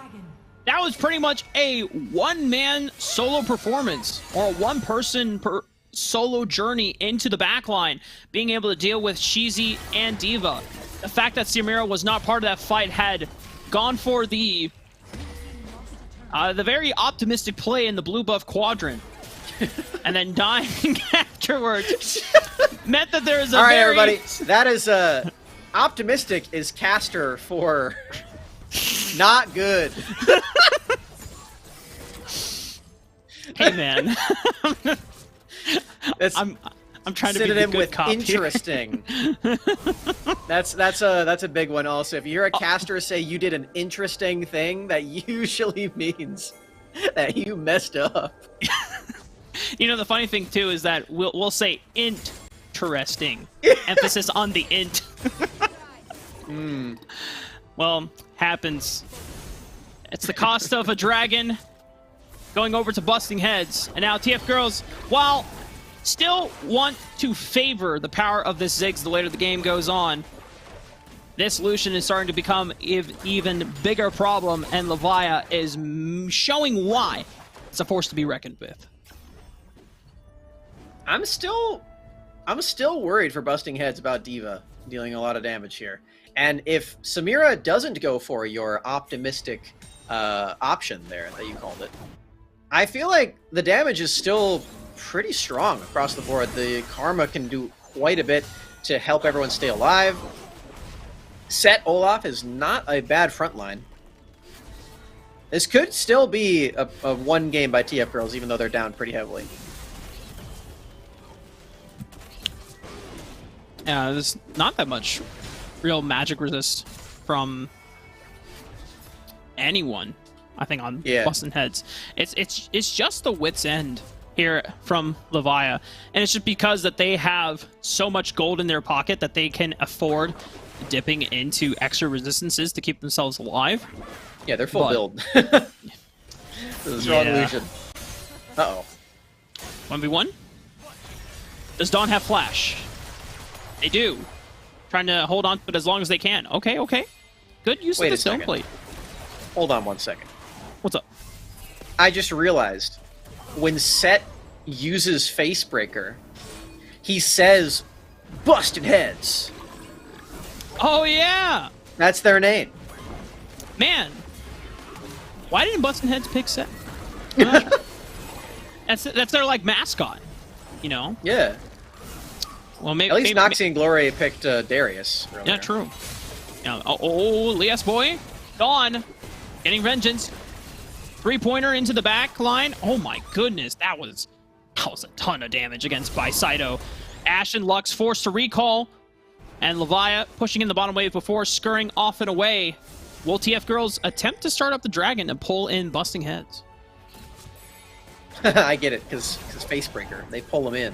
I get it. Ashe ultimate is coming! Run! Oh, never mind. I missed everybody. Well, now TF Girls can probably get into this base, but they do have to worry about the minions that are assailing their Baron lane at the moment. They've already lost one turret over there, and busting heads. They, of course, are on red side, so the Drake Pit does open up to them. Could be tricky. Now, Solok has flash, and they can poke for vision using Ziggs abilities as well as Undertows. So they are comfortable with just trying to look for this over the wall and busting heads, realizing how much vision they can get. They're trying to let the dragon reset, but TF Girls step right on in, and now they have control of the dragon, and they pushed them all off. Oh. Good explosive cast. Can he get back in? Oh. Elder Dragon leashed on over to TF Girls, and now this has put them in a fantastic spot. Oh, look at this flank. Here it comes from Lias boy. Could find something. Oh, the riposte doesn't do a single thing, and now Zizi definitely dead. Anybody else stay alive on the side of TF Girls, though? No. Oh! Wow. Olaf almost made it in time to save D.Va. Barrier was not off cooldown quite yet, so unfortunately D.Va had no other defensive options available to them at the time of death. Busting heads have taken Elder Dragon off of 3 people so far, but it's still available on both the Olaf and the Samira right now. TF Girls still having to deal with this huge siege, though. And despite having this Elder Dragon on their side, they got chunked out. They're losing pressure on these waves. They have to recoup. And crucially, I mentioned it before, bit of a foreshadowing moment there. The Baron lane, the minions on their own took the inhibitor turret, Rafa. Which means that this game, even though it's super close, is probably over just because of that. Because if you look at the turrets on the side of busting heads, all of their inners are still alive, and even one outer is still there. TF Girls has to do a lot of work just to break one inhibitor. Busting Heads have already done that. And they don't even have a hull breaker on their team. This is going super, super well for Busting Heads. And they still have that 10k gold lead, so the fights should be easier for them too. Getting set up into the mid lane. Busting Heads. The longer they can stall out any further fight until the super minions are favorable through the Baron lane will make sure that they are set up for success. And, oh no!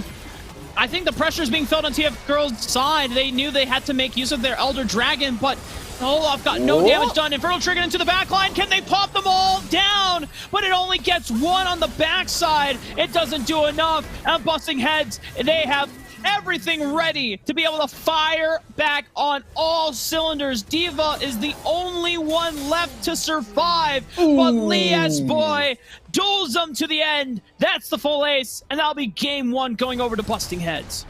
Busting Heads claim the first victory in this series.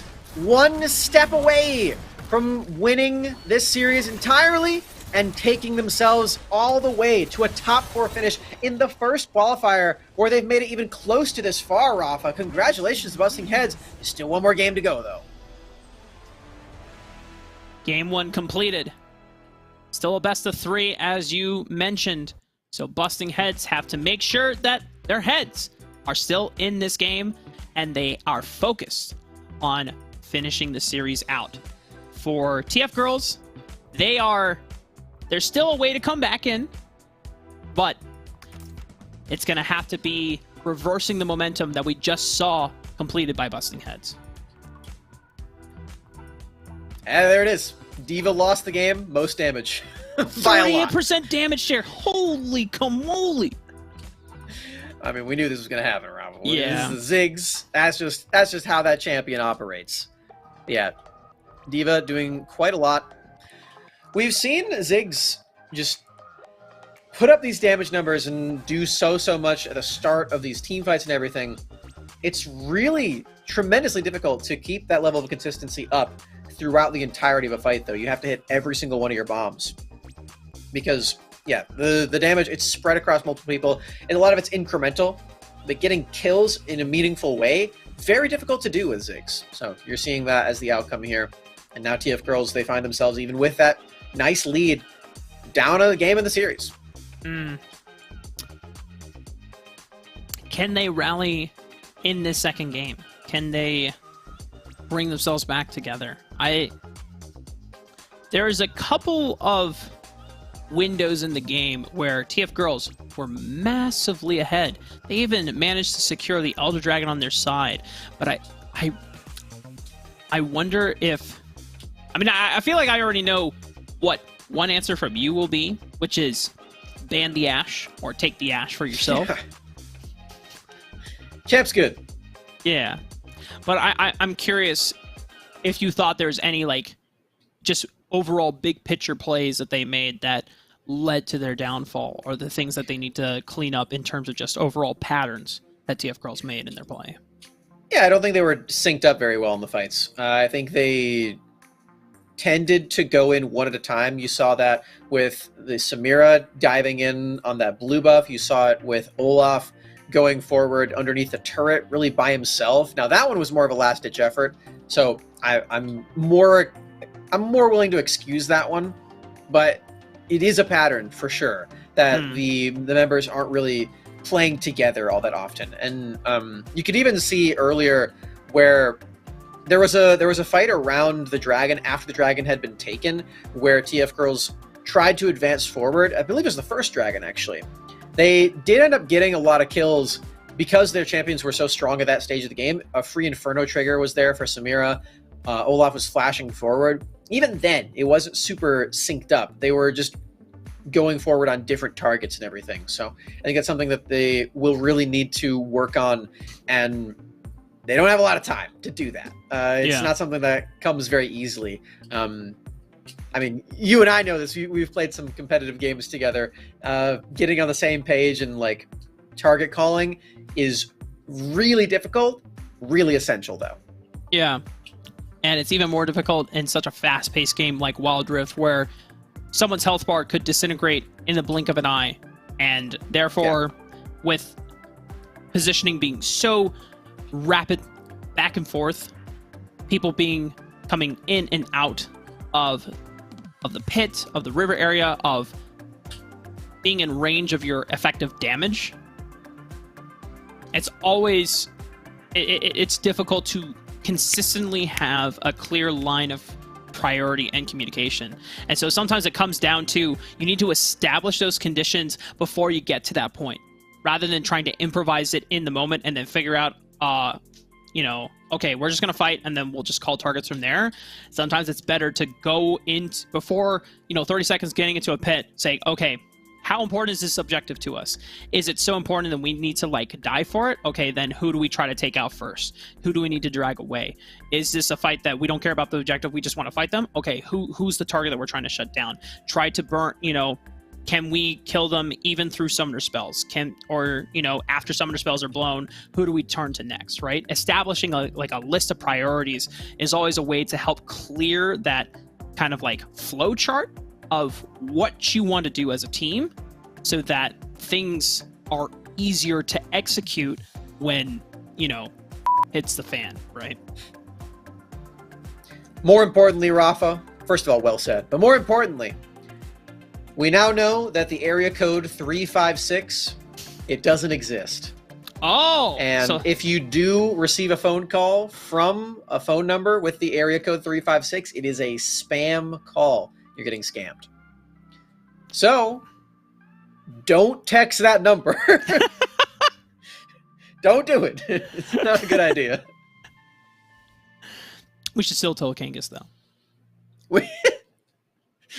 Nobody clip this and send it to Kangas. No one spoil the surprise for Kangas. Yeah. All right, perfect. Our plans, they're in motion. Unfortunately for TF Girls, they may have a sneaky, suspicious, malicious thing going on in their jungler's name, but their plans aren't quite working out. In terms of these games, we're going to need to see a big change in this next one, and something more aggressive, something more coordinated, I think.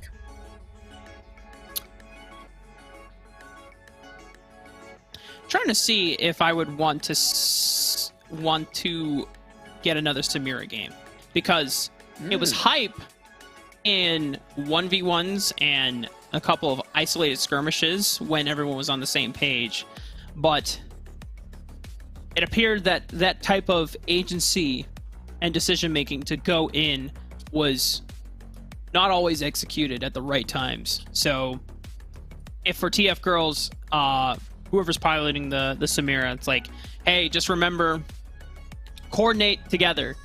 You can clear them all when everyone is there assisting on the flight. You can't always just 1v4, 1v5 a team fight. And so if that changes priority of what they decide what their ideal backline is. But for the side of Busting Heads, regardless of the loss or regardless of the win that they were able to secure, they recognize that D.Va was doing way too much damage on that Ziggs.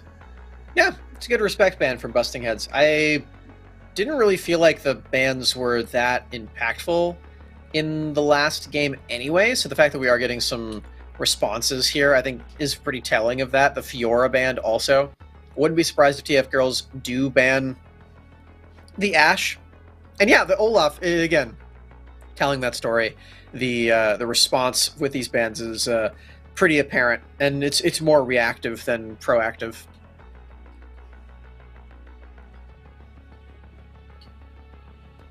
I will say, just as a piece of advice, for teams trying to draft without a dedicated draft coach, it is most of the time better to draft with the plan of removing champions that make your team harder to function. So for Busting Heads, if they didn't have that idea coming into it, then it makes sense. They're taking away a lot of the champions that they just played against. But I think something that would have made it more coordinated for TF Girls to pilot is something that does have a really strong pick threat. Things like the ones that Busting Heads just drafted, like the Ashe and the Lux. Maybe the Lee Sin also would be really good at that. Just a general thing. Banning for your team is usually more important than banning for the other team, unless it's something that like they can only play Yone Sure. or something, for instance. Sure. Well, the Ashe was not a champion that they felt was the bigger issue. They did respect Lee S's boys Fiora though, and Yeah. to some degree, I think decent call. The Fiora, despite even being put behind a little bit in early skirmishes, still scaled on up and was a very potent threat in the side lane, preventing Dawn from being able to really match up against them at all. And this time, DF Girls, once again, despite the Olaf being taken away, going for that early aggressive option in the Xin Zhao, and they're pairing it alongside with another early game vehicle engine in this Jace. A lot of early power. You do have to worry once the ultimates come around about just keeping that power going and actually finding good skirmishes, because now the Busting Heads have drafted their first 3 champions. The ultimate difference is pretty stark. I think Ashe and Zed just alone can isolate and assassinate one person very, very easily, not to mention the Gragas just being thrown in there to assist in any means necessary. When you look at something like a Jace, the level 5 wake up doesn't really exist. So, something to keep in mind. Yep.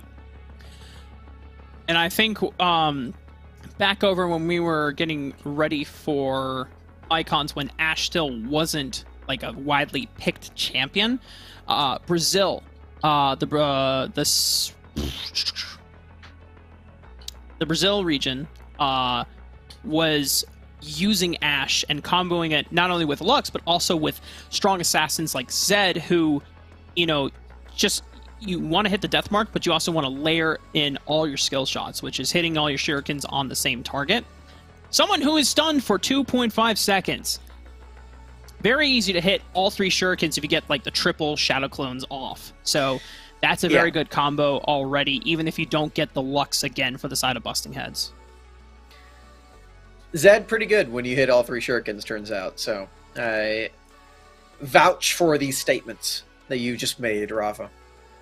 We got a last pick, or a 4th pick, I should say, for Busting Heads now. They do have counter pick if they want to use it for their solo lane, and they do. Lux is back, and we're expecting that it's going to be Gragas jungle again, I feel. Gragas, also a perfectly suitable Baron laner. Or wait, no. I'm really wrong. We're expecting that Gragas is going to be the Baron laner again, and they're going to be saving the jungle counter pick for later. Although the flex could certainly still happen. Good old Lias boy. Ooh, it's an Ezreal. It is. This the is blonde boy.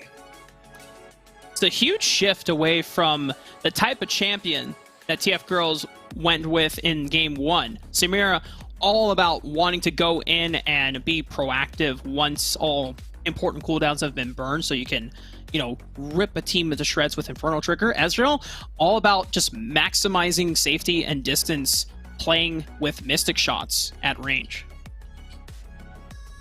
He's kind of they've kind of just built this composition with that idea in mind also, with Karma and Jace as well. And, well, we were right. It is a jungle counter pick, Rafa. I don't think anybody expected Nunu and Willump to be the option, though. That reminds me, they're making that Nunu and Willump game, aren't they? When is that supposed to come out? Yeah, I'm not sure. I don't know when the release date is, but this is exciting. Nunu, Willump, one of the few tank junglers that can be played in competitive in very niche scenarios. Normally, when you play Nunu, sometimes you run into the trouble of getting invaded upon super early, not for the sake of getting your camp stolen, because you still have Consume to play with, but just because you're very weak as a skirmisher. Like, you can't fight level 1, level 2. It's not until you're level 3 where you have access to all your abilities, you have ways to disengage from a fight to slow down an opponent, you have strong gank setup and gank assist. As a skirmisher, though, you don't get to fight people unless you start snowballing, no pun intended, and get ahead on tank stats, because then the base damage that you have is pretty massive. Makes sense to me. Busting Heads, they round out their front line with the Nunu and Willump. maybe this is that niche situation where it is exactly good right here. It does, I feel like, a pretty good job of counteracting the front line of Set and Xin Zhao, and just keeping them in one spot for a long amount of time. Makes sense to me. You do have to be careful of not being the target of Showstopper and then dealing your entire team a gigantic amount of damage because of your bonus HP. That's something to keep in mind for busting heads. Apart from that, though, I like the pick. The front line's pretty big, and I think this follows up quite nicely to the Ashe and Lux, too. You know what would be pretty sick, though? And I feel like Liesboy, since they went with a pretty creative Muramana build on Jungle Fiora, something that we're not used to seeing, at least Wild Rift-wise. What if Liesboy goes, like, either AP Bruiser Nunu, or legit just, like, AP Nunu, you Ashe Arrow when you're in range with Absolute Zero, and you channel, you get the full channel, and you just... So you're suggesting that they have 2 Graguses on their team? Correct! Now, to be fair, I think the Absolute Zero base damage is so large, even without building AP, that as long as you get the full channel, you can kill someone, so... Probably. Yeah, it's pretty difficult to hit the full thing onto somebody.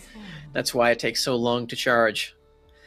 Rafa, we're into the game for the Rift Masters top 8. This could be the last game of the Rift Masters top 8 in the last chance qualifier. We could be seeing busting heads make their way towards a top 4, maybe higher, but we'll have to find out tomorrow.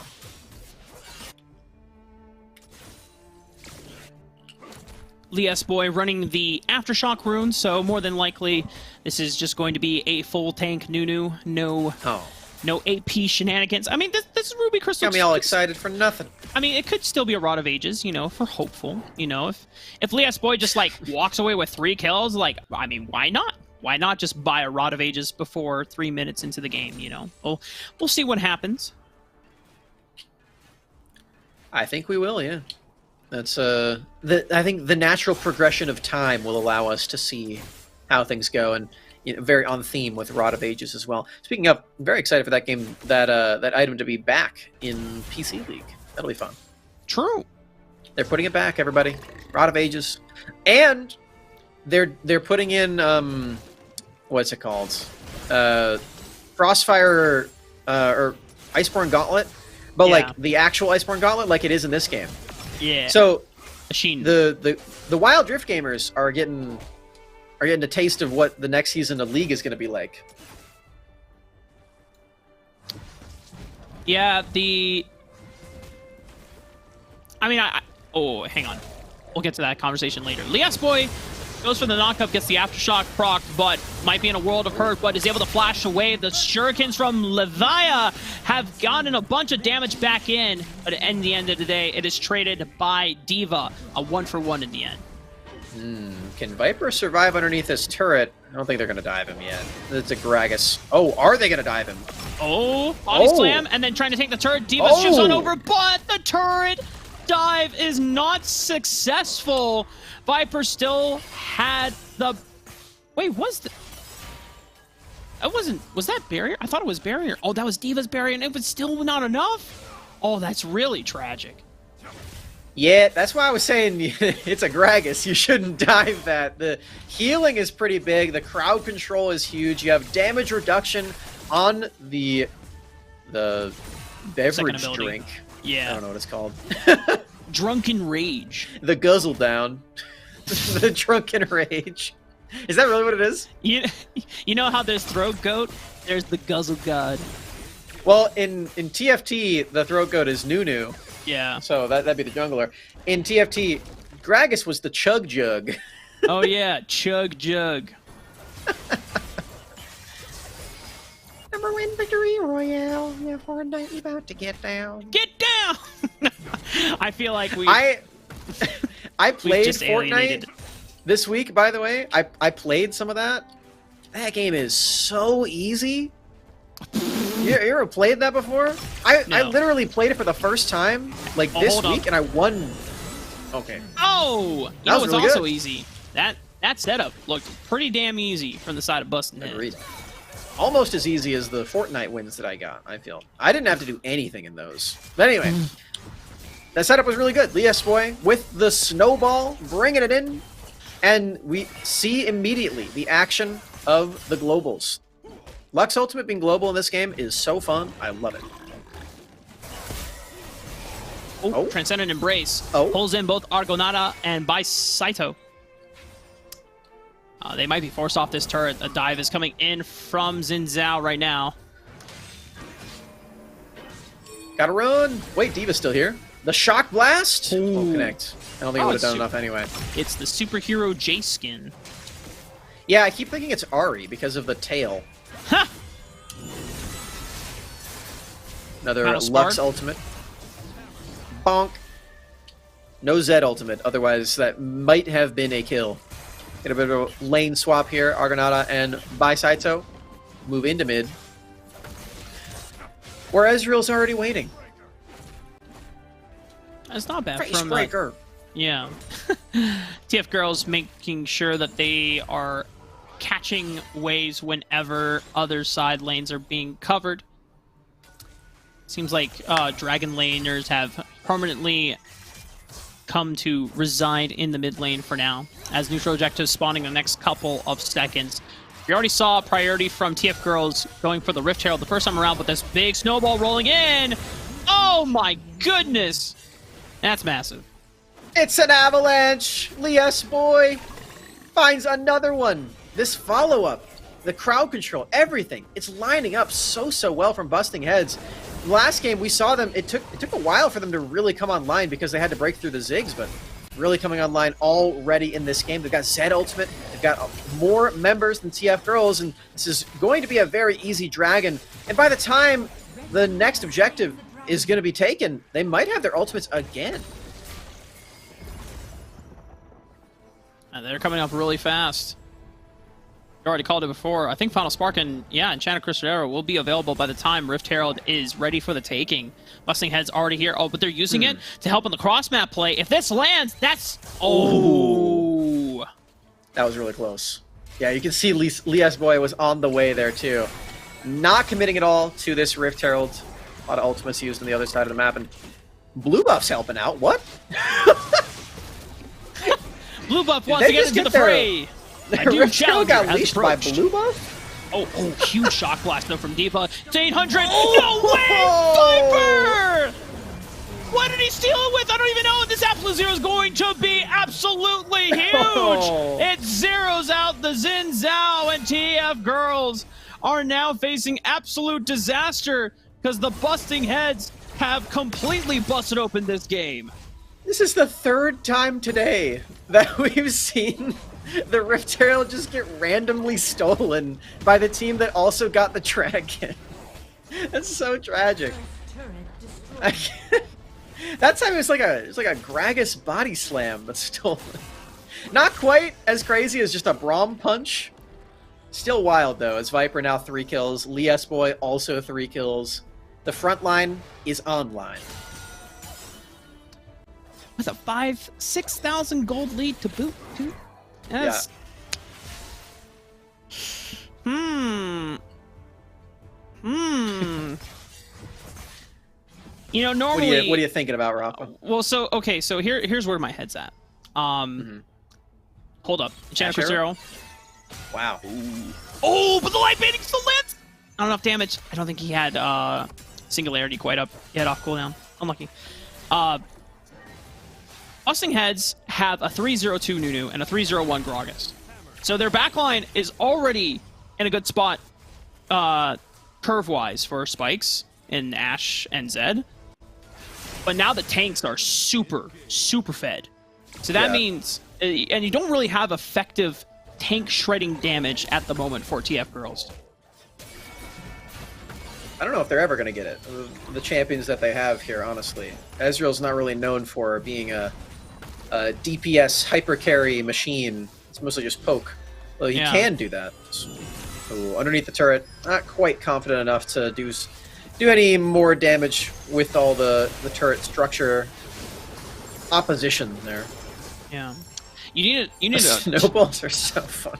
yeah, and it's also with the zombie new skin, so it just looks like you're throwing slime. Look at this giant ball Here of comes slime. the Watch out for the slime.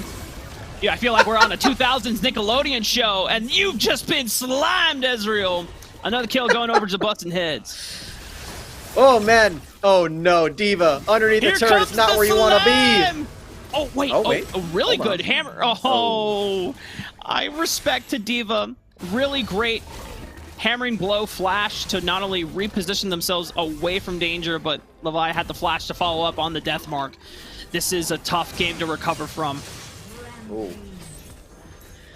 Dying mid lane at the same time as the turret goes down, busting heads, taking everything off of this rift, and that's another kill.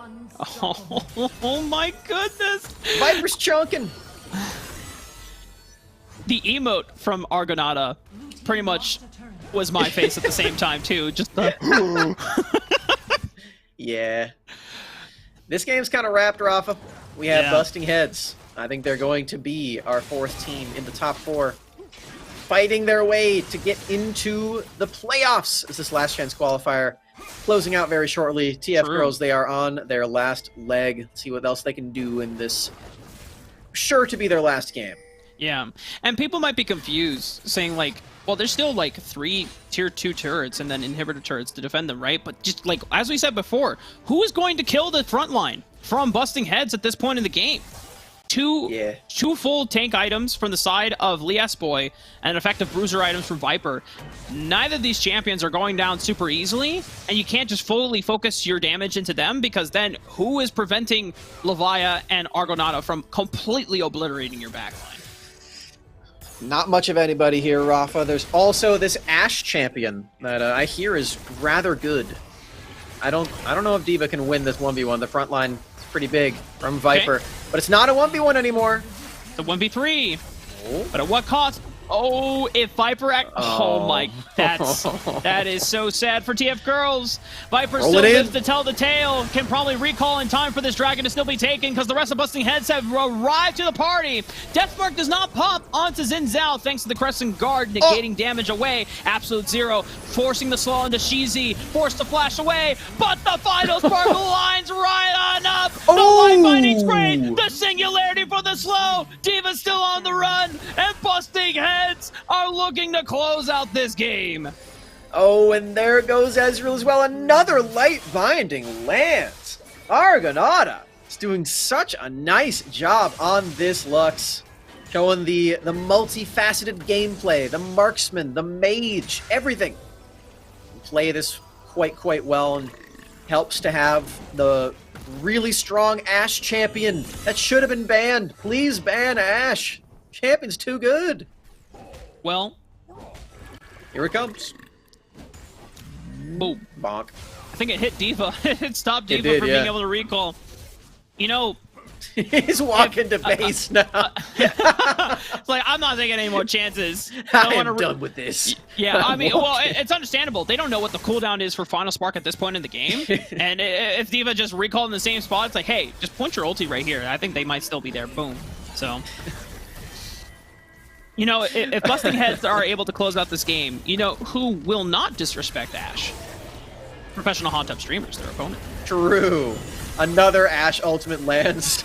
2 ultimates, and GZ is almost dead. Ezreal is dead. So that one's going to be a done deal. You got Levia looking for another.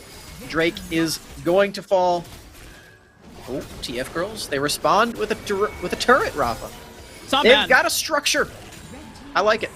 Yeah, I mean, this is probably one of the better, if not best, decision you can make in this position, right?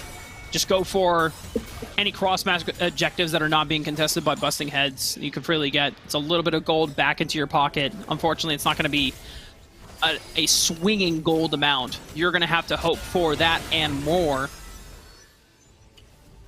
Did they ult for blue buff? Is that what I just saw? Yeah. I mean, Okay.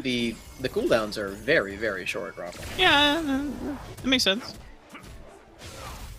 Might as well. It's just a basic ability at this point. Ah, true. I guess that's just the state of the game that we're at. So massively far ahead. It's like, you know what? I'll just ult blue buff for fun. That way they cannot steal this away from us. Oh, engaging onto these frontline members with the attempt here. You Look at the did damage. do 30% of Viper's HP. Oh, almost 40%. He's going to heal it back up. Oh, or will he?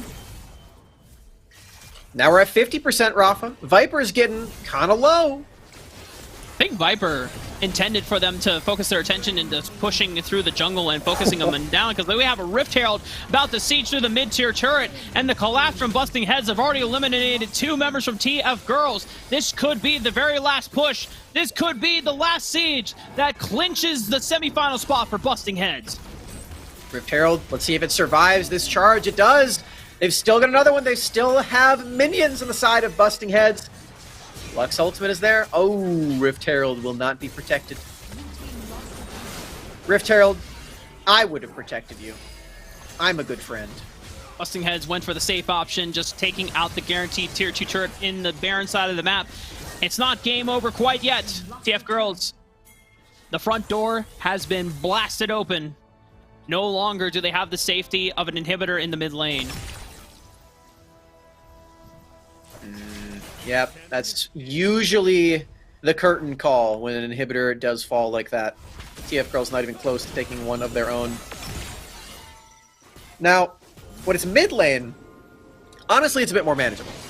Because you don't have to divert your attention too far This is bold. from the objective that you're taking. I like And this. speaking of the objective that you're taking, it'll be spotted by the Ashe Hawk Shot and the ultimate. Oh, if this gets 3,000, stolen, I'm going to 2,000, cry. 1,000. Okay, they secure the Baron. Can they get out alive? That is the next mission on the checklist right now. Get the hell out if you are TF Girls. But a couple members have been routed off. They have to fight their way out. They're going to go down swinging if they have to. D.Va literally embracing the mantra of going down swinging, is able to at least answer 2 back. But Ezreal has been routed off. And so it looks like the only member that will survive with the Baron buff will be the jungler. Oh. Only Xin Zhao alive. The Baron is there, though, and likely means that they won't be able to end the game on the side of Busting Heads here. So, yeah, I mean, I would call that a success, Rafa. They got the Baron. TF Girls did it. They have 1 Baron buff.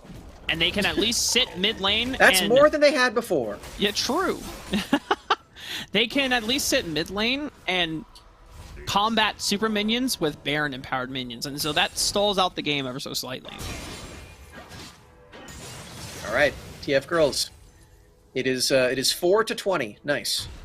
See what they can do from here. Oh my. And walking back to base. Yep.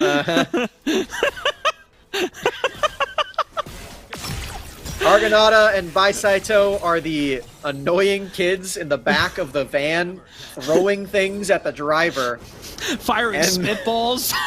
And TF Girls is saying, I am turning this car around. We are not going to Disneyland. I don't think it's in TF Girls' decision making anymore. It's a 1v2, however, and oh my god, Viper is going to live to tell the tale, at least for now. The Crescent Guard has been popped, but he can still slow him down. And Xin Zhao says, enough of this.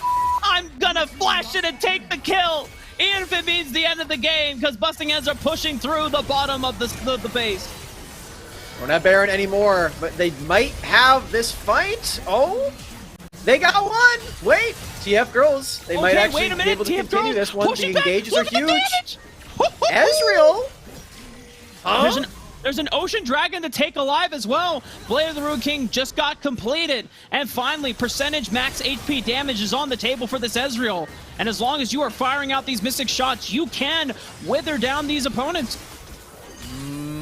Ezreal's getting pretty big right now, Rafa. TF Girls. Are they not out? Oh, well, D.Va is. D.Va's out. Yeah, okay. For the next 56 seconds. Ezreal? He's gonna Arcane Shift over the wall. Oh! There's an Ashe. Run! Wow, this game man. actually might be closer than we anticipated. Hold up now. Well, yeah, I mean, we're 18 minutes in and it's still going, so that's pretty good for TF Girls, considering how far behind they were and are. But D.Va actually, funny enough, isn't far behind. Not behind at all in the isolated matchup. D.Va has a gold lead over Levia.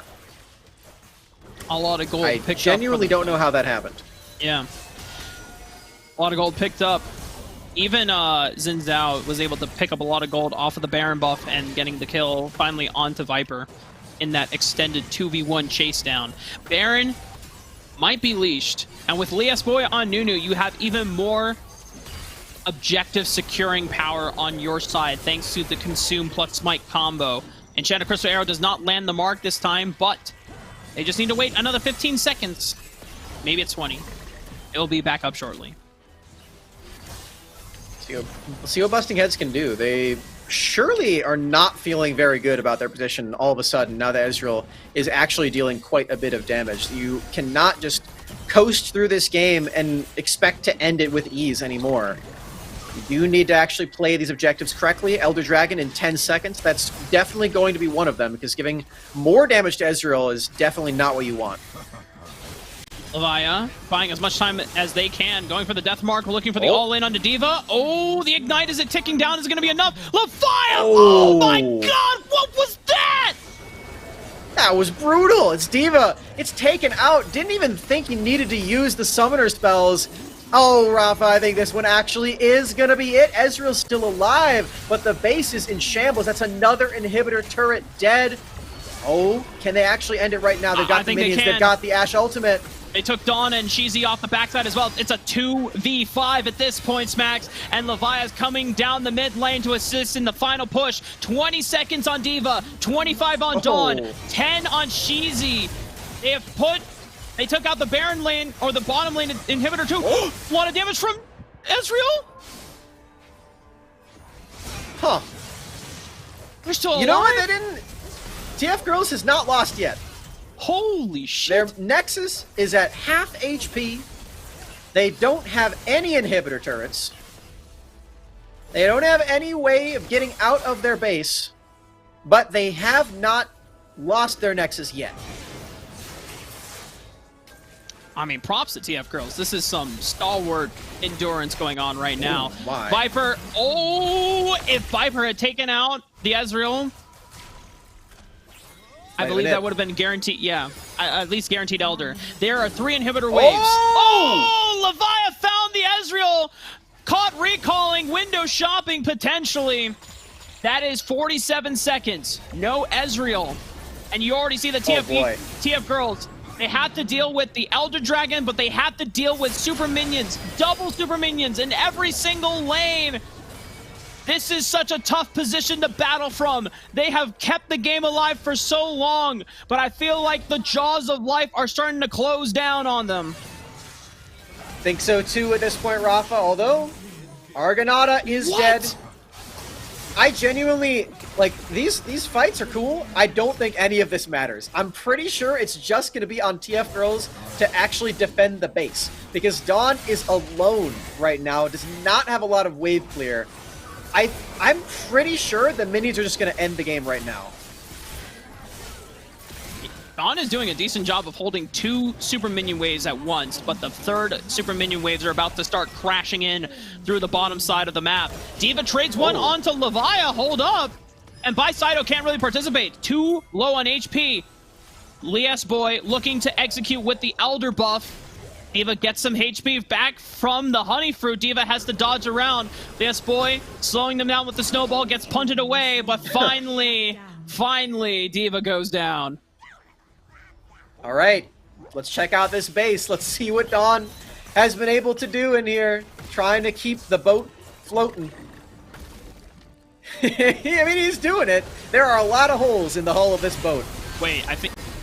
Is Liasboy a little too early here on the play? It's only them and Viper. They managed to flash away, just trying to stall time and distract them away from super minions from coming into the base. Comes right back on in. For them, they're two tanking and busting heads. They have their other backliners here to corral the rest of the minions in. 2,000 HP on the Nexus, down to their last ones, and with the Ezreal gone, this should be it, Smaxed.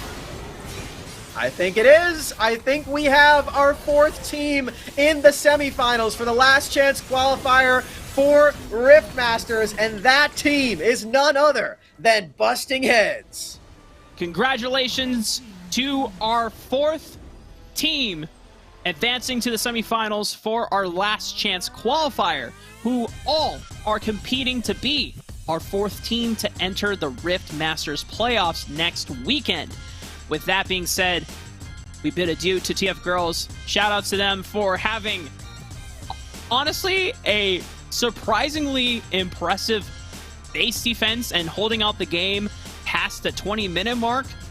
You could even see reflected in the gold lead charts as well that the game was pretty much decided by the 11-minute marks when they first had that 10,000 gold lead. But they were holding on, Smacks. They were doing their damnedest. Not bad at all. And I think specifically Ezreal did a really nice job dealing so much damage in that game. 50,000! That's quite a lot of damage. Yeah. But wasn't enough. Busting Heads, the lead was too big, and so they will take their 2-0 and move on to the games tomorrow, Rafa. That's right, everybody. Tomorrow we have more games. Top 4 is going to be happening then. I'm really excited for that. Hell yeah. And why don't we look at the bracket one more time to see who the 4 teams competing for that 4th and final spot will be. It is Paradolia taking on Stamina Esports in our first semifinals tomorrow, and then Busting Heads taking on the Professional Hot Tub Streamers in our second semifinal. And like Summer addressed at the top of the show today, even though there will we have on this bracket graphic a third place matchup, there really won't be a third place to stream because third place does not matter. In this case, there's no prize money to be played for in this specific last chance qualifier. The only thing that matters is whether you get first. So, you know, very much a Talladega Nights Ricky Bobby situation. Got 3 best of 3s ready for you all tomorrow. I already gave my predictions on who I think is going to make it up to those finals, but who do you think is going to make it up to those finals? You let us know in the Twitch chat right now. I thought you were asking me. I was telling you could, yeah. I'll point to you, Rafa. Now, what do you think? Sorry, yeah, I had to get the direction right. I wasn't looking the right way. Well, I'm very much. I think Professional Hot Tub Streamers are still like a favorites to win for the last chance qualifier in the 4th seed. That being said, because we didn't get to see what Paradolia's form was looking like today, and we only saw Stamina Esports' form, I'm gonna, make it interesting and say Stamina Esports will rise to the occasion to face Professional Hot Tub Streamers in the finals tomorrow. Could be fun. Well, we're just gonna have to find out, because that is it from us today on the RiftMasters show. Big shout out to our production team. We have both Tasty Bacon, the birthday boy, who did just turn 32, and also Tori as our observer today. Very fun time. So shout out to everybody on the RiftMasters staff, as well as everybody in the chat watching. Couldn't do it without you, and everybody who played in the tournament as well. Big shout out to you. Specifically, Wild Drift Babes. Big fan. I hope to see you play some more Wild Drift soon. I love you guys. And yeah, that's it. I hope everyone has a great night. We'll see you all again tomorrow on Sunday. Before we close out the show, one more thing. For those that tuned into the show today, obviously make sure to tune in tomorrow to see the exciting conclusion of who will be advancing on to the last chance qualifier, or from the last chance qualifier into our RiftMasters playoffs next weekend. But also tune in tomorrow to see a special surprise on the broadcast. So even more reason to tune in. So we'll see you then.